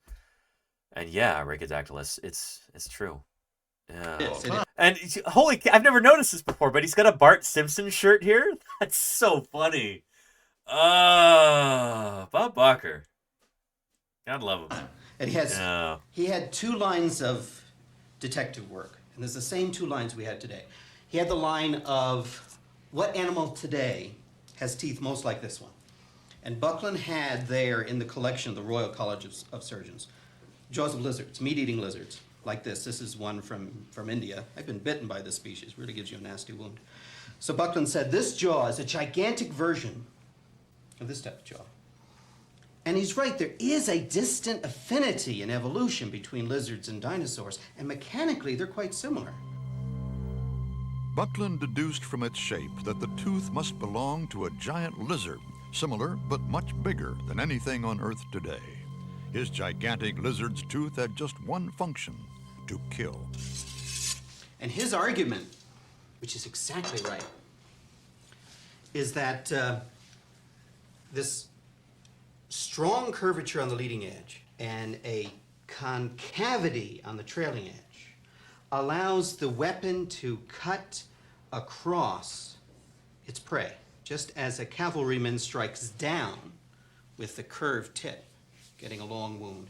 I kind of wonder whether that analogy really works. 100%. It told him that this animal cavalryman's sword, not like a lion or a tiger, theropod dinosaur once in the tooth. throat or behind the neck. This animal killed like a giant lizard would kill, making long cuts in the body of its prey, long jagged cuts, and the prey would be weakened by loss of blood and trauma.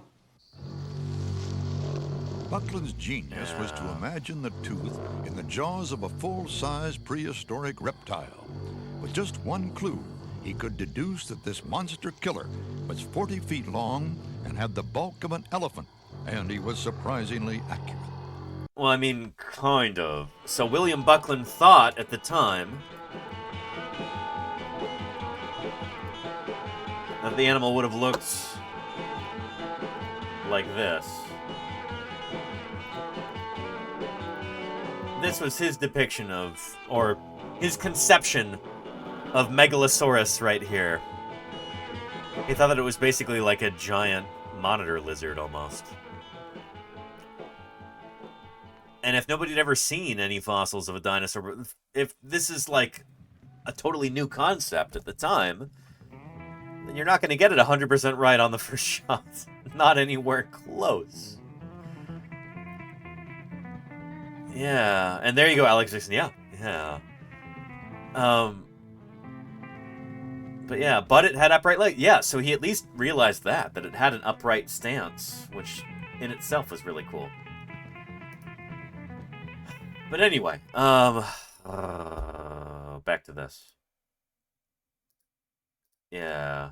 Of the first dinosaur was that they were distinct creatures that were significantly different than modern reptiles. How do you get a Megalosaurus out of that? Please. And Branson, only discovered this because he was intrigued by someone named Devonshire Saw, who had a fossilized chunk of spine, and they said it believed to belong to an ancient reptile similar to an iguana called an iguanodon.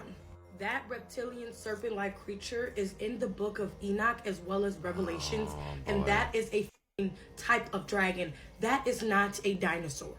Real name for that reptilian-like creature is a shakhdril, and that is a hydra water serpent, and it's a brazen hydrus, which is also a mythological creature that was mentioned in the apocryphal second book of Enoch from the 1st century CE. Anyway, it just kind of goes on like this. And is often seen as an angelic species. Said that while Enoch was going through, I've had a lot of conversations with people with this kind of idea before, and creatures lived and they dwelled near the sun, and it ran its course around the. I don't know. It's kind of wild sometimes. You encounter people who, they have some sort of a book that they really, really like, or they claim to like a lot, and they think that that's real. They don't think that reality is real.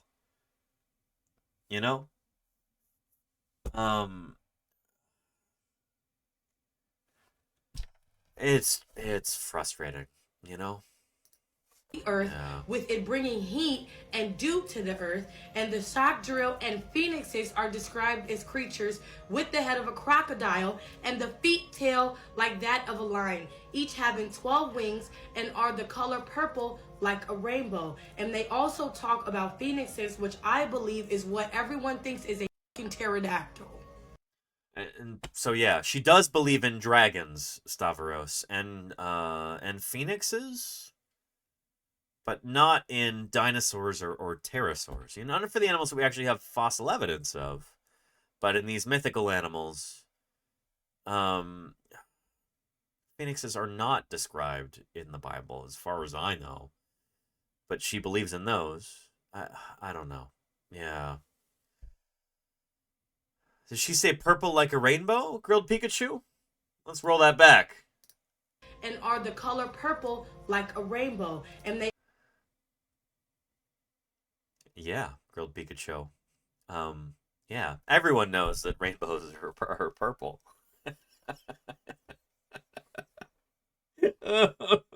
Also talk about phoenixes, which I believe is what everyone thinks is a pterodactyl. List of hidden creatures of the Bible is even longer than the hidden works of the Bible, and all of these creatures are in the apocryphal text that was taken out of all canonized Bibles that you read. I am going to do a series because I want to dispel kind of where people get the idea that you have seen dinosaur bones. You have seen paste and clay put together. Thank you.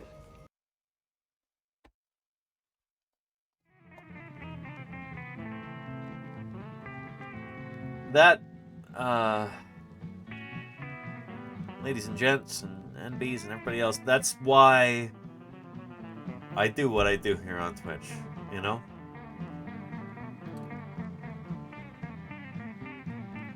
You've probably heard the phrase before that, a lie can make its way all the way around the world while the truth is still getting its pants on. Yeah. So this is from TikTok here, obviously. Dinosaurs. You know, how can it not be? Paste and clay put together. Thank you. Yeah, and shoot, we had another one too. Oh boy. If dinosaurs actually existed, This one is worse, in my opinion.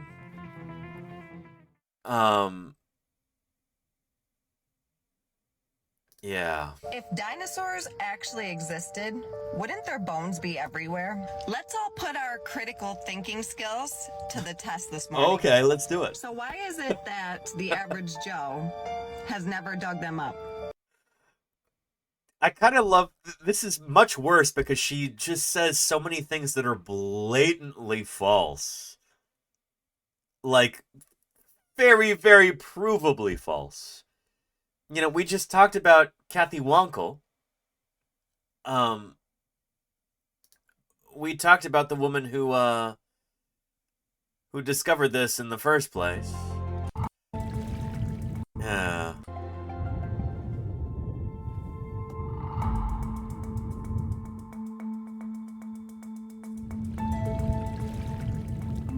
Our family was camped at Fort Peck, which is a dam and a reservoir in eastern Montana.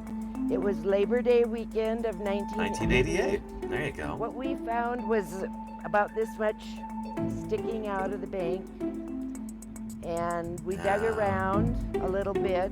And there you go, Francodactylus. Looking for pieces. You and me both. Fossils. We never dreamed Built we'd up an find immunity to this. the entire You thing. more than me, The I bones imagine. stayed in our house, in our basement, till we could bring them to Bozeman. Yeah. That would have been Thanksgiving of And there you go, 1988. Regan. Nice. Pat You eat that popcorn. I'm sure they have a lot of people that bring cow bones and buffalo bones, and so he was kind of ho-hum. And there are a lot of people who just bring It was dark out, cattle I bones and believe, stuff. and I remember great big snowflakes falling, and he came out to our station wagon, took one look, and his eyes got huge. We were pretty excited. We stood out there a long time, all afternoon and the next day, piecing it together. It was, like I said, it was fragmented. I mean, there was only one thing it could be. It was the arm of a T-Rex.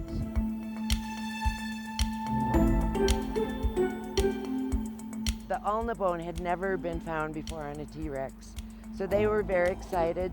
Yep. Wanted to know if we could find the spot and show them the spot. If we find 3 or more bones at a site, the likelihood of it being a skeleton is extremely high. Yep. Yeah. So Kathy Wonkel, she found this in the first place.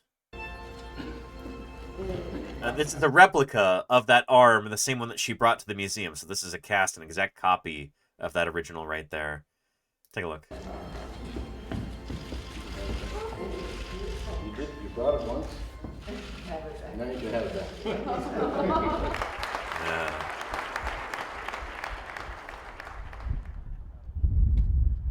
All right. I think I had a bright orange sweatshirt, but I've got a kind of an orange one, and we'll wrap the T-Rex back up. Take them back out to the Dry Creek country where we discovered them in 1988. They're going back home. This is a replica. This is not the original. Yeah.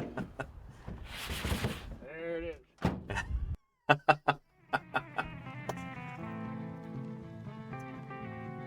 That warms my heart. But, yeah, it really gives the lie to, you know, to this dingus here. Why is it that the What average she's saying. Joe has never dug them up? How can you be this confident and yet this ignorant? But that's, well, these things do seem to go hand in hand, you know? Like, why haven't you or I or anyone we know ever found a bone? Oh boy.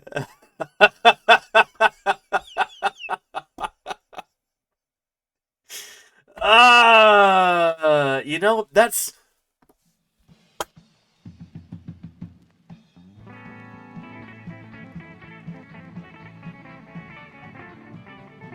I wouldn't feel so salty about this if she weren't so...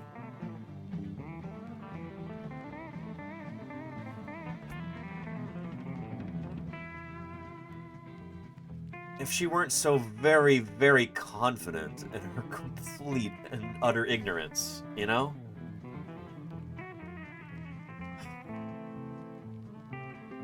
This is why I'm so gung-ho about streaming here on Twitch and about sharing fossil science with you and, you know, showing everybody what it's like to go out there and dig up fossils.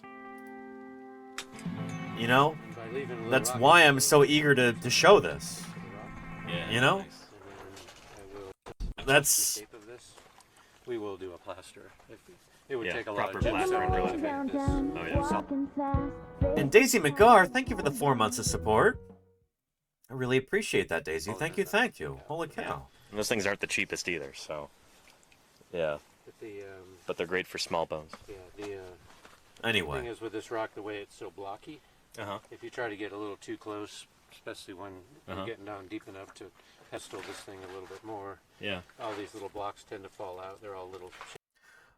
So yeah, that's... How come no one you ever know has found a bone? Or anyone we know ever found a bone? Every one of you watching right now knows someone who has found a bone. And you will see us find more bones live on stream. And Sculpin, thank you for those gift subs. Thank you for supporting this mission of science outreach and education. I really appreciate that, Sculpin. It's the last time I'll play with a dinosaur. Thank you, Sculpin. Holy cow. Sculpin01 just gifted 20 subs. I appreciate that. And paleontologists can be average people. So that's the thing, Grilled Pikachu. I would love to make a...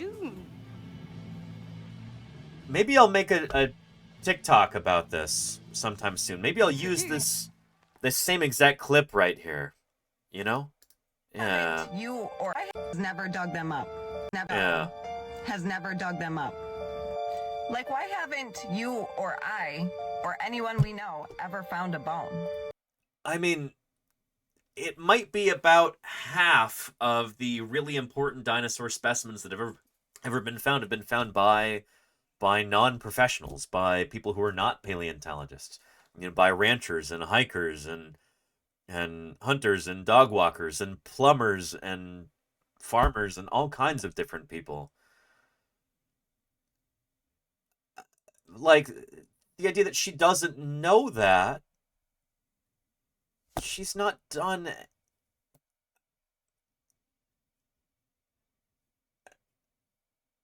even the most basic reading about this, you know?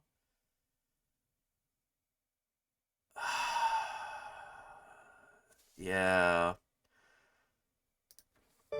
And But anyway. thing, bones can completely decay within 20 years. And SV Harkin, yeah, anybody can go out and find fossils. If you know, if you can go outside and get on some sedimentary rock, you can find fossils. And again, just the front page of Google, not even looking at any of the references, just there it is. The results that Google spits out right there. There's what Google farted out right there. Let's slurp it up for TikTok. But these people are finding fossils that are intact, that still have teeth attached. So this one right here, artificial. This is a cast right here. That is not a real, genuine not the skull, at least.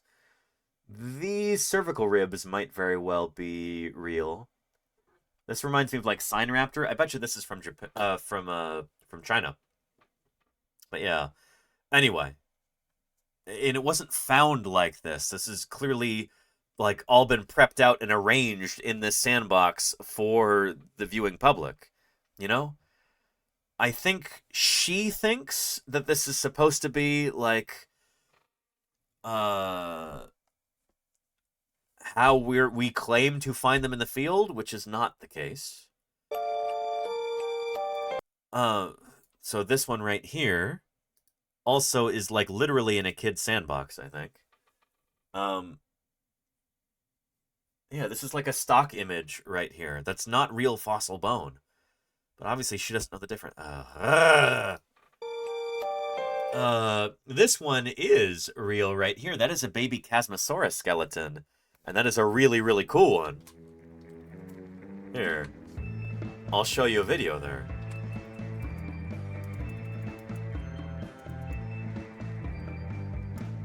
Yeah.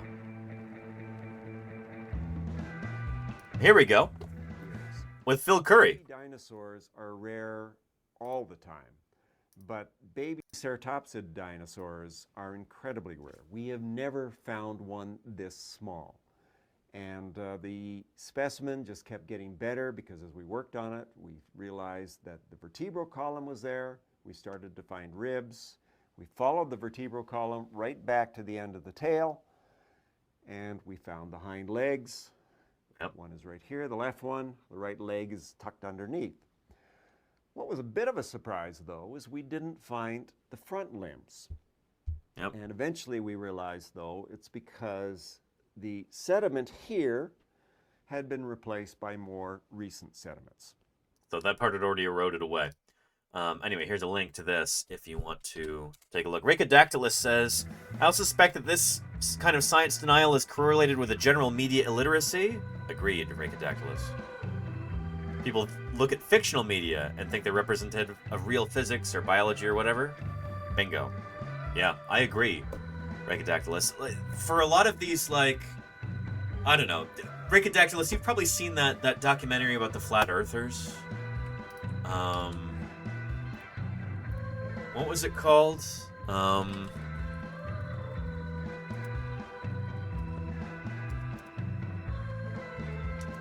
It's like Finding the Edge or something. A Curve something?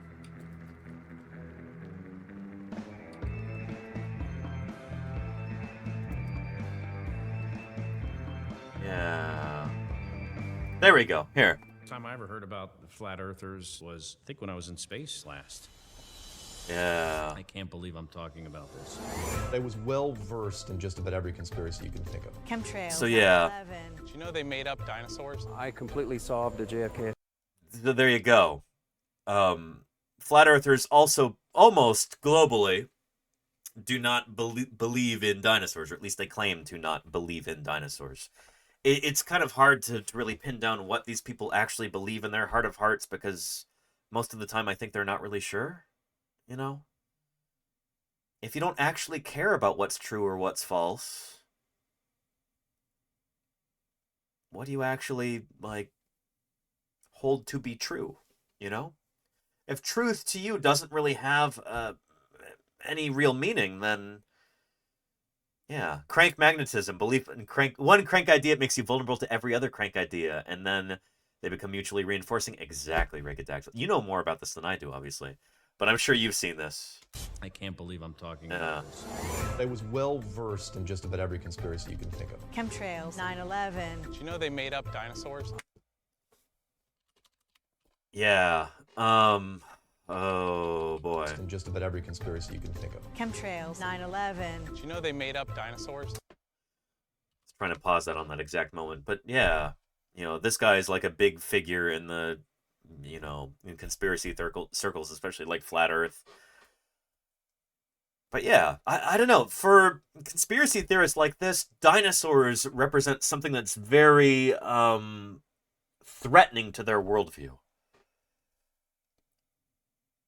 Because if you can find fossils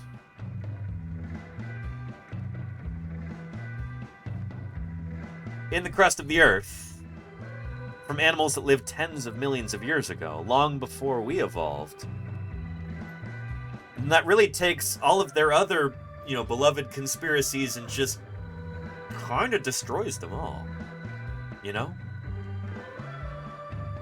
if Earth really does have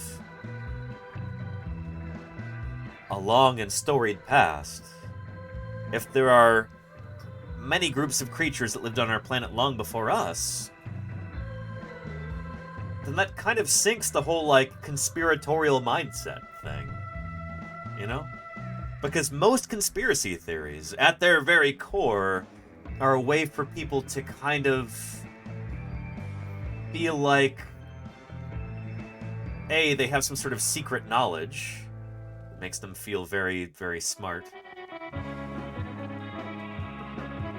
But also, it's kind of a reassurance that, like, there is actually rhyme and reason to the world, you know?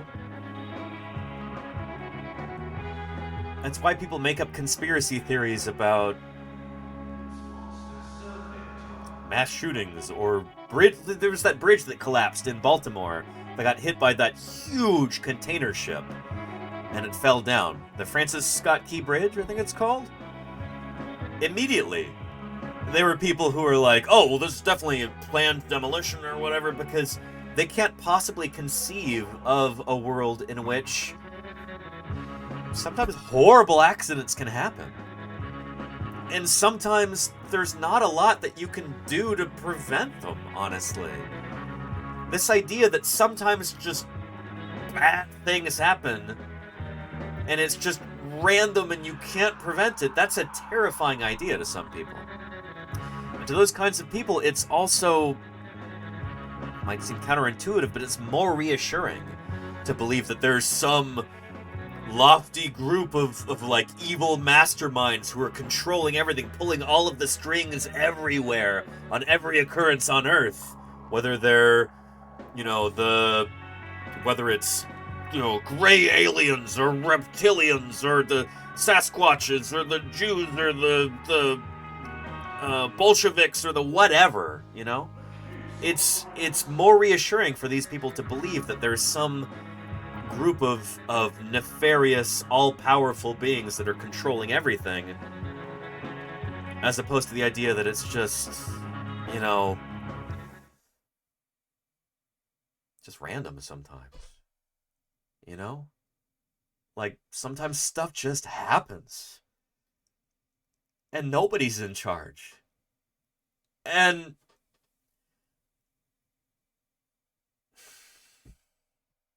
sometimes there's nobody driving the bus. And that is scary. But you know what? It's real. It can be a comforting delusion that there are nefarious powers that are controlling every aspect of your life, but you as a conspiracy theorist, you know about it. And because you know about it, and the sheeple don't know about it, that's very reassuring, you know? They're very uncomfortable with the idea that sometimes, you know, nobody's pulling the strings. We're just here on this big rock floating in space. And nobody's in charge. That's a terrifying idea to a conspiracy theorist. You know. Somebody like that. Just about every conspiracy you can think of. Chemtrails, 9/11. Did you know they made up dinosaurs? I completely solved the JFK assassination, which I'll share with you at a different day. And then Mark said that he was a member of the Flat Earth Society. And I said, oh, Mark, what are you on to now? This is what it is. Excuse me, anyone ever told you the Earth is flat? I caught his smile, he wasn't buying it. Nobody wants to admit that they've been fooled, but it's happened to every one of us. If you look on Google Trends, it's like spike. There's now flat earth dating sites. I mean, we've got songs. Why is it expanding the way it is? Right. Yeah. Anyway. Yeah.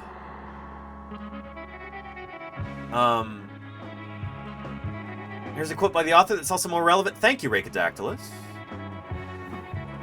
They say, the main thing I learned about conspiracy theory is that conspiracy theorists believe a conspiracy theory because that is more comforting. The truth of the world is that it is actually chaotic. The truth is that it is not the Illuminati or the Jewish banking conspiracy or the gray alien theory. Truth is far more frightening. Nobody is in control. The world is rudderless. There you go. Yeah. Yeah. Anyway. Yeah.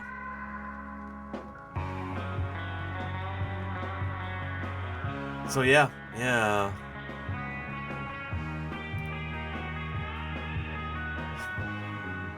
I don't know. Somebody who studies dinosaurs, who digs up dinosaurs. It's interesting how often dinosaurs are brought up by conspiracy theorists. Because, frankly, dinosaurs scare conspiracy theorists. They can't believe in dinosaurs if they want to maintain this idea that, like, that they are at the center of the universe, that they do have this special knowledge that no one else has.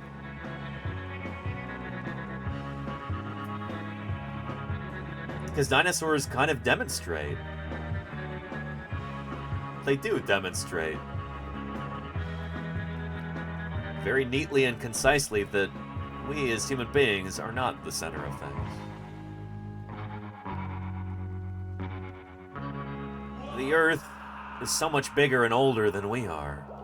And the universe even more so.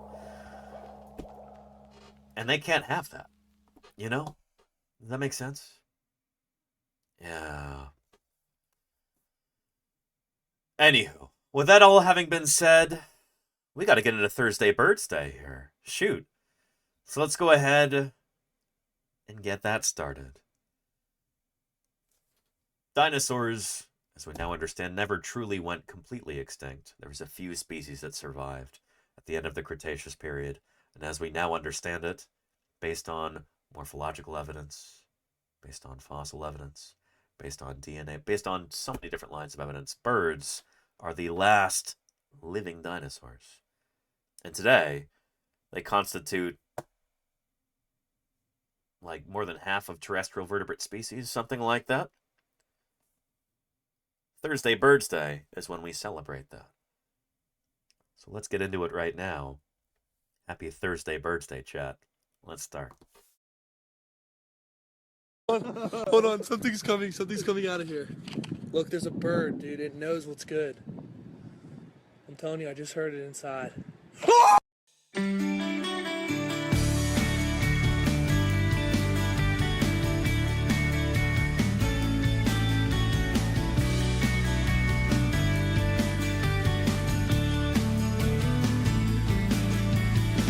don't care if Monday's blue, Tuesday's gray and Wednesday too.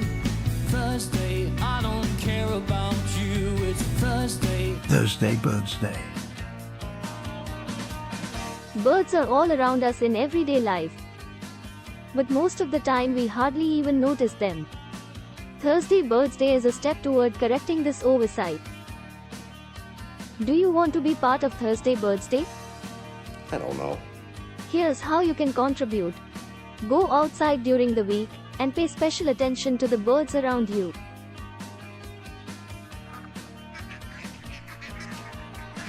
See if you can take a picture of a bird.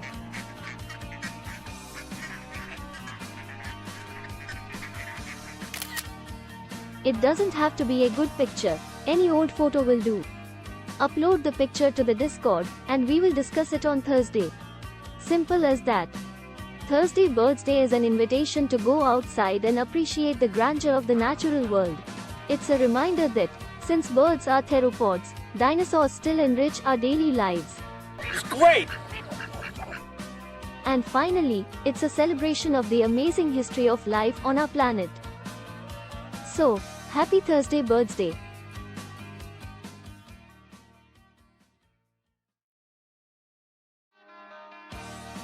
Happy Thursday BIRDSday, everyone.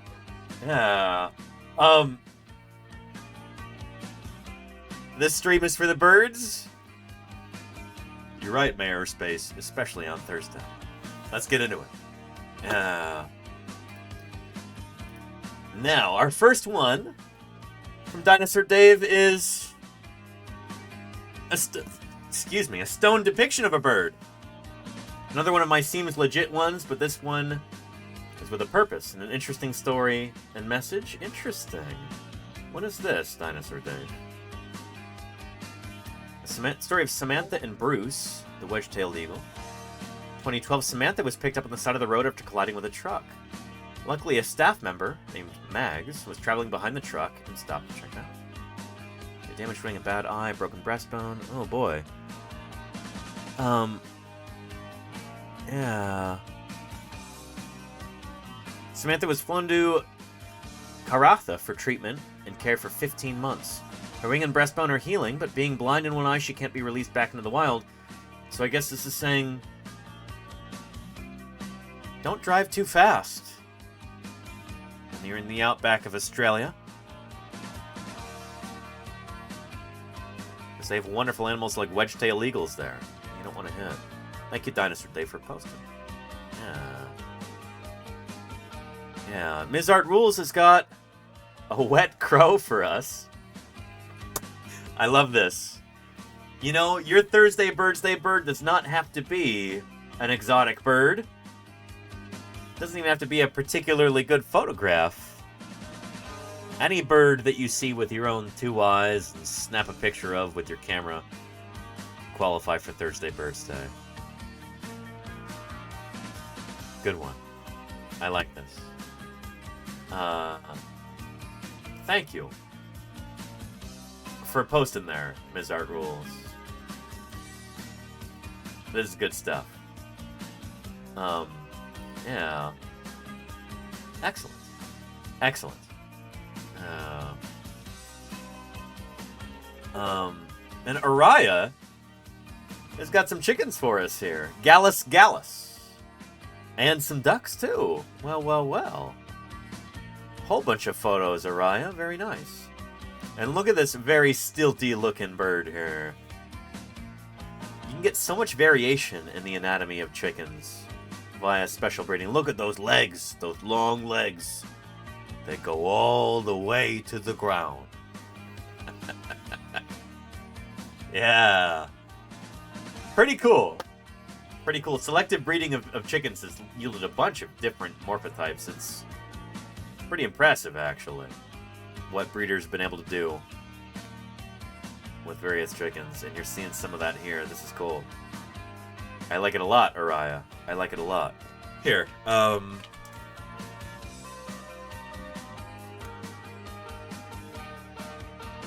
different chicken varieties. So many different kinds of chickens. Here's just a small sampling of different breeds of chickens here. Yeah, it's pretty wild, actually. The kind of variety that you can achieve.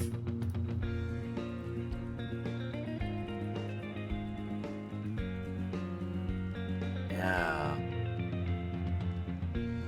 It's, Here, I'm trying to find you a decent video about this, and...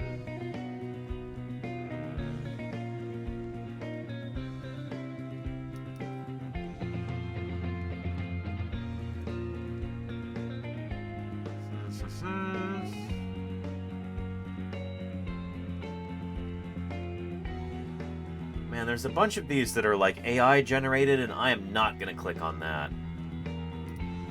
Ugh.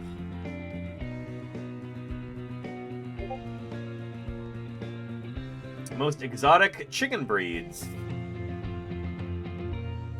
Let's take a look at that.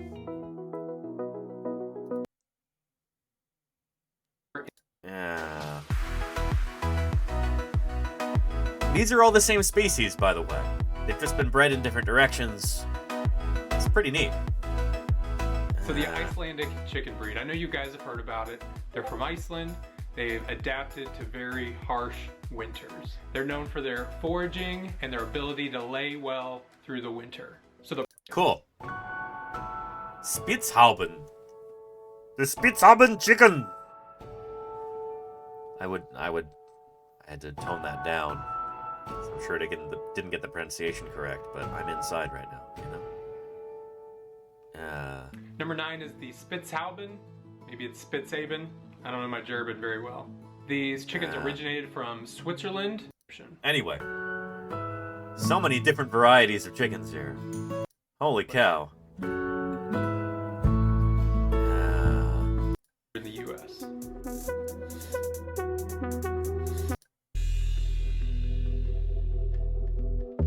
Good stuff.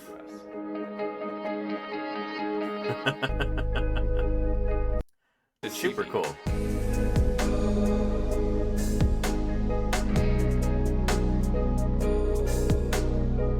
Yeah.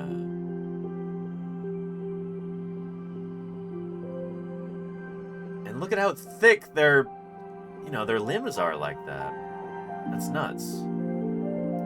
Anyway, interesting stuff. There's a bunch of different varieties of chickens. And they're very cool. Yeah. And Orion says there are only so many breeds I could get pictures of, and you seem to have gotten a good cross-sampling. This one looks a lot like a duck. Funny how that works. Yeah. Very cool, Araya. Thanks for posting. Very neat. Alexander Morrison's got a little bluey this time. This guy appeared as I'm pulling up to a friend's place. Figured you would appreciate it despite the short time this bird gave me to record it, strutting away. Credit once again going to Mr. Brian Eng for the epic music. Nice. Let's take a look. Little blue heron. Lovely. Oh, blue herons are really neat. Yeah, good stuff. Here, let's look up the little blue heron on our Tree of Life. And we'll look up a bunch of these other birds, too. Little blue heron. There we are.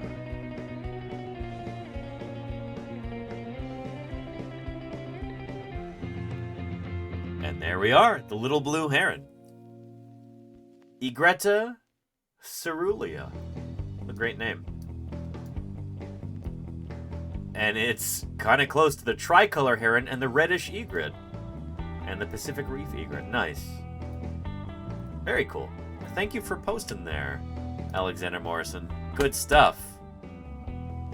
Video got some compression issues. We'll watch it one more time. There. That happens sometimes on Discord especially, I've heard. Man, it's got to be cool living in Florida just to see all the wildlife there. Florida's got species of bird and plant and reptile that you seldom see in other parts of the U.S. That's pretty neat, Alexander Morrison. Thank you for always sharing with us the bounty of your homeland there. It's my friend and never leaving me. Nice. Yeah, good stuff. Doki Doki Baka has got a... Who is this? Ooh, who is this? Not a turkey vulture. Who is this? It could be an osprey, but I don't know my birds of prey well enough to be able to recognize it just based on the silhouette. Is it an osprey green herring? Nice. Yeah. Very cool. Cool stuff. And then we've got, of course, Brantic canadensis, the Canada goose. Yeah. Very cool there, Doki Doki Baga. That osprey in particular is really neat. Well done. Very cool. And then who else have we got? Somebody.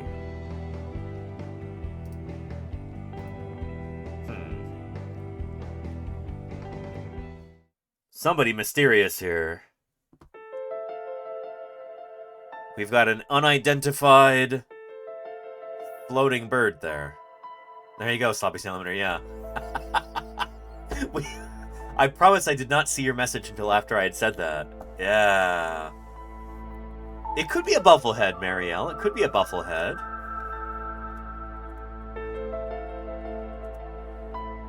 Yeah, could very well be one of these guys.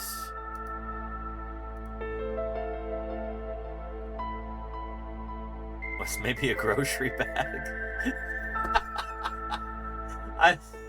Could be Space. Could be. But these look a bit less mysterious.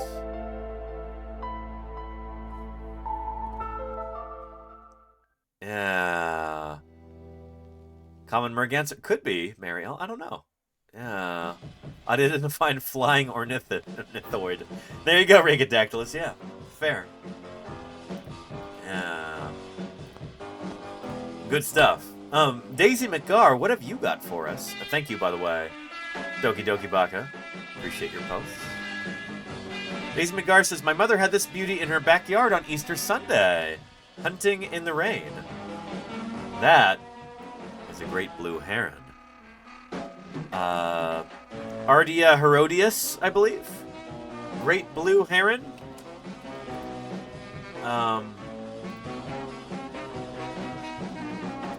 Great blue heron. Bright bluey.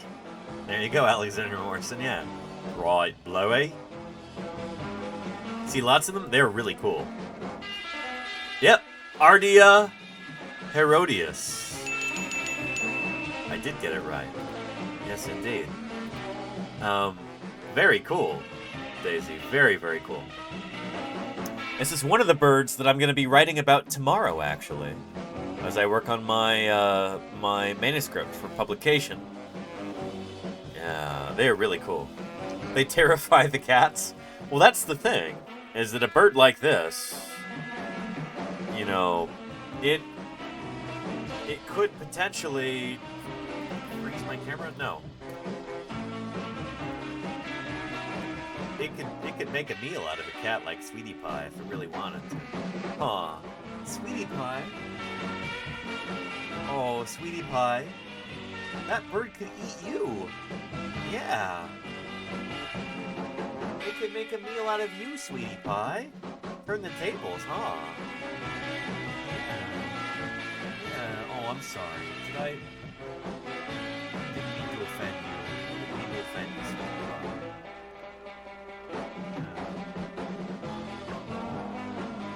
It's okay. I won't let the heron eat you. That's why you stay inside. So you don't eat any birds, and so no birds eat you. Yeah. How's that sound? Good, I hope. Yeah. Okay. Let's continue now.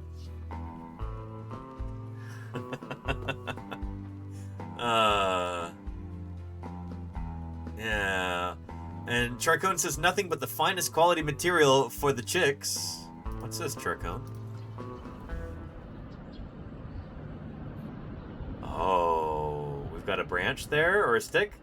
Some twine? What is this? Yeah, you get that. Get that. Build your nest out of it. It's nest building season here in the Northern Hemisphere. And birds galore are collecting material for their nests. Very nice. Your yarn! Oh no, Gojira!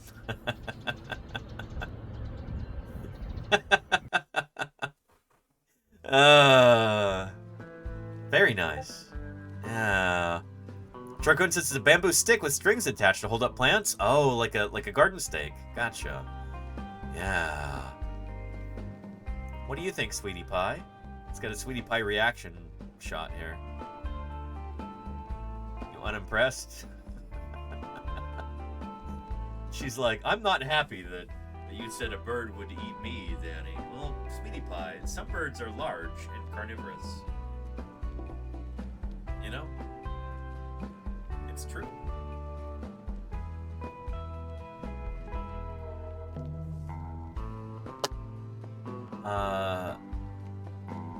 Will62 says Sweetie Pie checking for flat earthers in chat. Oh boy.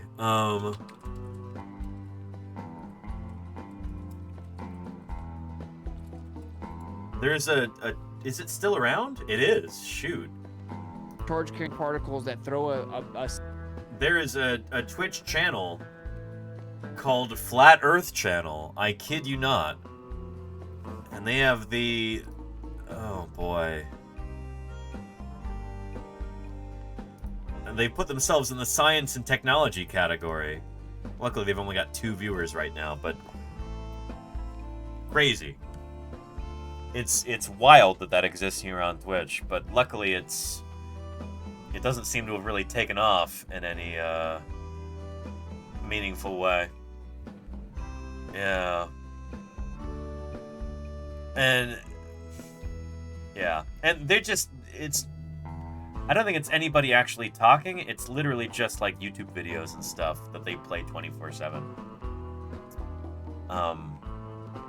But yeah. Yeah.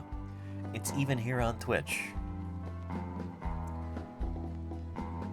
And it is a good point, Mayor Space. Yeah, we don't mind having flat earthers in here as long as they're not hijacking the chat. Everyone's welcome to learn. Absolutely. You know, that's the whole point of me doing this in the first place.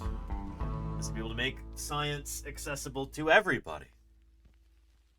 Whether you're, I don't know, a flat earther or a Hare Krishna or a member of some sort of cult who either believes that either pineapple should or should not be on pizza, and it either should or should not be on pain of death or whatever, you're still welcome to be here, you know? Yeah. Huh, sweetie pie. Yeah, whether you're a cat watching the stream after your owner has fallen asleep, or I don't know. Everybody is welcome here on Paleontologizing. No matter what kind of crazy circumstances or beliefs or convictions you might have, everybody's welcome. Yeah.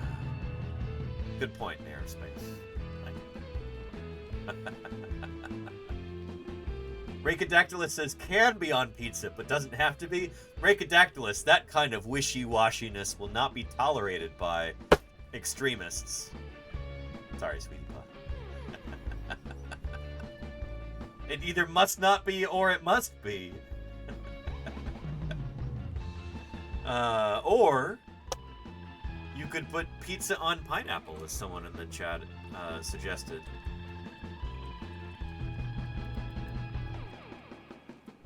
Yeah.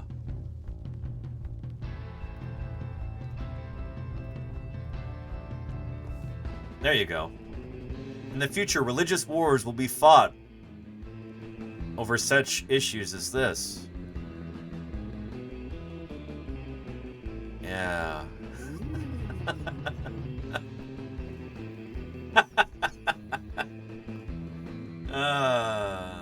Oh, sweetie pie. Yeah. This is an abomination, says Green Herring. Uh-oh, the religious wars have started. And she is staring into your soul. Will she find you wanting, Paleo Lord? What do you think, sweetie pie? What do you think? Are you looking at your reflection in the lens, sweetie pie? Is that what you're doing?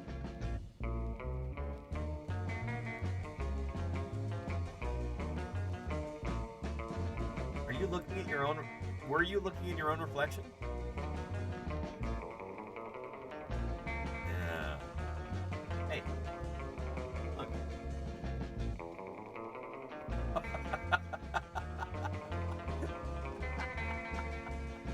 Oh, sweetie pie.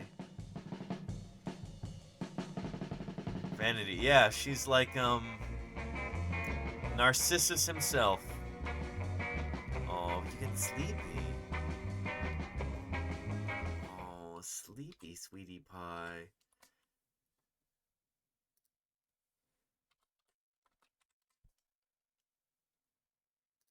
Yeah.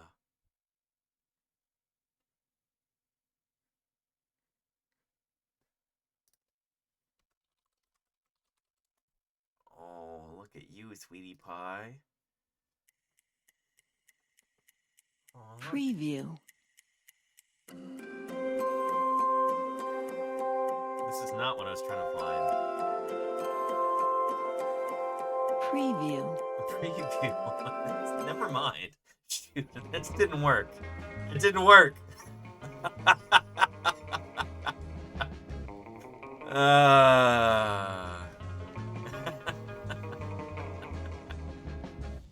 Oh.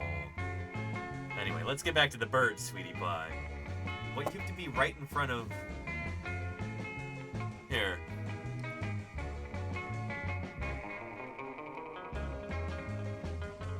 Can we try another camera, maybe? You're in front of that camera too, sweetie pie. You're in front of all of the cameras. All of them.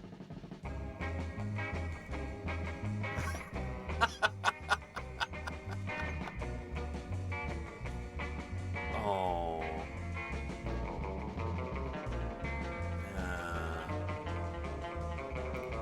Oh.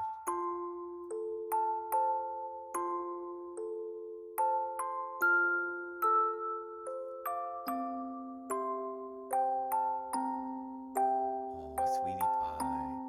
So sleepy.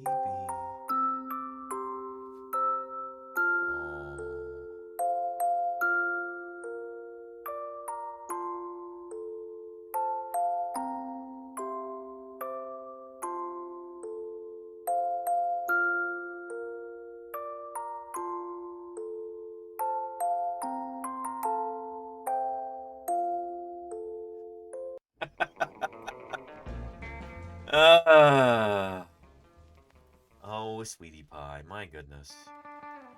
You're such a camera hog. You're such a camera hog.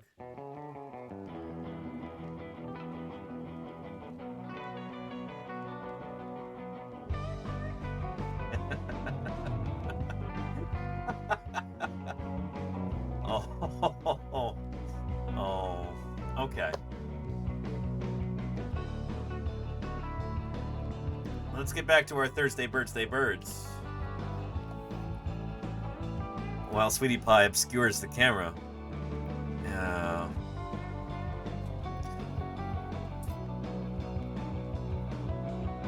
That's cool, Charcone. Watching a bird like this trying to get some nesting material. Good for him or her. Them. Good for them. I don't know. Is it a European robin? American robin? It's like an American robin to me. Yeah. Nice. Yeah. Very cool. Lady Fiend has got a video here. I don't know if... Oh boy. I hope there's no copyrighted music here or anything. So the stream doesn't get nuked. Here, let me try this here. Open in browser, leaving Discord, visit site. That didn't work.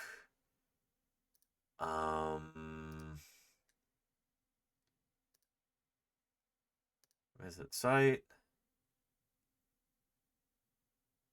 And we've got hornbills there walking down the road. Very nice. These look like maybe greater hornbills? Not totally sure. But, very nice. Yeah. Holding some mice or frogs or something in their jaws. Nice. And hello, Mini Pie. How are you doing? We've got Mini Pie and Sweetie Pie here. Oh, no, is that Moon Pie? Oh, Moon Pie. How are you doing? You gonna come up here? You gonna come up here, Moon Pie? Hey, come here. Come on up. I like how Sweetie Pie is watching Moon Pie. Come here, Moon Pie. Yeah, that's just Sweetie Pie. Don't mind her. Yeah, it's okay. It's okay, Sweetie Moon Pie. Hey.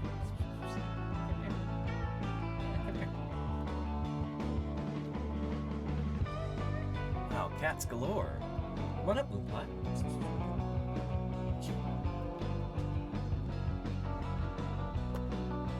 let's ignore Moon Pie because that's usually the secret to getting her to appear. Joshua Sweet, thank you for those 20 months of support, Joshua Sweet. Thank you, thank you.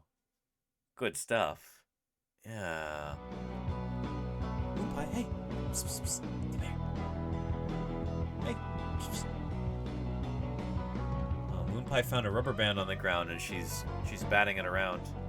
Oh, she's enthralled by that. Sweetie Pie's watching her. Oh, that's funny. Hold up, Moon Pie. Hey.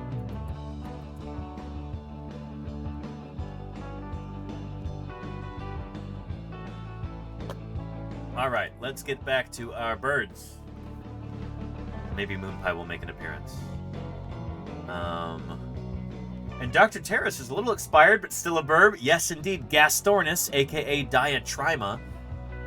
Fooled me thinking it was a terror bird until I got up close and saw that classic beak shape. Yes, indeed, Dr. Terra. This is a... It's probably an Anseriform bird. We think these guys are... Oh, there goes Sweetie Pie. These guys are probably related to, like, ducks and chickens. But, hey, Sweetie Pie, don't harass Minnie. Hey, Sweetie. Hey. I'm watching you.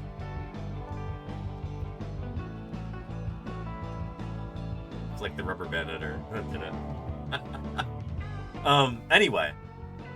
Gastornis, aka Diatrima. Cool critter. Really cool critter. These ones, scared the jeepers out of me when I was a kid. Going to the old California Academy of Sciences.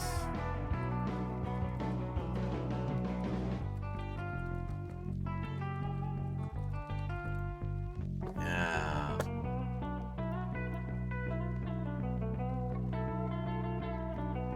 You gotta put that in quotation marks. Let's see if Google image search still works. Oh boy, maybe not. Trima model.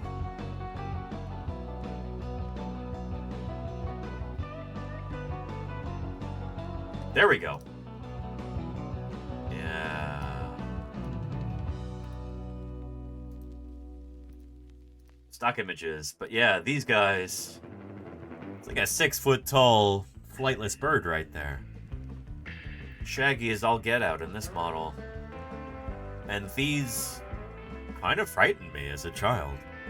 Even though they're probably herbivorous, they probably mostly ate plants. Well, I'm sure they ate small animals too, when they got the chance.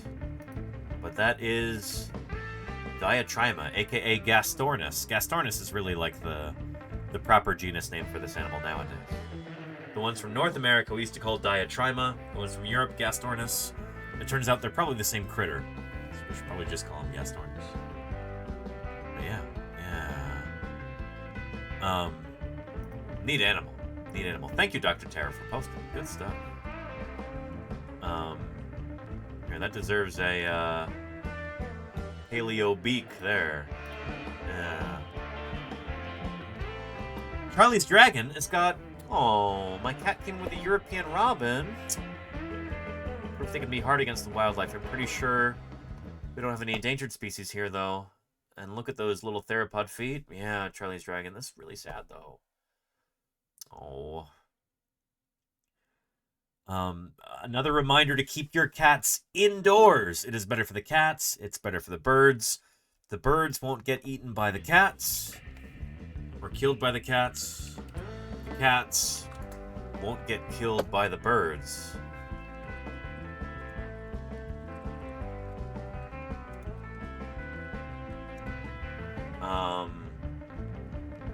Here, take a look at this. There's a kitten right there, and oh boy.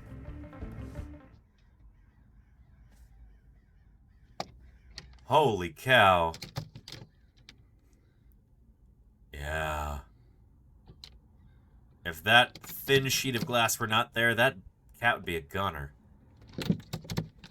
Yeah. Outdoor cats are killed and eaten by birds more often than you might expect. Next time you see, like, a missing cat sign stapled to a telephone pole somewhere, chances are that cat was eaten by either a coyote or a bird of prey. There are red-tailed hawks that live here in the East Bay area that specialize in killing and eating cats. And they'll just kind of move from neighborhood to neighborhood, and they'll just eat all the cats, and then they'll move on. So, keep your cats inside, people. Yeah.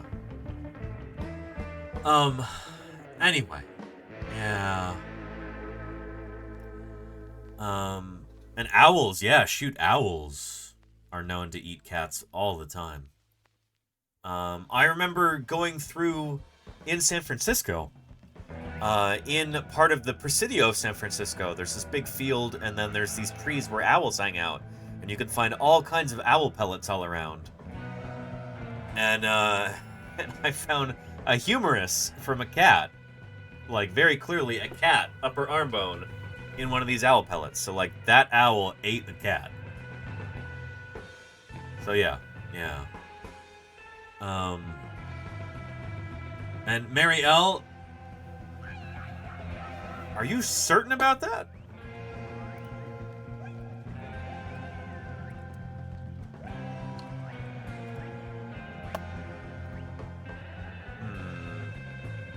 Oh boy, I'm not going to show you those videos.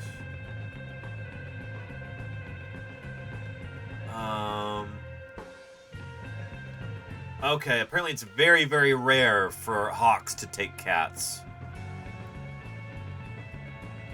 Okay.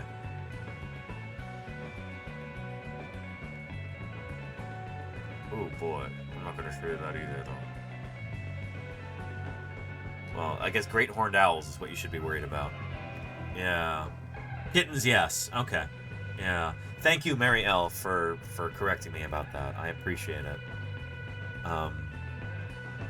Probably know this a lot better than I do, and I appreciate your expertise, so thank you. Yeah.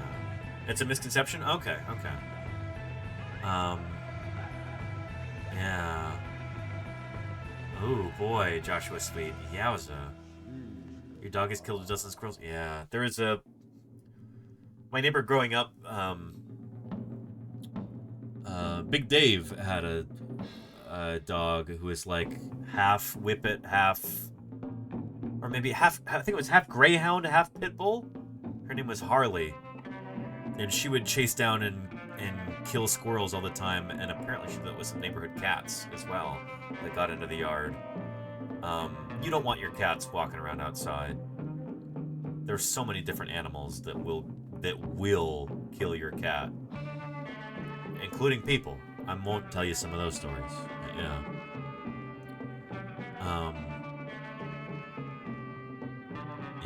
Yeah, salamander, yeah.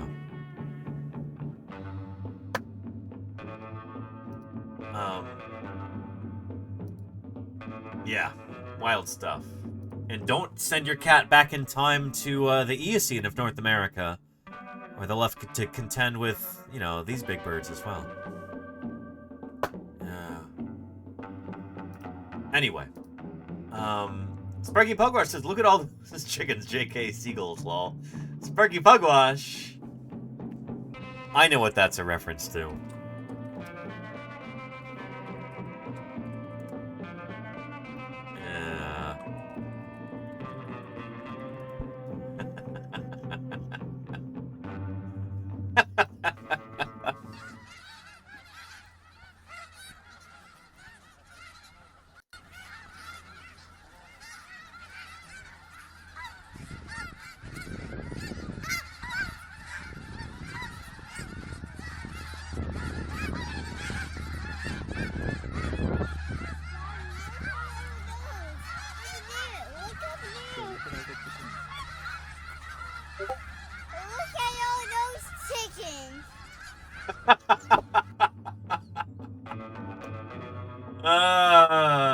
Yeah. Good stuff, Sparky Pugwash. And gulls, I don't know what kinds of gulls these are. I don't know my members of family Laridae well enough. But Sparky Pugwash, in Utah, where these animals are worshipped as divine beings, this would be quite the good omen. I'm only half joking. Yeah. Good stuff, Sparky Pugwash. Good stuff. And Dinosaur Dave has got... Who is this? Are those guinea fowl? They look like guinea fowl. Yeah, bingo. Helmeted guinea fowl. Let's look them up on the Tree of Life as well. They're a kind of galliform bird, if memory serves. Yeah. They are funny, Oriah. They are indeed. Such cool birds. I found remains of a helmeted guinea fowl on the beach in Alameda, California a few years back. Maybe the remains of some person's meal or something? It was incredibly weird. But yeah. I posted it to iNaturalist. It's still on there. But yeah, helmeted guinea fowl. They're related to other guinea fowl. And they're related to pheasants, quails, and other birds like that, like prairie chickens. Yeah. Ptarmigans, too. The state bird of Alaska.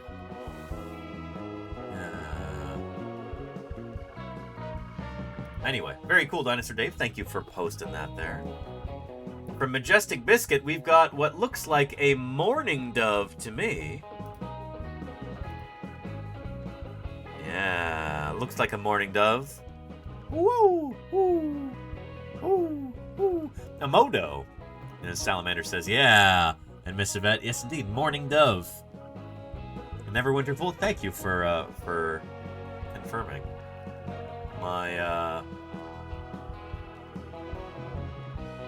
ID, my identification of this dove. Good stuff. Yeah. Cool, Majestic Biscuit. A classic Thursday BIRDSday bird photo. Might be a little blurry, but there it is. It's a bird you spotted. Nicely done, Majestic Biscuit. Nicely done. Yeah. And Rachel Darling Endeavor says, this week, the real OG Tony and I caught some house finches eating at the feeder. Don't be fooled by the perfectly timed photo. These little dinosaurs aren't smooching. They are fighting. We also attracted another species to the feeder, a couple of Eurasian collared doves. Oh, very cool. Very cool, Rachel Darling. That is really neat. Yet they almost look like they're smooching, but no, they're fighting? Terrifying. These theropod dinosaurs. And look at that lovely collared dove. That's beautiful. You can see the collar clear as day right there. Nice. Yeah, look at them. Fight! You can see that crest raised right there. Like, he looks a little angry. Yeah, this is a great photo. Rachel Darling Endeavors, thank you so much for posting that. This is beautiful. Take a look at that collared dove as well. Nice. Very nice. Yeah. Such a distinct looking collar as well. Very cool. Very, very cool. I like that a lot, Rachel Darling. Thank you for posting. And Salamander says they could write a buddy comedy about these three. I have cleaned the windows since the picture was taken, but I'm stuck with the plastic wrap until the dang weather commits to being spring. Understood. But yeah, shoot, who are they? We've got a blue jay right here. We've got what looks like a mourning dove right here and a house sparrow right here. 3 birds in such close proximity. 3 different species. That's impressive. Salamander, that is impressive. Nicely done. Nicely done. Good work. That's cool. That's very cool. Asazi's got some wild turkeys from a high school I was working at in Ontario, Canada. Meleagris gallopavo. Man, these birds range from coast to coast now here in the U.S. There was a time when they were nearly extinct. Now they're everywhere. And good for them. Very cool, Asazi. Very cool. Yeah. And we too. Wait, wild turkey. Oh. WI is wild, TU is turkey. Oh, we too. Oh, I like that. I like that.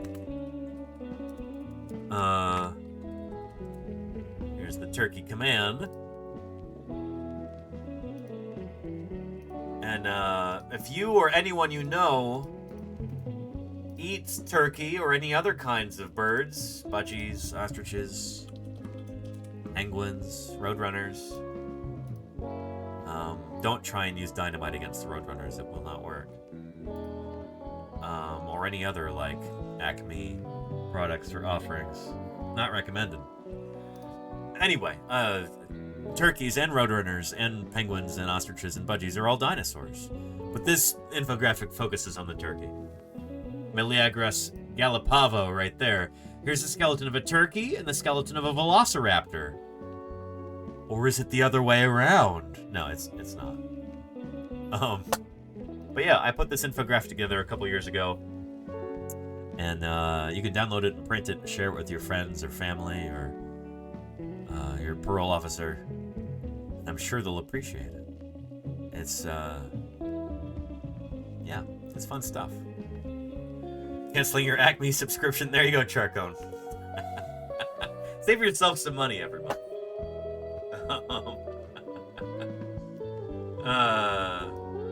Yeah. Anyway, very cool. Very cool there, Asazi. All these turkeys. Good stuff. Yeah. Anvils don't work either, says Salamander. Correct. Mayor Space says this is one of several grackles watching me fish with my sister and her kids. Hang on, wait. There were several grackles that were watching you fish with your sister and the grackle's kids? Just waiting for us to cast into the weeds so they could steal our bait. Clever birds.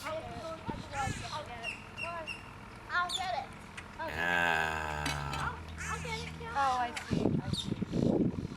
You were fishing with her kid? I'm confused, Mayor Space. But really cool. What? We're using the sister and her kids as bait, or... I'm not sure, but Salamander, is this a lovely video? Mayor Space, you've outdone yourself. This long, leggy grackle. The brown grackles are female. Yeah, that's what Mayor Space was saying. Yeah. They did steal a few minnows. Well, well, well. Clever little theropods. Hopefully they didn't steal any children. But they are pretty... Even a bird like a grackle, you might not think of this as being a particularly charismatic bird, but they're beautiful. You photograph any bird up close, and you will be appreciating a wondrous creature.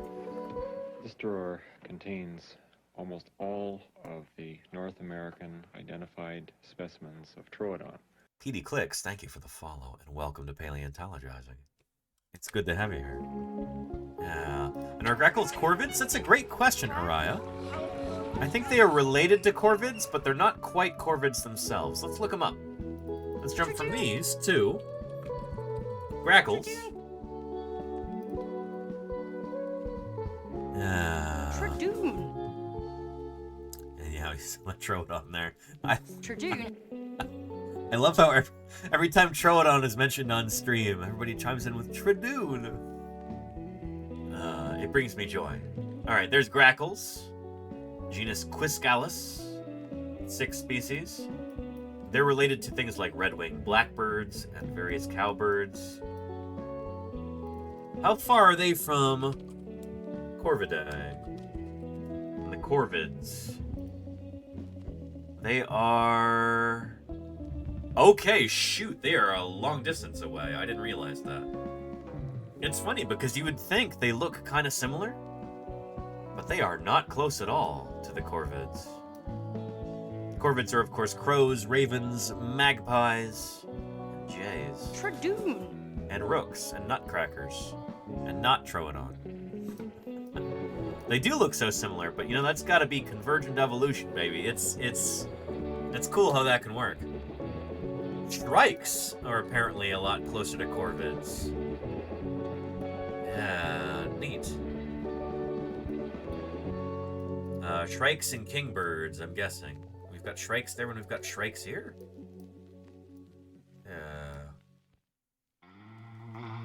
Wait, and kingbirds too, right?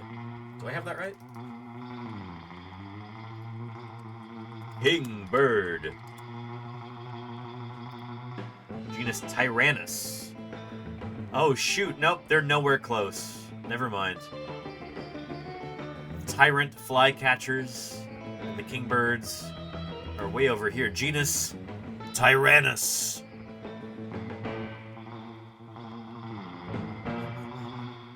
The most tyrannical of birds. Maybe not the most tyrannical of theropods. But yeah. Cool. Anyway, thank you for posting this in aerospace. This is lovely.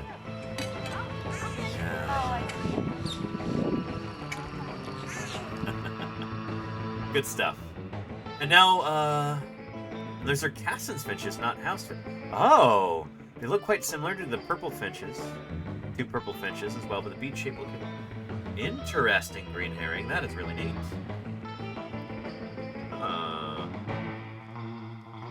Blue. Axeman's got a female northern cardinal enjoying the evening sun. You know, the female northern cardinals are not nearly as, they don't get as much attention as those males. They're very pretty in their own right.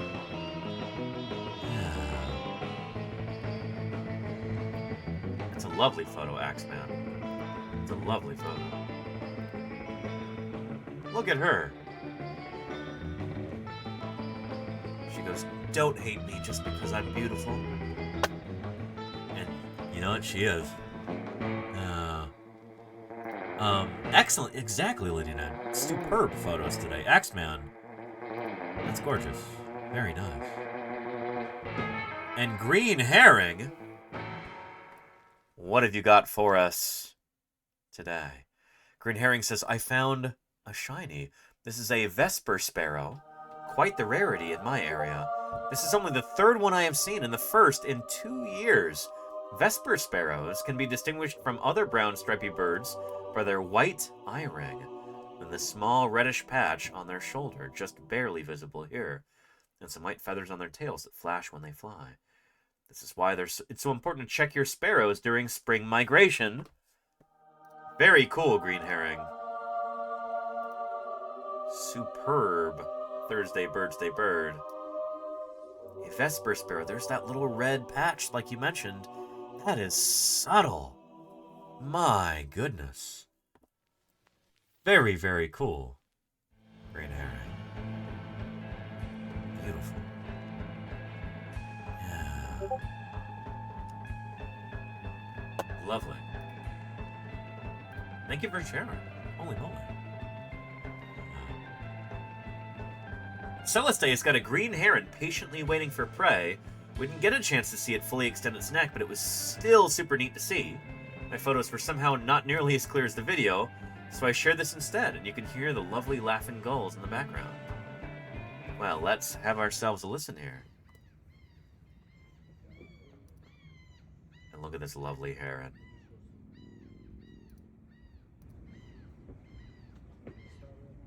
Beautiful. Herons are so much fun to watch. I could watch them all day, and I almost have sometimes. Yeah. Lovely. What a cool critter.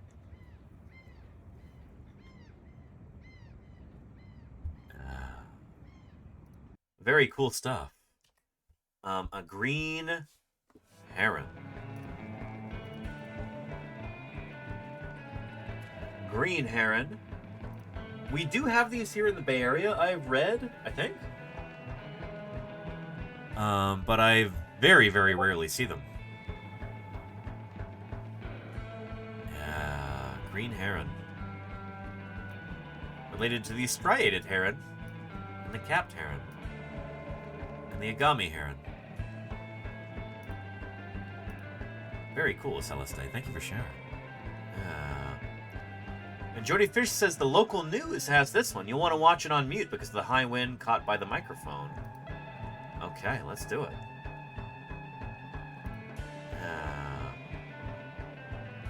And look at that.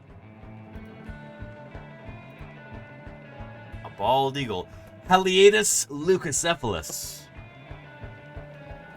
There, let's get some properly patriotic music. The bald eagle. Pride of America, bald eagle.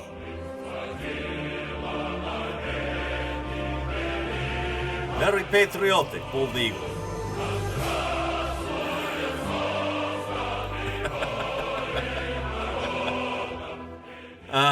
Lovely. Is this a live cam right here? That is so cool. Stupendous. This is fantastic. Let me give the link to anybody who would like to see. And their eggs didn't hatch. Oh no, Miss Yvette, that's disappointing to hear. Shoot. You know, here in the beautiful sunny San Francisco Bay Area, we've got some live cams on some birds of prey. Not acipterids like an eagle or a hawk, but instead falcons.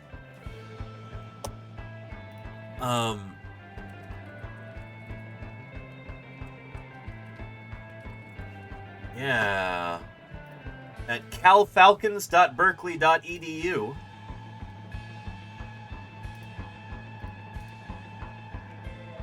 You can look at various live cams of Annie and her male consort. I forget what his name is now. Is it Archie now? She's gone through a bunch of them recently. One of them was killed by a car last year. But these guys live up on top of the Campanile. The big clock tower on the Berkeley campus. Sather Tower is what it's called. This is like the Berkeley landmark. Sather Tower right here. In the middle of the UC Berkeley campus. The Museum of Paleontology is just down here in one of these buildings down here. There's the Golden Gate Bridge. It connects San Francisco to the Marin Headlands there. There's Alcatraz Island. Yeah. They're peregrine falcons who nest at the top of this. And you're looking at one right there. There are eggs being incubated. And they are due to hatch on right around April 24th or so.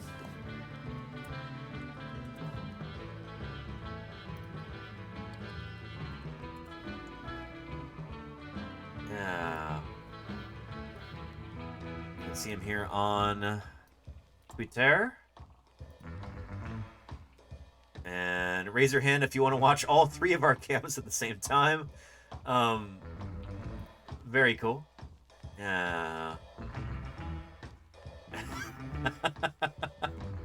Blue and gold are the sports team colors for Cal Berkeley. But there we go. This is what I wanted to show you.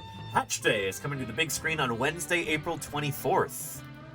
Annie and Archie should be welcoming new chicks into their family that day, and we'll be streaming the whole thing on BAMFA's, that's the Berkeley Art Museum and Pacific Film Archive, on BAMFA's outdoor screen at 9 a.m. to 7 p.m. Go to bamfa.org/hatchday for more information. That is going to be super cool. So this is like an outdoor screen. Anybody walking up the street will be able to see this. They photoshopped this here. The screen is not that bright in full daylight, but That's okay. Anyway, very, very cool. Anyway, Annie, the mother peregrine falcon there, is actually named after Annie Montague Alexander, the founder of the Museum of Paleontology. Annie Montague Alexander is kind of an under-recognized figure in the history of paleontology here in the U.S. But she is super, super cool, and shoot, when's her birthday? We got to do a birthday stream for her. Oh, December 29th. Okay.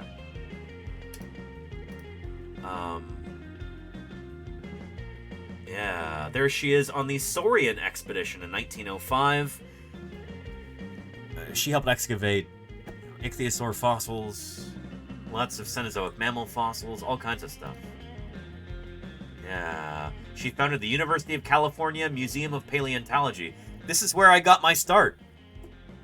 This is where I, as a larval paleontologist, first spread my tetrapod limbs, or I don't know where I'm going with this, but yeah. But yeah, and she was born in Hawaii. Yes, indeed, Miss Yvette. So here's the thing. Annie Montague Alexander founded the Museum of Paleontology in Berkeley, where I got my start. There she is there, in the hat, in the skirt, looking down like this.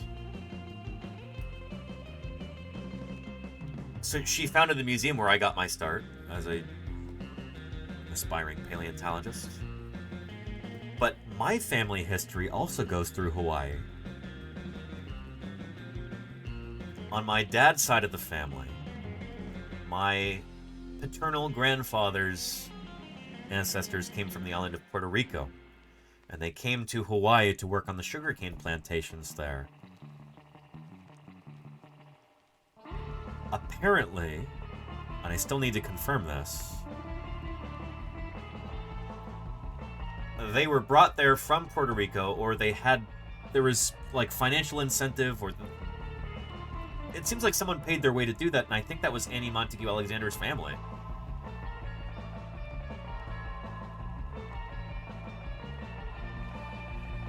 So, there's some interesting connections here between her own life and my own life.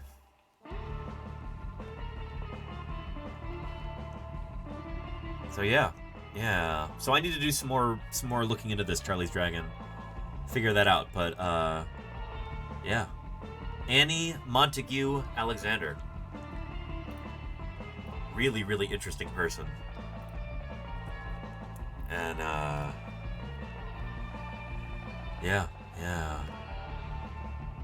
We'll do a special stream about her at some point. Yeah. Anyway, the reason I bring that up is because this is Annie right here. Annie the Peregrine Falcon is named after Annie Montague Alexander. Pretty cool, right? Yeah.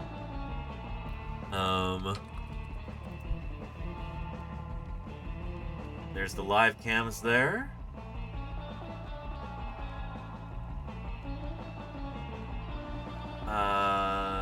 Here, take a look. A deep look, even.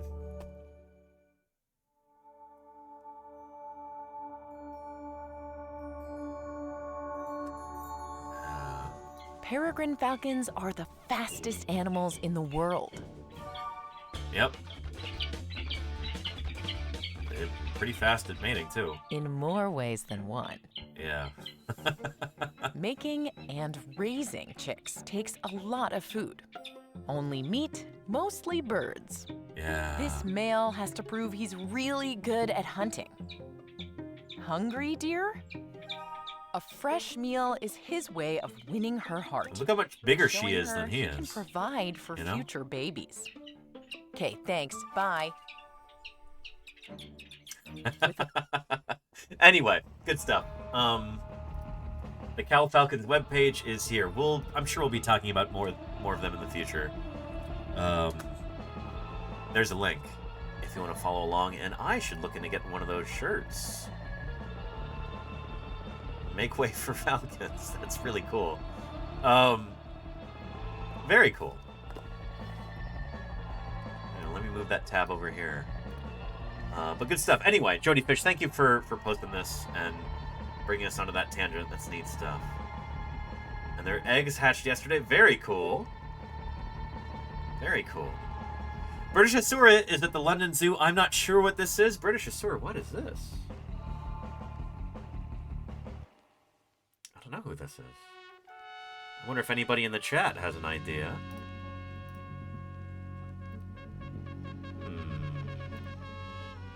Who might this be? Whoever it is, they've got some pretty exotic looking plumage though.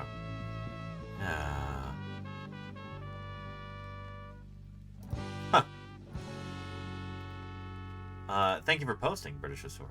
Neat. Miss Creation has got a bush stone curlew at the Melbourne Zoo. Miss Creation, very nice. Look at those long leggy legs. Yeah. Very cool. I'll just give you my message up front. Try not to go extinct. Holly's Enchanted Stitches, thank you for the follow. Welcome to Paleontologizing. Dinosaurs, strictly speaking, never did go 100% extinct. They're all around us today. Like right here. Welcome, welcome, Hollies. I appreciate the follow. It's good to have you here.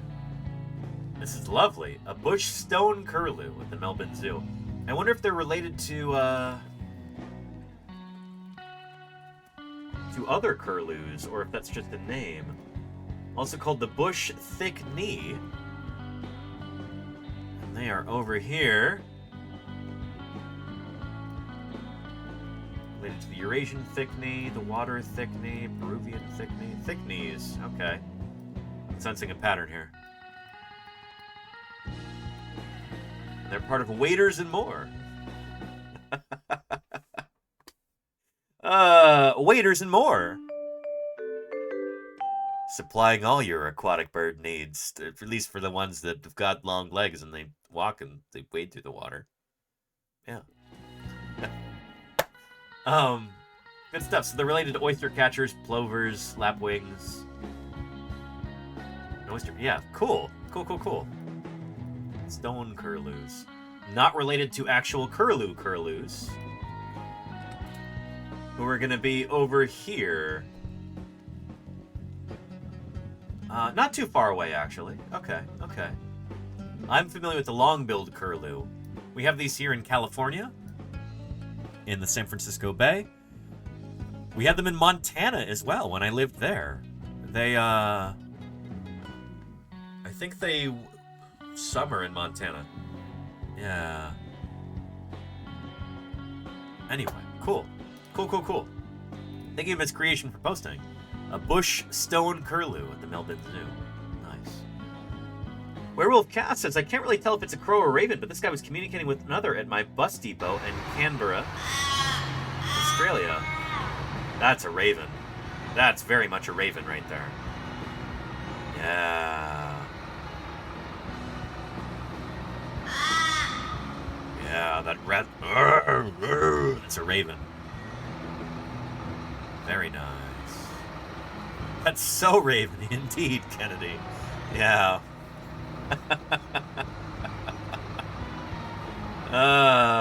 Good stuff. Yeah. Yeah.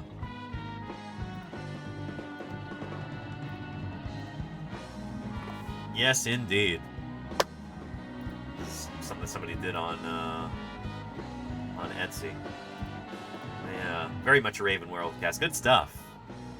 Yeah. And Neil, a skimmer. Oh, these birds are so cool.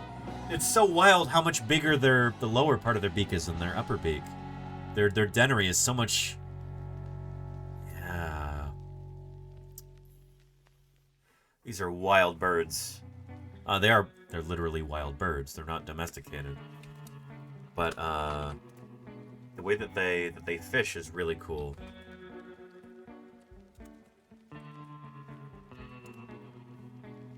Yeah. flying over the water like this. Yeah. So they literally skim the water with that big, thick, you know, dentary part of their beak. Their lower jaw, they're just skimming that through the water, and hopefully it snags a fish, and then they scoop it up and eat it. But that's pretty neat. Skimmers are such cool birds. And that's what you saw there, Neil. That is lovely. Ah, skimmers are awesome.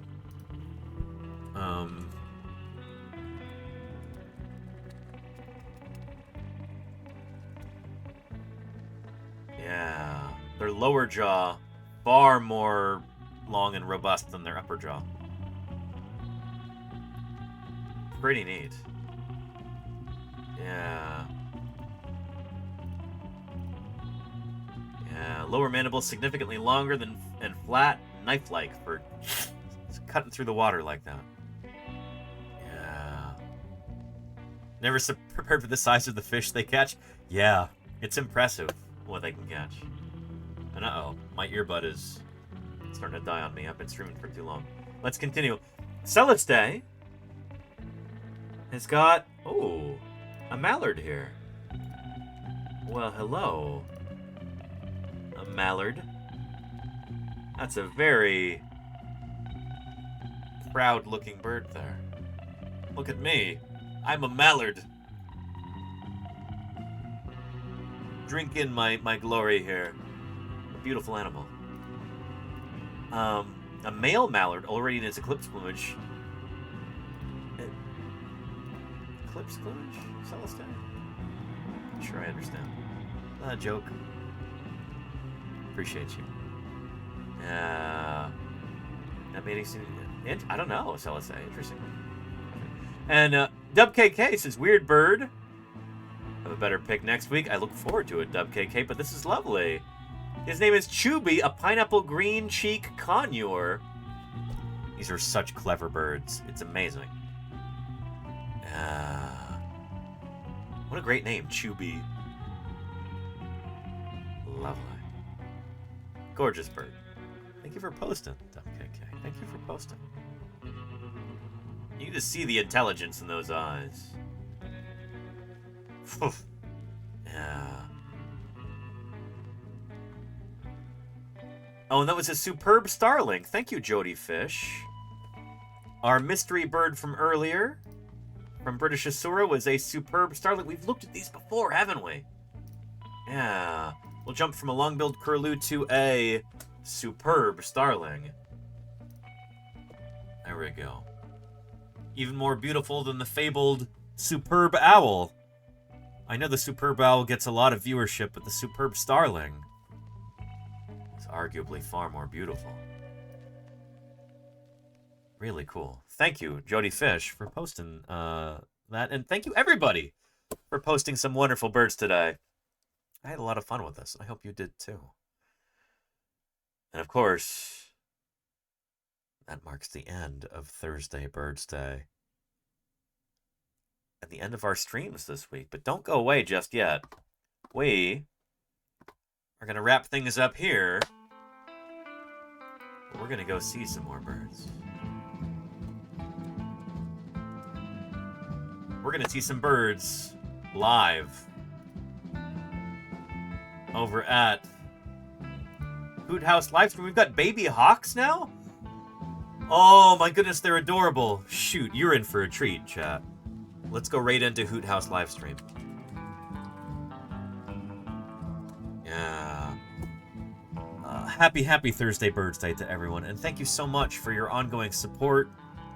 Thank you, new followers. Thank you, raiders. Thank you, subscribers and gifters. Holy cow, we met and exceeded our sub points goal for the week.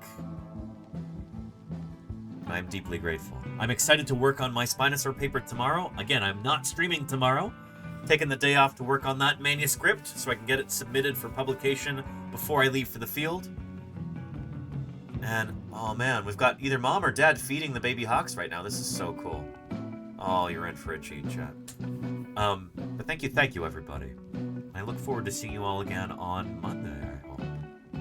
until then, all you take care of yourselves. Have a great weekend. And I'll see you again soon, everybody. Let's go ahead and let's see these baby hawks at Hoot House Livestream. See you there. Take care.